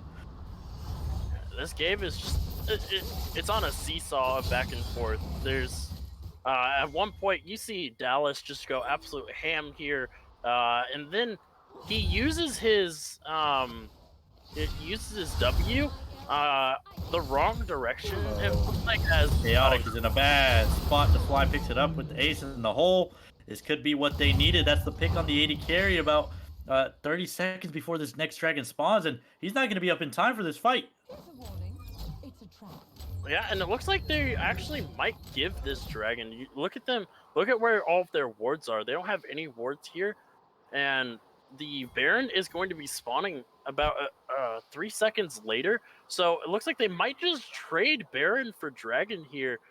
It's not a soul for the side of Wolves, so it looks like they may just give it, because look where all the vision is on this, and they can burn this down very, very, very quickly. Now just spawning on the map. They are doing that race to sell out the dragon for the Baron. Who is going to win it out? No members from the side of the Dragons, or excuse me, from the Wolves have moved over just yet. That's going to be the Senti coming in now. We see which team is going to pull the trigger here. Doesn't look like the Dragons want this smoke just yet, though. That's going to be a free Cloud Dragon going over to the side of the Wolves, and now they might be in a bad spot here to just lose this Dragon or to lose this Baron altogether. This could be it. That Baron down at 6,000 health. But Shyvana into the back line by himself, not able to do just yet. Game Hunter Temple on the other side, though, doing a lot of damage here. It's just Chaotic. Extra goes straight back to the back line with the Buster Shot. Here he goes in the back line. This could be the fight that they needed. The Dragons could have just ended it here, but Dallas is still alive, trying his best to do it, but they don't do it. Temple with a triple kill. They get the ace. That's gonna be the Dragons' finding the team fights. I thought it was going over to the Wolves at first, but they made it happen. Tempo putting on the heroics at the later stages of that fight, and they find the team fight win to secure themselves some extra gold. While it might not mean anything just yet, it might just mean a lot of pressure around this Baron coming up soon. Yeah, and they don't have the they do have the minion wave now. They are going to get this first inner tower, the mid lane inner tower here. As a response, the Morgana is the only one up for a few more seconds here, but both their other lanes are pushing against them. They're not going to get anything else. Renekton is building like he is Lucian, as the Navori Quick Blades Collector, and Prowler's Claw there. He is not a very tanky champion, and this is a team that doesn't have a lot of tankiness here. Shyvana went full AP, Night Harvester, Death Cap, and Nashor's Tooth. And you're starting to see the difference between the team comps, because this was now set. He also has a Gargoyle Stone Plate now, so not only does he get the massive shield from his W, he's also getting a massive shield from the Gargoyle Stone Plate. Both those combined are probably bigger than his entire health bar, so as XLs is going to get caught again. Oh, yep, in a bad spot here. He has to flash away, just getting away. The ace and hold is going on for some poke onto Charmed here, but now we see both teams posturing that Tristana does not have TP. He's in the back line. If they notice this, they could very well find the fight. That's going to be Temple going straight onto Evelyn by himself. That Tristana could keep pushing on the bot side as well. Nobody has gone to match her just yet, but now Renekton is TPing back, does not have the TP himself. But we'll see which team decides to pull the trigger around this Baron. It is the 32-minute mark. Whoever wins a team fight here could very well end the game. Yeah, this is a very, very tense game. You see Tristana is not going to get the turret. Gets it pretty low, though. Temple going in, 1v2, does not care at all. Jar Jar could very well find the kill onto him, but that's going to be Temple. A big mistake, dashing onto 3 members from the side of the Wolves. That could have just cost you the game. Dallas is here by himself. Did he just cost him his team? Is he going to get himself killed as well? Doesn't look like it is going to be able to get away. It is quite tanky. XL is taking a lot of damage from that Haymaker down there, but Tristana is on the bot side. The macro game for the side of the Wolves is just better at this stage, and now they've been able to find a pick. They've been able to get an inhibitor tower, and now they might be able to push onto the Baron themselves. But for now, they're just playing it safe, backing up, getting some resets off, and they're going to posture around the top lane now. Yeah, minute and 30 from this third dragon here. If the side of Wolves manage to get all 4 of these... Oh, in a spot that he misses, though, from Charm. He's not able to find it just yet, but now he is going to go down to fly. Goes down. Crucially, the dragon is available. They don't have one of their 80 carries. This could be the fight that the Dragons are looking for, so we'll see if they end up going for it. But for now, all members on both teams have their summoner spells up, except for that flash from the Lucian and that flash from the... Zyra over there. Everybody else almost having their flashes available. It's going to be a crucial fight overall, man, and I don't even know who's going to take it at this stage of the game. It's been back and forth. This could very well be how the game ends around one of these big objectives, because the Cloud Drake is spawning now in about 45 seconds, and that's going to be soul point for the dragon, or soul for the Dragons, while it's going to be soul point for the Wolves. And this is going to be the most drawn out game so far. Both teams not wanting to lose, not wanting to, make this game go to a game 5. Well, the Wolves trying to force it to a game 5, while the Dragons trying to end it here. The Wolves definitely playing with their backs against the wall. They know their playoff hopes land on this game, on winning just this game. They would still have to take another one on to win the series, but for now, taking it one game at a time, trying to stay in this game as much as possible. Yeah, Shyvana playing with fire a little bit there. There were 3 members on the other side of that wall, could have very easily jumped on him. And once again, we're going to dodge out of that. He is charmed up. That could be a bad spot. That's the jungler down. That's going to be 1 down as well. Tristana has just got him blown up. Axrid is in the back line trying to find some more damage, but they're just cutting away from Dallas. They cannot find the engage that they wanted. That's 2 for 2 so far on both sides. Here goes Dallas. He goes straight onto XLs. Dallas now could get it slowed up here to fly on the other side, though. Temple still untouched in the back line. XLs getting away from him. That's a big stone plate shield plus Haymaker. Wow, that's a big shield. And now they have the priority around this dragon. It's a 3v2 for another 40 seconds, and this could be very well what the Wolves need to end this game. Yeah, Dallas is just going to do this solo, as you see Evelyn and Caitlyn heading towards the Baron here. Not really sure if this is the play that they want to go for. Lucian and Ash, two major dealers of damage here, especially because Imperial Mandate Ash can do enough. They don't have a tank here to fully do this. Yeah, the Fly is the only member. Pig Boss Blue now trying to stay healthy himself, but Dallas has now shown up, so they do have the tankiness to try and do it. But Lucian and Ash are here. Can they try and make the steal happen? It's gonna come out. That's gonna be it. But nope. That's gonna be a smite secure from Big Boss Moo. Does not have the or has nerves of steel to not give that one away to an Ash Arrow Steel or a Lucian Coling there. But at the end of the day, it's 3-3 Dragon, 67,000 gold for both teams. This is the closest game we've had to this date, and it's gonna be a banger going into these 35 or 37 minute mark. I don't even know what to say anymore about these guys. It's just gonna be who can execute better at this point, because now the Dragon or the Baron is on the table for the Wolves. Gonna be able to use that to push in using that double 80 carry comp. The bot lane has been broken. The inhibitor is now wide open, so we'll see if they decide to opt into pushing down there. But for now, both teams just looking to reset, get some more gold. The higher levels are being hit here. Level 17 for the Ash, level 17 for the Shyvana.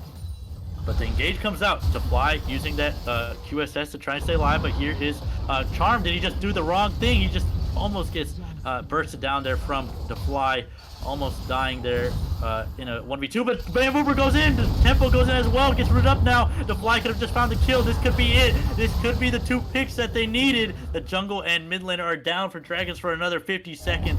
Can they look for the end? They have the Baron. They have all 5 members available. Wolves, did they just make this one happen? Did they just force a game 5? This could very well be it.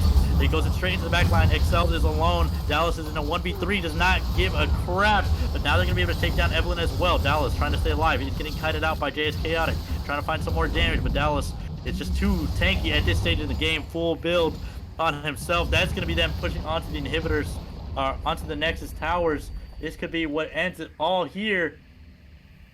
The game paused for everybody. Yeah, it looks like the game has decided this is where the end of the game is. I do think that I do believe this is Wolves win, which means we are going to Silver Scrapes and a game 5 here.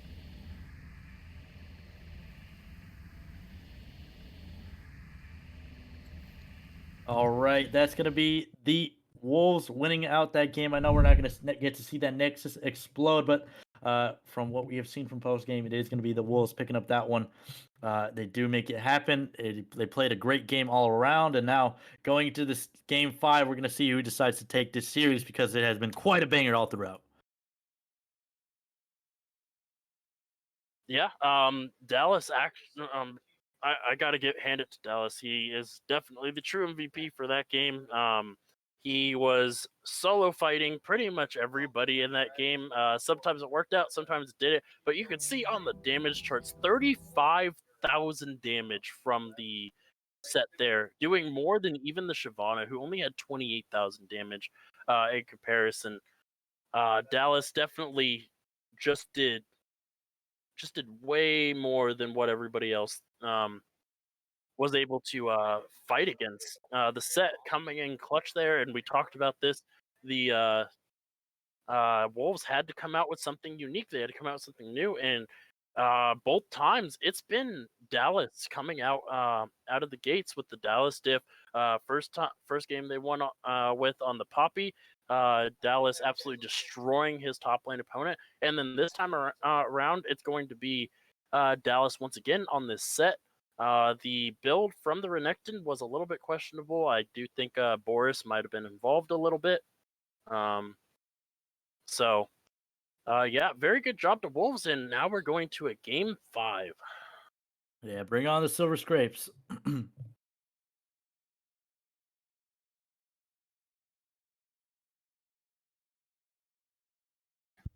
All right, we're going to head straight into the break for this game 5 as we get all set up for it. We'll be back in a few minutes.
Welcome back, everyone. So, as we enjoy this lovely silver scrapes, our player of the game is going to be Mr. Dallas up in that top lane with that set, making the show stop for himself and him alone. Smashing everyone, playing very well, playing those team fights incredibly well, landing some great engages, and that's what you want out of a set. You want him to be doing damage, you want him to be tanking damage, and you want him to be using that haymaker, using that showstopper, using that face breaker to break everyone's faces.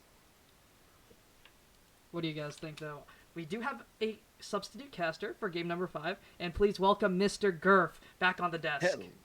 Hello. We're back again, and I'm really excited to see this final game. I was thinking this one was going to go to 5 because we got 2 really good teams here, but it's nice seeing Wolves kind of finding their footing there in game number 4 and bringing it to that hype game 5. So I'm so excited to be here and cast with you too, Dream. Definitely. Alright, so we are going to head into draft. There have been a couple of bans already, but let's get this underway. Let's see how things go for game number 5. We'll roll the silver scrapes once again. Hell yeah. Well, I will grab that link from you in a second. I'm sure it's going to be sauce in my way, but I'll see it. There it is. Beautiful. All right. So, first round of bans, Dream. I'm very interested to see what the adaptation for draft is going to be here with these first 3 bans. So far, it's going to be the same as the few previous games. Tarek going away, Karth is going away, the Mundo has been there all 5 games, so has the Seraphine, and it is going to be Tarek Misfortune going away here with, I'm going to assume it's going to be a Tristana, maybe even a set ban.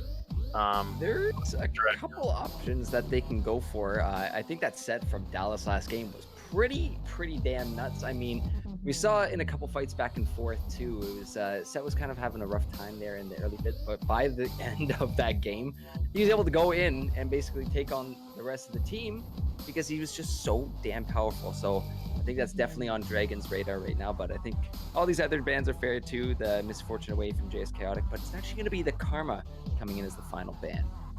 And oof, they waste no time for that Tristana. Yeah, Tristana paying dividends there, especially the later stages of the game, deterring Charmed from going in, deterring Axrid from going in, just being a nuisance the entire game. While it was a Dallas show, pretty much the entire game. Wherever he showed up, people died. Even if multiple people showed up, he still managed to kill people. So... But keep in mind, there it is too. That Lucian's still up as well. Could potentially be run again there for Gatefinder Temple. He did quite a good job on it last game up against Bambooper. But there's something special game 5. Again, it's one of those picks that I'm not going to say it. Because if it happens, it's only because it's playoffs and it's something magical. And I'm really hoping it does happen this game. But I'm not too sure. Again, that Tristana first pick, that's kind of what's nice about it. You can send it mid, you can send it ADC. We're not too sure where it's going to finally end up.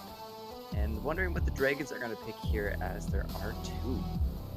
Yeah, the Hecarim is up, but as we saw, not really a priority in the first round after the first few games. So it is going to actually be the Galio picking up here. Now, this could also be flexed both in the mid lane and support role here. A lot of options, though, because it's blind. I'm expecting it to go into the support role. Just because blinding Galio when there is a Tristana already who's still has a high chance of going mid is probably not the greatest of ideas. And it looks like Wolves, they're just going to roll back what they did last time. They're going to pick up Morgana here on the second pick here, and I wouldn't be surprised if they pick up set third. Yep. But, you know, as Morgana, you got to just watch for those junglers and just be a little careful when walking around. I know that Shyvana last game was just the fireballs, like you said, the damage. Oh my god, absolutely disgusting. So we'll see if there's that kind of big risk coming through for Dragons. But I think what they're doing with the draft is good so far because Lucian and Galio, potentially both mid laners. That could potentially be the bot lane already locked in here for Dragons. So if I was them, I would lock in the jungler next, and that kind of hides what I'm doing with my draft. But Wolves kind of got some options here. They've got their support lined up, potential ADC or mid. So they could pick up a jungle for a Big Boss move if they wanted and hide that mid, hide that top laner for Dallas. But we'll have to see what they're gonna go for here, as it will be the set again, most likely for Dallas. He had a really good game on it last time, and I'm looking forward to seeing it again. Yeah, and literally these are the first. Nothing has changed from Game 4 to Game 5. They banned the same 3 champions. They picked the same 3 champions here. This is all up to Dragons now to make adaptations. They already have. The last time they picked Ashe Zyra, this time they're picking Lucy and Galio. So very interested to see what the Dragons go ahead and pick up here. Expecting this to go into the top lane with Dallas because of how strong he was. You can easily just pick your top laner here and hide your jungle and potential mid lane / AD carry picks for the later stages. As we are going to run a bit over time here, it is going to be the Malphite. Malphite Galio ulting on top of each other is kind of depressing for whoever ends up the receiving end of that, because once the one knockup ends, the second knockup is coming in, and they're not going to allow Caitlyn. No Caitlyn Morgana here. I think it's the Tristana mid again for Bambooper, so see them banning out that Caitlyn. Hecarim, like you said as well too, on the chopping block, and it will go as well, but final ban for Wolves. Yeah, I do believe that. Yeah, wow, that is not a ban we have seen at all in any of these games. I'm looking back. Yeah, not a ban that we've seen at all, but Lilia would be a very strong pick for the side of Dragons here. I'm very curious to see what they go ahead and pick up here. It's going to be the Udyr, which has been let through for the first time all series.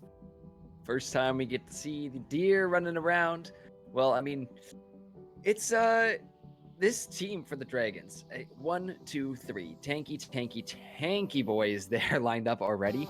So this is going to be really hard for the Wolves to chop through. I think these next couple picks are going to be crucial here for dealing with these tanks. You need something that is going to be able to chop through the front wall that Dragons are looking to put up around this Lucian. So I'm a little curious to see what that answer is going to be. Yes, the set is there, which is a great option. Actually, the fact that you keep picking more tanks into a set means you better watch out where you're positioning around these team fights, because if a set ults you onto your Lucian, well, that poor Lucian is just going to get squashed like a bug. But it's a Nivea that's going to be coming through for potentially Bambooper, which would mean that Tristana does go to the bot lane for it to fly. Yeah, they don't have the Caitlyn Morgana here, so looks like it is going to be Tristana Morgana in the bot lane, which now Dragons, now that they know what's going on, they can decide if this is going to be a Galio Lucian bot lane, if this is going to be a Galio mid, or if this is going to be a Lucian mid, etc., etc. They still, with this one pick, they decide what they all want here, and it's going to be the Graves from the Wolves. I'm actually not a big fan of the Graves. Yeah, and there it is. Swain support, because as soon as you see that Anivia mid, you're like, okay, I'm sending the Galio in there, he'll at least be able to sustain. And that bot lane of the Dragons has just become very, very scary with the Swain pickup. Yeah, I mean, it could still just as easily be a Swain mid who also can do relatively well into the Anivia. It can still be a Lucian in the mid lane. It can be a Swain Galio bot lane, which also is very terrifying if you're a Tristana Morgana. Yeah, this is a lot of beef that is gonna have to get chopped through by the Wolves. Dragons have drafted themselves just a thick team. What can I say about that? However, like I said, that set ult is gonna be very powerful if they can pick, I don't know, 4 out of the 5 of those members to ult, and ideally aim it onto the Lucian. But it is gonna be kind of the bullseye, that target on the back of JS Chaotic this game, especially how he's been performing tonight too. His misfortune has been really gross all throughout this series, so we do see a ban this game, but it is going to be interesting to see, unless we're being bamboozled and it's Lucian mid and I'm just talking out of my rear end. But most likely we'd see the Lucian ADC this game. Yeah, and Lucian Lucian with either one of these champions at support is going to be very strong. The level 1, if it's a Lucian Swain bot lane, the level 1 is very terrifying because Morgana doesn't have the black shield yet, Tristana doesn't have her jump yet, and the amount of damage that Swain and Lucian can put out at level 1 is actually kind of ridiculous. Yeah, getting the passive of his going, where he's gonna be double tapping you, and you're gonna have a Swain who's probably taking electrocute as well. That early at level 1, level 2 damage that is gonna be possible from JS Chaotic and XLs here is gonna be pretty nasty. So Defly and Jar Jar definitely gotta be on a little bit of caution coming into this lane, but as long as you're able to hit those bindings with Morgana, you're able to time the jump with Tristana properly, you should be able to get away from that engage if they're looking to kind of all in you there. So they do have options. They definitely have options in dealing with this. I think they got to bring the fight back to them. They got to peel these fights back towards ideal situations for them, because these dragons have the abilities to pick, to make engages, to follow up on each other's CC. So it's a very strong comp that the dragons have here. Yeah, and not only that, you were mentioning the amount of tank that the wolves have to get through. Swain is a damage dealer, but he is a drain tank as well. So potentially there are 4 champions that are just going to stand in front of this Lucian here, while Lucian just presses his auto attack button on repeat and uses his abilities, uses his ultimate, and whoever just kind of gets caught, because Anivia is a great champion, probably one of the better champions in the current meta right now. Her problem is the moment she gets any form of CC onto her, her ultimate stops. And there are 4 champions on this team that can stop her from using her ultimate.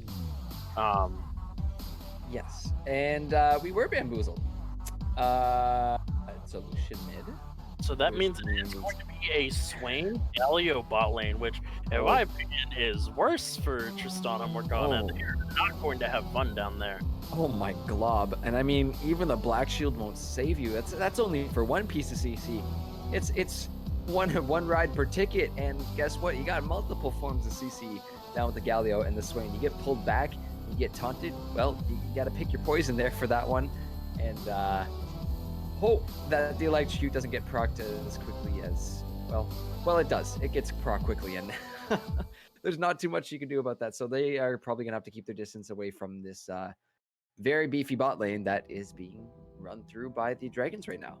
Yeah, that's another thing too. That's a Galio Swain. The amount of tank once they hit 6 is if you try to go in on those 2 champions and they have their ultimates up, it is so hard to actually kill, burst them down and kill them. Morgana has burst damage. Tristana has, she does have a bit of sustained damage with the bomb, but once that's gone, if you haven't killed them yet, there's a chance that they can just turn it on you, because the amount of healing coming from Swain while he is doing damage to you, and Galio being able to just stop you from fighting back it's something you got to be very, very worried about on the side of Wolves. And Lucian, I do like Lucian to Anivia because he can very easily dodge out of Anivia's CC and just get on top of Anivia, make Anivia's life very miserable.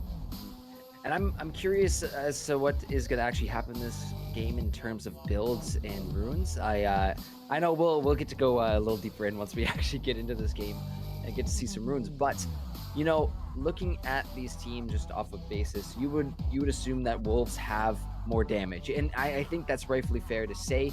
I mean, late game, the Wolves are going to hit super hard. That Anivia is going to be able to shred through these tanks, given that she doesn't get CC'd and has some time to get her pool off. However, depending on how these players build here, I mean, yes, we're most likely going to see XLs go tanky. We're most likely going to see JS Chaotic take that electrocute, go for damage.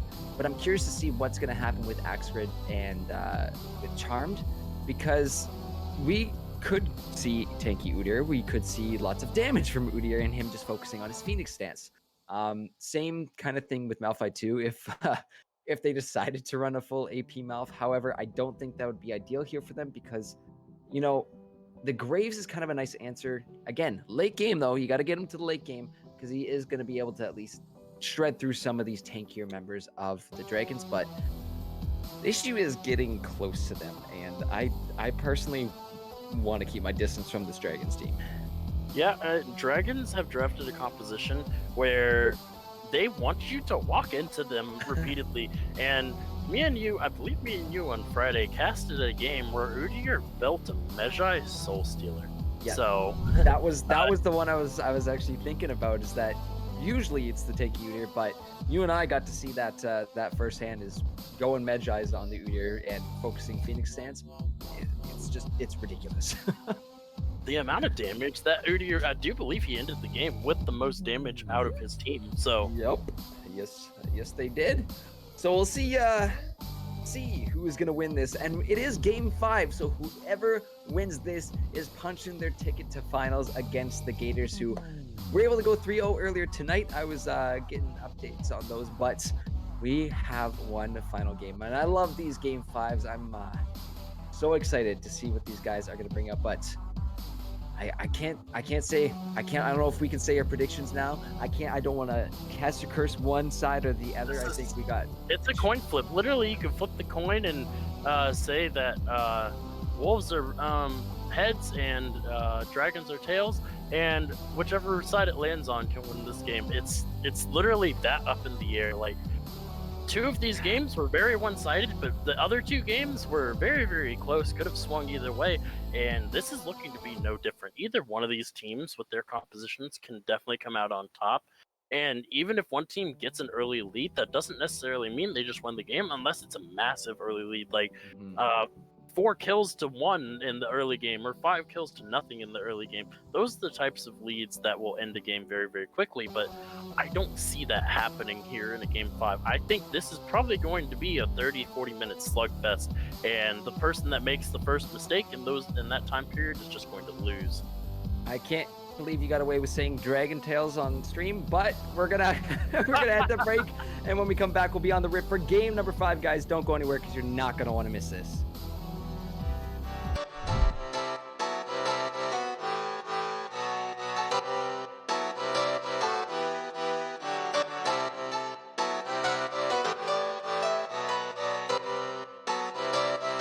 I saw you smile from across the bar.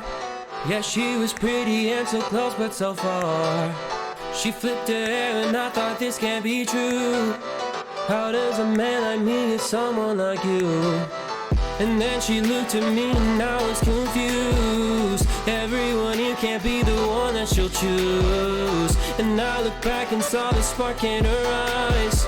This can't be real, my head's telling me lies.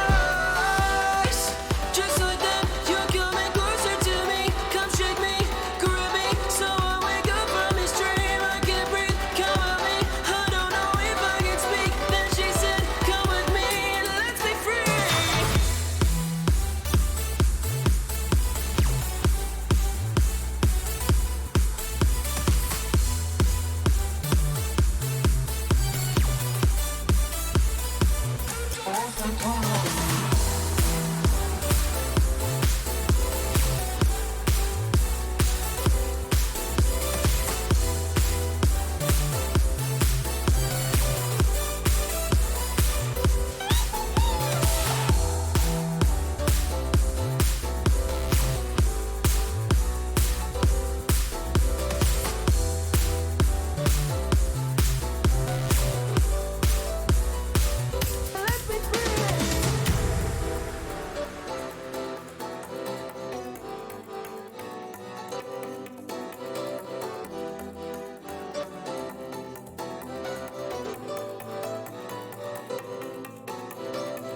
The night is young and I think this could go far. The sky is dark but you're my shooting star. Could see your face reflect upon the moon. It was a pretty summer night in June. And then she looked at me and I was confused. Everyone here can't be the one that she'll choose. And I looked back and saw the spark in her eyes.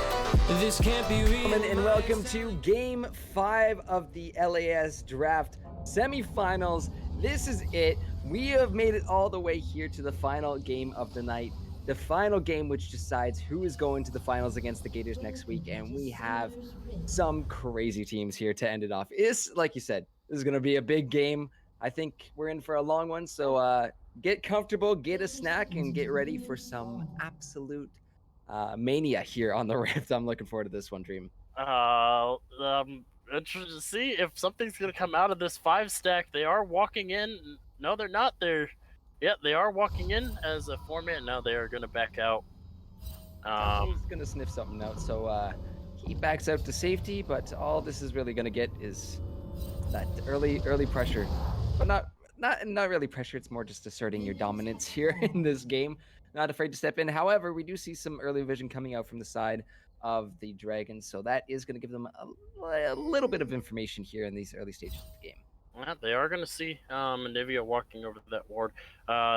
They're going to probably assume that no, they're not going to have really any good vision of where anybody is, because Graves is starting solo. He's doing his blue side solo right now, so they're actually not going to know much of anything.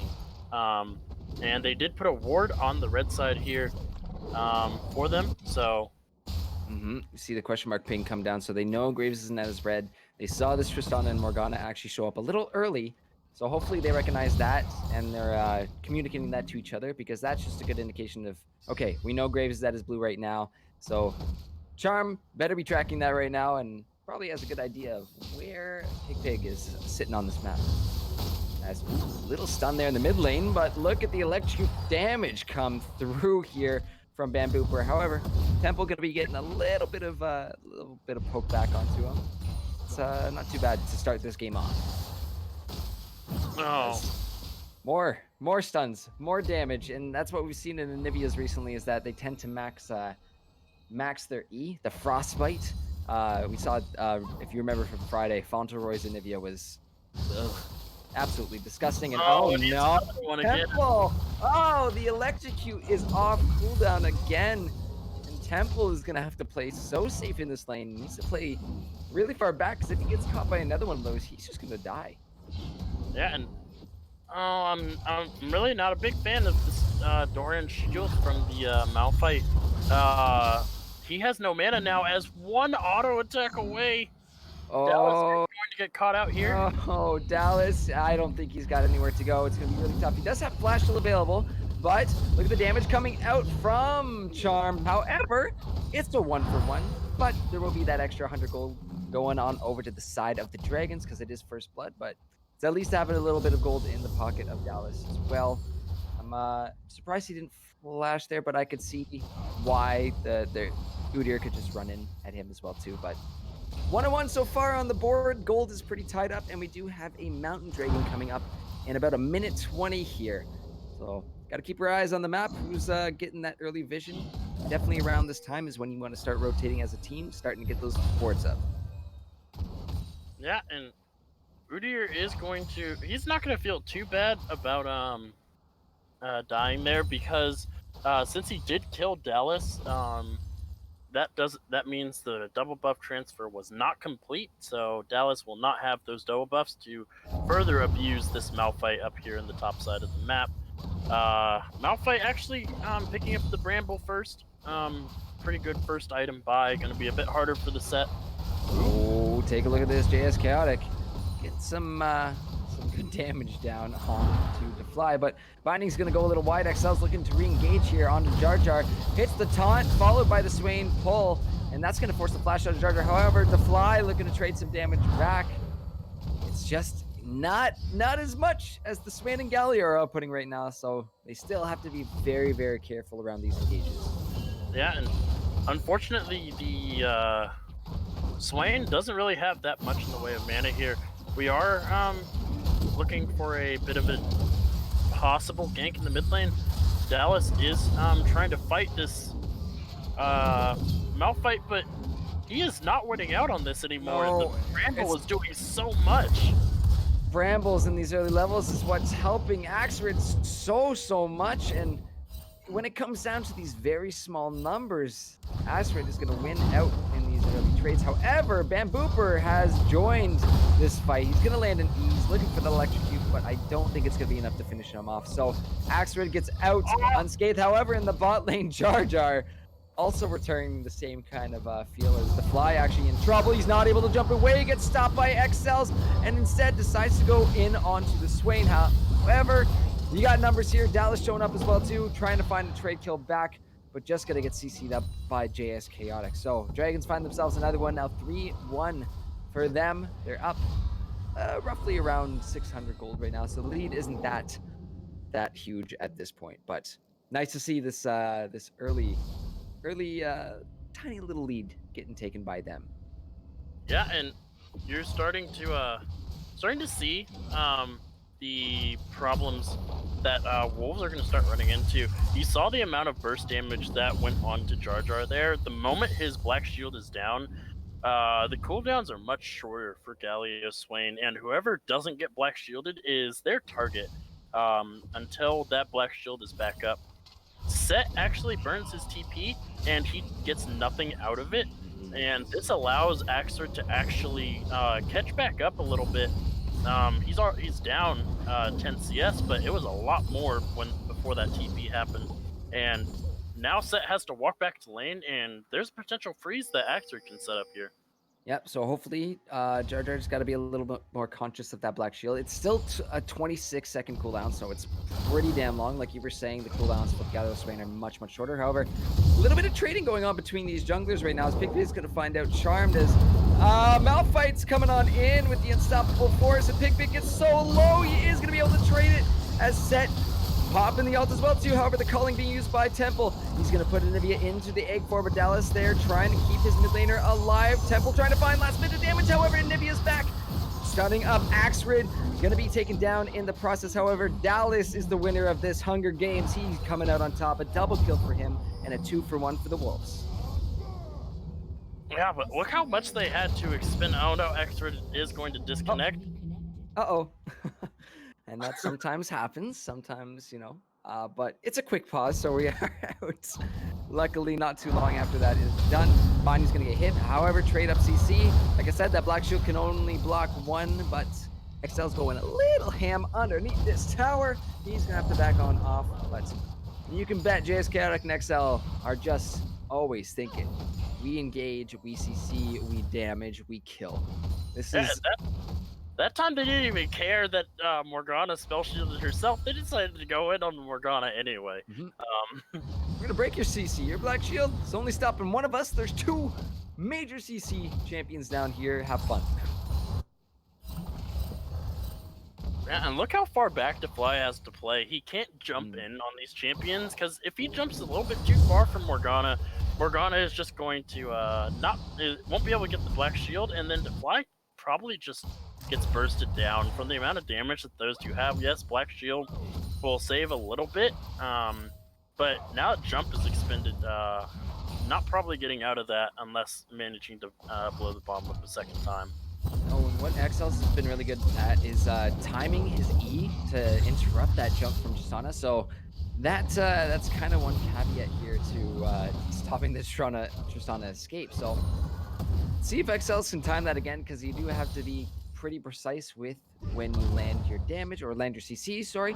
But keep an eye down there as looking to go in again onto Jar Jar. That taunt, that damage, the Swain root will not land, but JS Chaotic is actually gonna pop his ulti there. So it's not sure about that. However, Jar Jar steps up. He's got to be careful. That burst is still a little nutty. However, plenty out of range to avoid that kind of damage, and no kills are going to be exchanged in that bot lane. Yeah, and Dallas is actually starting to struggle in this lane against the Malphite. We saw briefly before it panned back down to the bot side engagement, Dallas trying to go for a fight with the Malphite, and his two-shot auto attack only broke through Malphite's shield. Yeah, and now the Bammies plus the Brambles, that's a lot of armor to be dealing with, along with the Grievous Wounds being applied back to Dallas. And steel caps as well are finished for him too. So, Dallas just doesn't do any damage to Malphite anymore.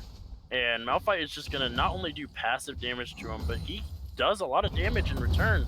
Like, that Q does quite a bit of damage. The Vampiric Scepter is finished, but it's not doing all that much. Look at No, no. He's punching them, but it seems for every punch he gives, he's taking more damage. And like we said, that Brambles is going to be really reducing the effect of that Conqueror, because we can see he's able to hit the 12 stacks very, very quickly. But, oh, we have an engage in the bot lane. The Fly actually going to be flashing away. Gets caught up by the taunt. Drake back by JS Chaotic. However, Hero's Entrance coming down.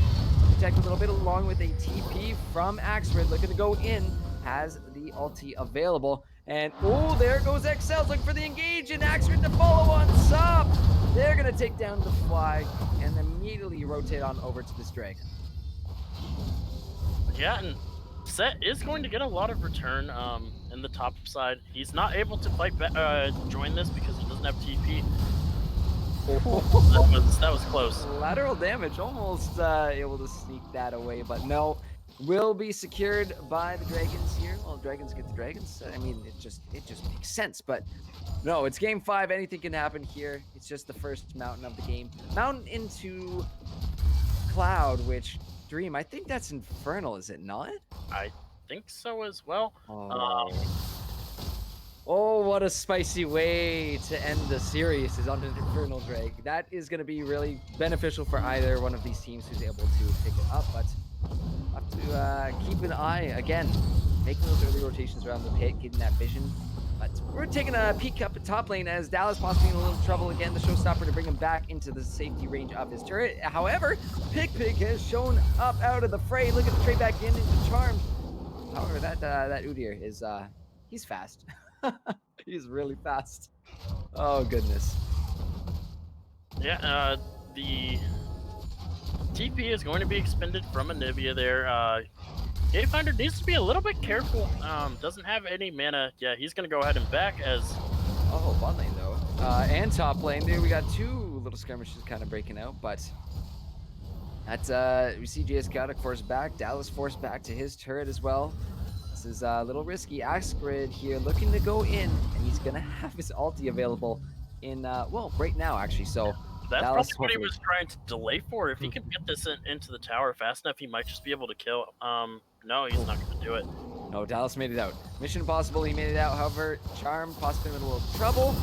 Ooh, that Anivia is starting to really hurt, and we've seen what a late game Anivia can do, and I'm sure this is what Bambooper has in mind to get to that point, as it's going to become a little risky walking into these choke points, especially with Anivia and a set on the side of Wolf. So Dragons need to be careful for the potential damage coming out of the other side as well, too, as, oh goodness, XL's looking to go in just for a taunt, just a little how do you do, as now he's truly engaging because he's got JS Chaotic here, and a little bit more confidence with his APC by his side. Yeah, maybe just falsely trying to scare them off, to not let them, as the top turret does go down in favor of Wolves. So first turret down is going to feel pretty good for the side of Wolves. However, the gold lead is only about 2,000 gold in the favor, 2,000 gold lead for the favor of Wolves there, and he keeps burning the spell shield just to save some damage from the W from Swain. I really don't like that use of it. Like, he's still getting the bonus health from it. It's not changing anything. You're just not getting slowed. I think they should replace the icon of the Black Shield with the Life Preserver, because that is exactly what it is this game. You need that Black Shield there to keep your key and crucial members of your team alive. So in a case like that, it's a little risky. That's a little risk there. However, if we saw numbers from the side of Dragons down there, and Wolves wouldn't have known either because they don't have a lot of vision down here on the bot side for themselves. A little bit in the river here, but if someone were to have snuck around the backside there, that could have been really risky to have that Black Shield down, knowing how long of a cooldown it has. However, on the other side of the map, there is a Herald being taken along with some skirmishing happening in the mid lane, as XL is going to be taunting up the set, and ooh, Temple trying to dash out of the way of that showstopper, but Dallas flashes on in. He's able to land the haymaker, and oh my goodness, finds himself a kill, even with Temple trading back here. However, that is going to be the Herald picked up, and unfortunately, Dallas potentially overstaying just a smidge bit there. And I got to keep an eye on where Charmed is going to decide to drop down Shelly. Yeah, and Lucian gets the shutdown there. It's going to feel pretty nice. He is going to end up finishing his... I wonder if he's going to be going for the Gale Force again or the Kraken Slayer. I'm actually quite curious. He is going to go for the Gale Force again. Charmed waiting in the bush. Trying to get some damage here from the Swain. Collateral damage is going to be used as well, too. With the Fly jumping on in. That red buff, I believe, went over to Charmed. He takes the blast going to freedom. However, Bambooper waiting on the other side. Not going to land the ult, but will crush him with that E. XL's coming in with the hero's entrance. Now has to back on out to safety. Gatefinder Temple is there to escort him out, but Wolves find themselves the win on that little skirmish. I believe it's a, just the one pickup, but it's on Charmed, and he got a dragon up in 10 seconds. So we're going to see this one going on over to the side of the Wolves, and then we get to see truly if the prediction of this Infernal is correct or not. Either way, Infernal or Ocean is still going to be very, very strong on both of these teams. And it's going to be an Infernal. If you're the side of Wolves, you do not want the other team to have this, because it's probably the worst feeling in the world to have an Infernal Soul proc on you if Malphite presses are on you. He's not even building AP Malphite, but he'll feel like AP Malphite if they happen to pick up that Infernal. But I'm sure the Dragons feel the same way. We can't let the Wolves get this Dragon, or this Infernal Soul. It's just so powerful, and in a game like this, it really makes that Soul one of those massive winning conditions here for, I guess, both sides. So expect to see a lot of big dragon fights in the next 10-15 minutes, because both these teams are going to be fishing for them. As Pig coming mid, trying to find the follow-up to there, but that's kind of the caveat to Lucian there, is he's able to just dash away. Yeah, actually burning the Gale Force first, and then using the dash to get away from the blind, from the graves there. So not having to burn his flash or anything like that, still has all of his cooldowns. A little bit low on mana, though. This is one of the issues that I've seen with Gatefinder playing the Lucian, is every time I happen to look over, he has no mana, and it's not a good thing to have no mana when you're up against Anivia, but Anivia also has no mana, is going to back there. As the next thing we're looking for here is going to be that Baron spawning in about 2 minutes, though I do not think either one of these teams is going to want it, as the teleport is going to be expended from Anivia. They are going to try and deal with the... Charger coming through as well, too. Shelly will get that charge on to the turret, but a little bit of just exchanges, a little bit of just a how do you do. That's what I like to call them. Just a how do you do, walk by, a little bit of damage, but nothing too serious here. Is unfortunately not able to follow up too much onto that Herald. However, we got more fights breaking out in front of this Dragon Pit. Pig Big here is having a dash back. Collateral damage is going to be used. The heal from the Fly as well, too, plus the flash to get him out. However, in comes the TP. Jar Jar's in a bit of trouble. Soul Shackles are going to go down as heroic entrance is used. Here comes XL. Axrid dealing with the members of Wolves so well, but pull back in. 5-man fight. Dallas, oh my god, that's going to allow the rest of the Wolves to follow up onto this fight. The Fly comes over the wall, takes out JS Chaotic. In fact, it's Dallas who ends up getting the double kill. But the 5-man CC from him, he's not done yet. He's still looking for XLs, looking for Charmed. He's going to bring it back in a little bit. But my goodness, Dallas, get those emotes in chat if you got them. Holy moly. That fight was going 100% in the way of Dragons there, and then Dallas got a 5-man throwdown on his ultimate there. He did damage to every single member of the side of Dragons, and then Dragons are like, oh, we can't fight this anymore. We need to leave. And then they just get picked off one by one. And there is the Dallas has a million fans memes coming in chat as the second turret in the mid lane does go down. Good. I mean, the way Dallas, I mean, he didn't do the most damage that fight, but he did the most CC and got them to a point where his team was able to completely re-engage and turn that fight around. So that's a huge swing of tempo there for the Wolves, which could have been a lost fight, but thankfully Dallas back on his set again, which was allowed for game 5, is making those plays 6-3 and 2. He's looking pretty damn good on the set. even though dealing with that early game Malf, I get it, a bit of an annoyance, but as long as he just kept up with the CS, it's going to pay off in the late game here, which is definitely the kind of comp that Wolves are looking to play around. Yeah, and the Anivia not really being punished also means that it is going to be very, very strong. You can see just from putting a single foot into the glacial storm there, from the Anivia, did about 5% of Lucian's HP there. I know it's not much, but just imagine if he stood in there longer than a second. I'd rather not, because he might no longer be on the map. But we do have this first Infernal of the game coming up in 15 seconds, and that's why we're seeing a lot of action around here, a lot of fighting for this vision, a little back and forth here, but it is so crucial here as these members of the Wolves hovering around the box, hovering around the bot side here. There we go, we just have to enunciate properly. As the rest of the members of the Dragons are coming in here, however. Nice little wall there from Bambooper to just say, hey, no thank you. You don't get to come and walk in here.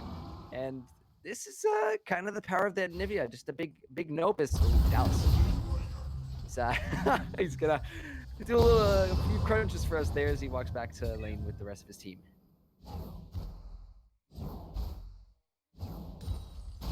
The Anivia just zoning them out there, but they still need to be a little bit careful posturing around this Baron, because these choke points are friends of Anivia, but are also friends of Malphite. Need to be very, very careful where you stand in these choke points. Looks like they're...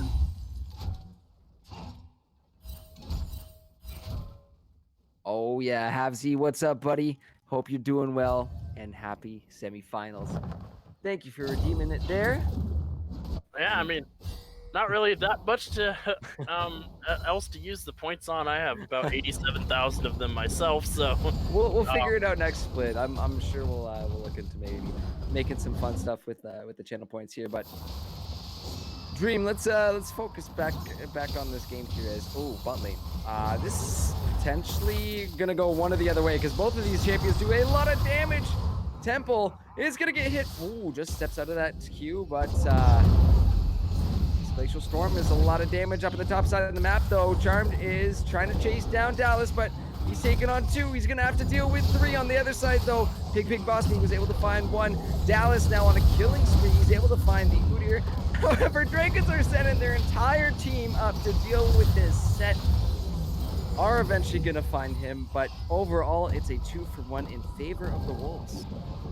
Yeah, Gamefinder actually does go down in that bot lane fight, and he's the one that wanted it. I'm curious to see, did Nivea lose her egg? No, didn't even pop the egg. Unfortunate. I do believe if Gamefinder went the ignite there, that is a kill. Fortunately, going for the teleport, being more of a team player. But on the top side, look how much pressure that the set is able to absorb.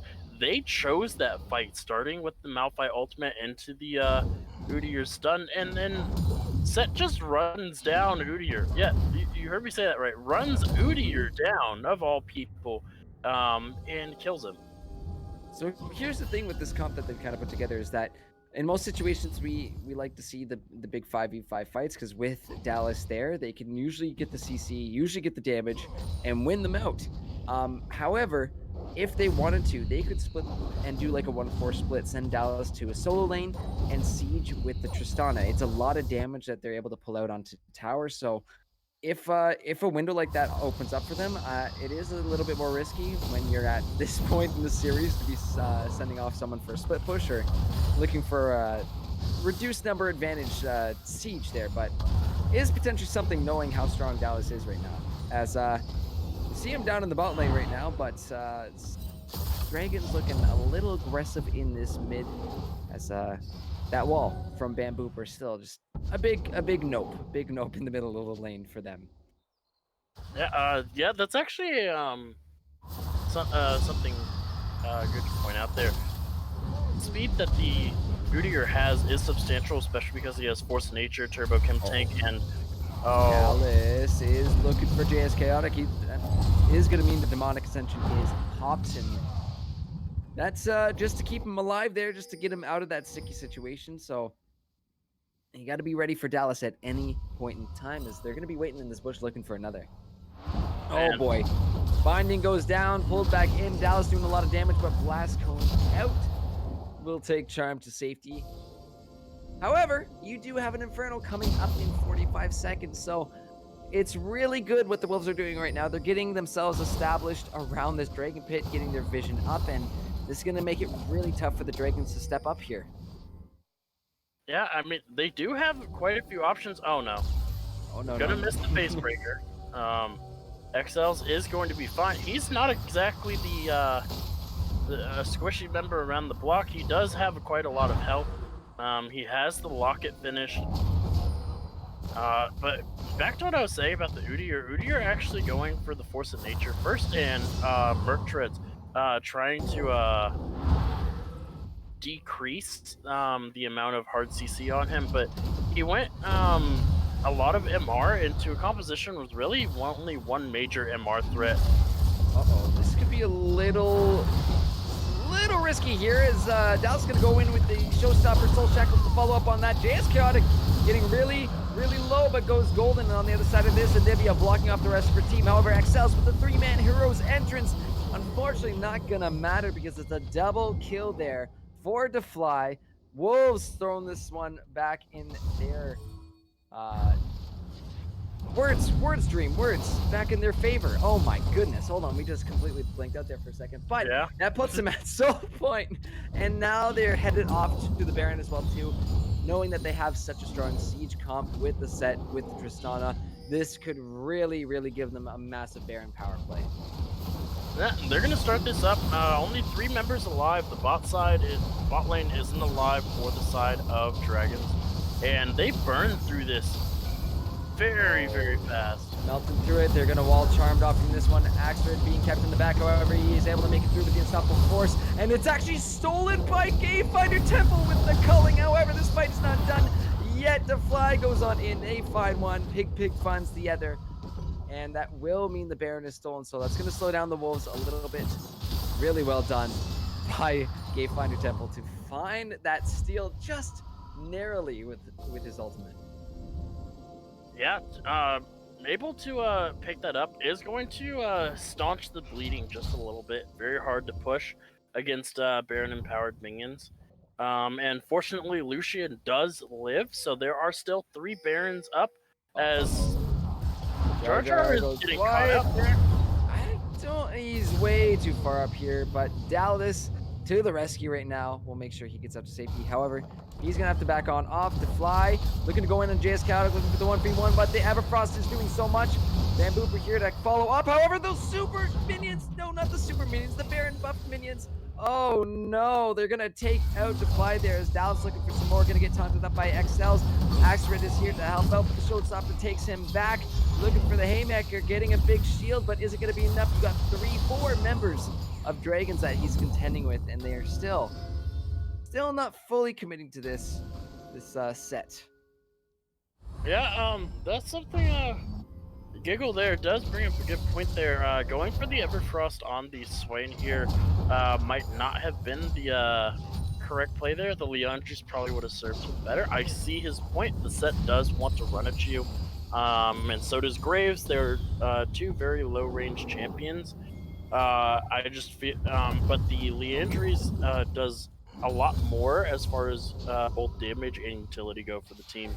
They're just not able to kill this set here. He has a Locket, or not Locket, he has Sunfire Aegis, he has the Blade of the Ruin King, and he has the Sterix Gauge, and it looks like he's going for a Force of Nature as his 4th item. And once he finishes that Force of Nature, it's probably going to be doomed at that point. It's going to take more than what you're capable of putting out at the current moment with how far down they are. It's going to take too much for them to actually take it. Or take him down, rather. Yeah, and again, we're seeing those numbers starting to swarm around Dragon Pit once more, as this Infernal is going to be up in a minute and a half. This is soul for the Wolves if they're able to find it. And honestly, whichever team gets the sole point this game, like we've been saying all game, I'm not going to say it's a for certain thing, but this is really going to make a huge impact on the team fights and which way they've been going. And right now we do see Wolves up 4K, so they have been winning out on the majority of these skirmishes and on these trades. So this would be very, very bad for the Dragons if they are to lose this Infernal, but we'll see if they're willing to go for a final fight here if that be the case. Yeah, it's going to be as Morgana might just get caught here again. Oh no, Jar Jar gonna get caught out. Soul Shackles come up. Will he be able to get the Zhonya's off? Yes, he will, but everybody is out of that CC, so that Morgana is gonna be able to survive, as I was setting it up for the doom and gloom, but the flash, the heal, the binding, able to get Jar Jar to safety. However, now this has kind of opened up the window here for Dragons to step on in around this pit, start to get some vision back of their own, knowing that support isn't on the board. All the while, Dallas is up in that top lane, looking for that top turret, looking for the split. Hopefully, trying to drag another one of those members of Dragons on over to him, but both these top laners, actually, everybody who's got TP has it up right now. And if we're going to see some TP plays, oh, what did I say? We're going to see some TPs that are going to be coming through right now as Dragon is on the map, and Nivea Wall is up quite early. And we're going to see another TP coming through. However, XL's looking to go into this one, flash away from that Nivea. Charm Sharpers on the back of this fight. Showstopper going in onto multiple members here as Exile comes in with the hero's entrance. Dallas trying to deal with all these members of the Dragons as Jar Jar is on the back of this. Dallas gets low. The shield's still there. The knockups are coming through. Axe Raid is going to drop. It's a big ult coming through from JS Chaotic, but is it big enough to fly? Trying to find another. That satchel charge. Is it going to be enough? It will! Oh my goodness, Temple will get dropped, and now this Dragon, the Infernal Soul, is being taken, being shredded apart here. All the Dragons need to do is back. Oh no, they can't. But Wolves, they step on up, they finish that Dragon, and now they're looking to finish off one final Dragon here this game as they have secured the Soul. And my goodness, this is... I do believe this is probably going to be game here. Death timers are the Malphite is going to be up in time, but it's an Udyr and Malphite against the world at this point. Oh, this is so damn good for the Wolves. They're pushing into the base here of the Dragons, looking to finish things off. I don't know if they're going to quite end it yet. I think it's definitely the safe play to just say these death timers are coming off cooldown very soon. Let's just back it off. But in terms of these fights now, Wolves have such an advantage. I mean, if Dallas is able to get multiple members in his face breaker again, that is just going to be doom for Dragons here. So they got to find a miracle here to hang on to this one, because Wolves are in the driver's seat and looking to punch their tickets into the finals here. But my God, what a series this has been tonight, Dream. Yeah, it's a little disappointing because this game has just been so one-sided comparatively to the previous two games. It's if you're the side of Dragons, like, you gotta dig deep. Like, this is it. You have to do something right here and now to win this game, and you haven't been able to do it yet, as Dallas is just waiting for somebody to show up. But he finds a few members here. He's going to be chunked down a little bit, but finds a showstopper on the XLs into Charmed, and Charm's actually just going to drop right there. In goes Supply, looking for Temple on the side of this. Is another big fight. Everybody's caught in the Anivia ultimate, and oh my goodness, that's going to be the Legends Ace. Wolves are able to find it. Wolves are able to wipe these members of the Dragons. They take it all the way to a 5th game, but they're going to go ahead, crash on into the base of the Dragons, and finish off these series. GG's. Well played, as Wolves heading to the finals against the Gators. Woo! This is not going to be a Team A or Team B versus Team B finals. We are going to have the best from Group A versus the best from Group B. We will have Wolves going against the Gators in the finals, and Wolves, I do give you guys a lot of good luck, because you guys are going against a literal titan amongst LAS draft teams. They have a big team to contend with next week for sure. Gators, both weeks have gone 3-0 to punch their tickets into finals as well too. So this, oh my god, I can't wait for next Monday Dream. This is gonna be so sick. Oh man, but let's take a peek at this game and some of the damage graphs here. Is yeah, Dallas. Oh my goodness, doing so well this game, but so was DeFly. Did a really great job on the Tristana. I think especially in those later fights too, just kind of getting around. Once the focus was put on to Dallas, DeFly was like, okay, I'm gonna find someone squishy like Temple on the side and look to just start a fight with them. So a lot of damage coming out from them as well too, but well played by the Wolves. Yeah. Unfortunately, that is the limit of my voice. I'm going to let you and Salt go ahead and close it out from here. Uh, I've been talking for what is it? It's now midnight. 5. 5 hours. Yeah, been talking for 5 hours.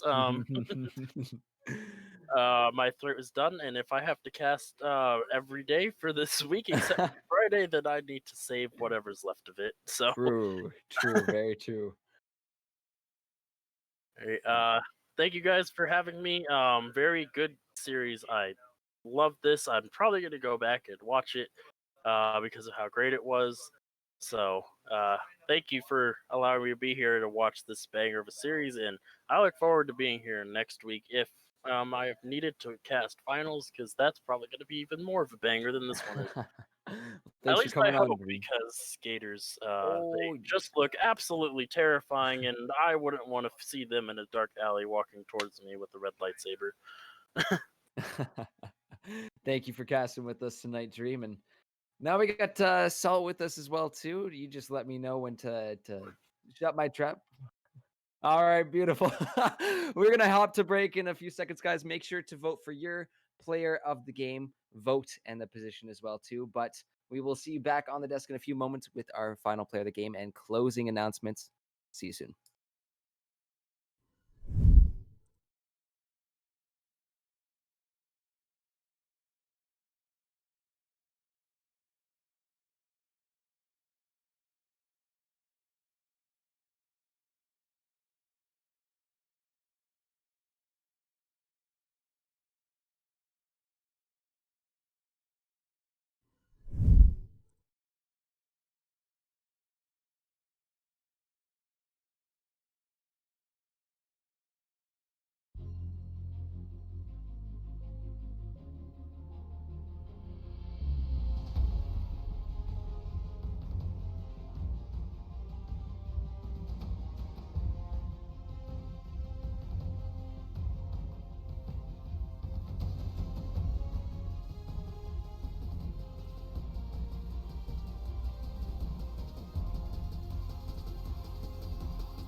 welcome back, everyone. Here we are. I know we're cutting the timer a little bit short, but everyone here has been up for a long time, and we want to get this interview started. So we're welcoming Mr. Dallas as your player of the game into the call.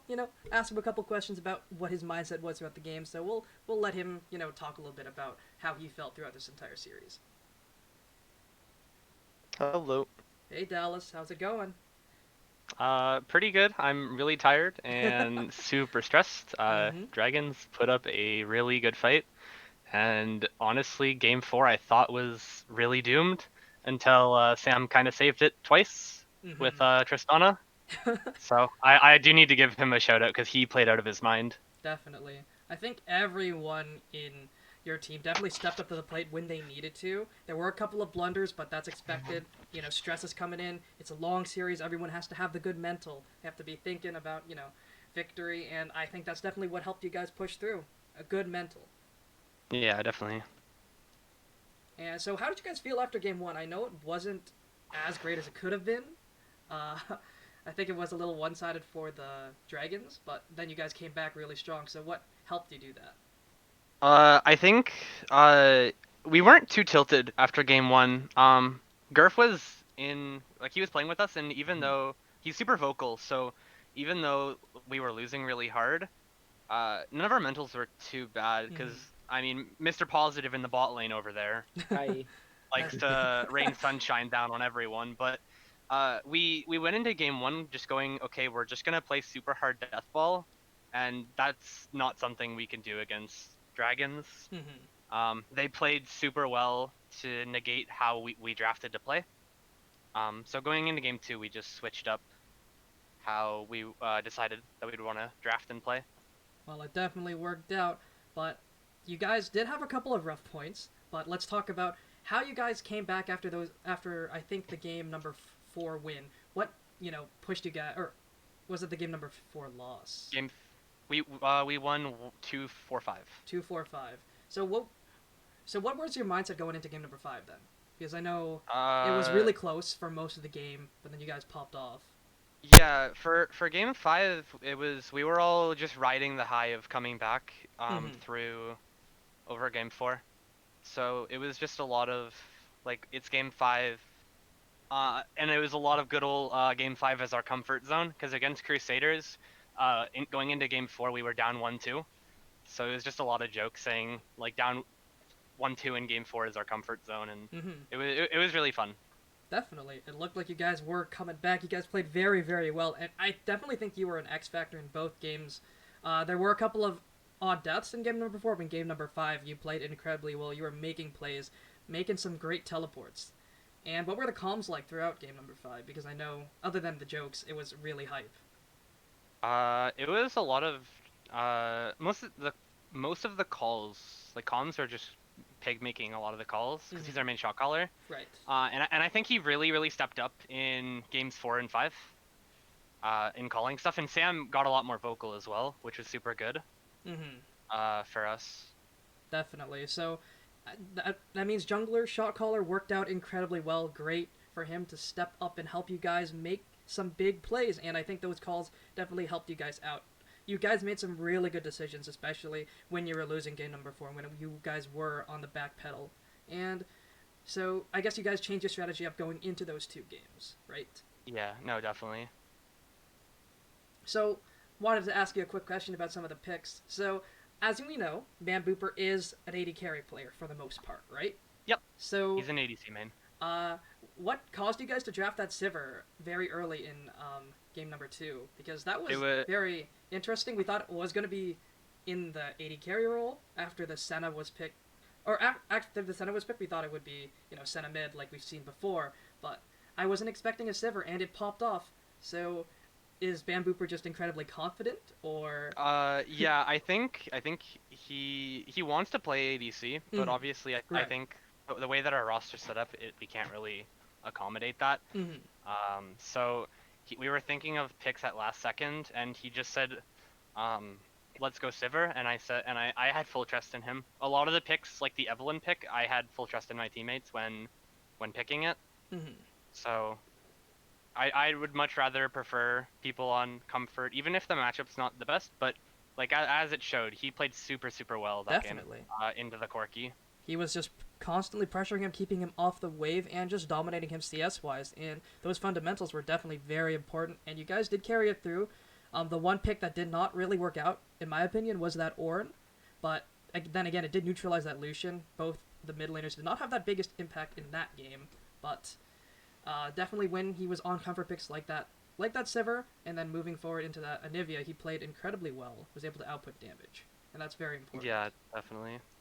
So what do you think about your lane partner? Because I know he put up a big fight. The Axred? Mm-hmm. I think Axred was really solid. He was super hard to kill in most of the lanes. Mm-hmm. Poppy was the only lane that I don't know if he was off or if, because I mean he was having internet issues all games, Right. but like I don't want to make excuses for him. Mm-hmm. But that's a matchup I should never be able to get solo kills, and Right. I solo killed him twice. But the rest of the game, he played super well. I definitely think that Poppy was a great pickup. It did a lot of work, and I saw you cancel a couple of Shen ultimates, a couple of teleports. I guess that's just Poppy things, right? Yeah. So, Griff, do you have any other questions about anything? I just want to know, Dallas, how are you feeling about next week's finals? Ooh. I'm excited. Last time we played Gators, we won. Mm-hmm. Last time we played Dragons, we lost. So it was very scary going in this series, and I'm very cautious as is. Right. As a player, so I'm always going like we're gonna lose, or like I'm not sure how the games are gonna go, and my team is like, Dallas, shut the fuck up, we're gonna win. So I'm actually a little bit more confident. I think it's gonna be fun no matter what. Mm-hmm. The Gators are all really fun people, really nice people. They're all really good players in the league, so I think it'll be a fun matchup to watch. Definitely. I'm super excited to be on the desk to take apart those games, but these games were very, very fun to watch as well. So, do you have a final message that you want to give to the Gators before we, call it quits for tonight? Do you have any closing remarks? Yeah. Hey, yo, turnips, watch out. Watch your back, buddy. That's what we want to hear. We want to hear some of that. So thank you guys. My boy Pig's coming for you. Mm-hmm. All right. So Pig is coming for you with that shot calling, and Dallas is coming here for the Dallas differential coming up next week. So we hope to see everyone play their A game next week. We hope everyone to be on point. And, well, what can I say other than we'll see you guys next week for the finals. This is going to be an incredible matchup. Best of Pool A versus Best of Pool B. So we'll see you guys then. Have a good night, everyone. Thank you, Dallas, for joining me for these last couple minutes, for answering a couple of your questions, or a couple of my questions, letting me pick your brain. So thank you very much. And thank you, Gur, for hopping on at the last second. And thanks to Gundo and Dream for just, casting incredibly well tonight. Gundo casted incredibly well, lost his voice. That's why I had to pull Gurf on. But thank you guys so much. And it's been a pleasure. For carrying the series tonight.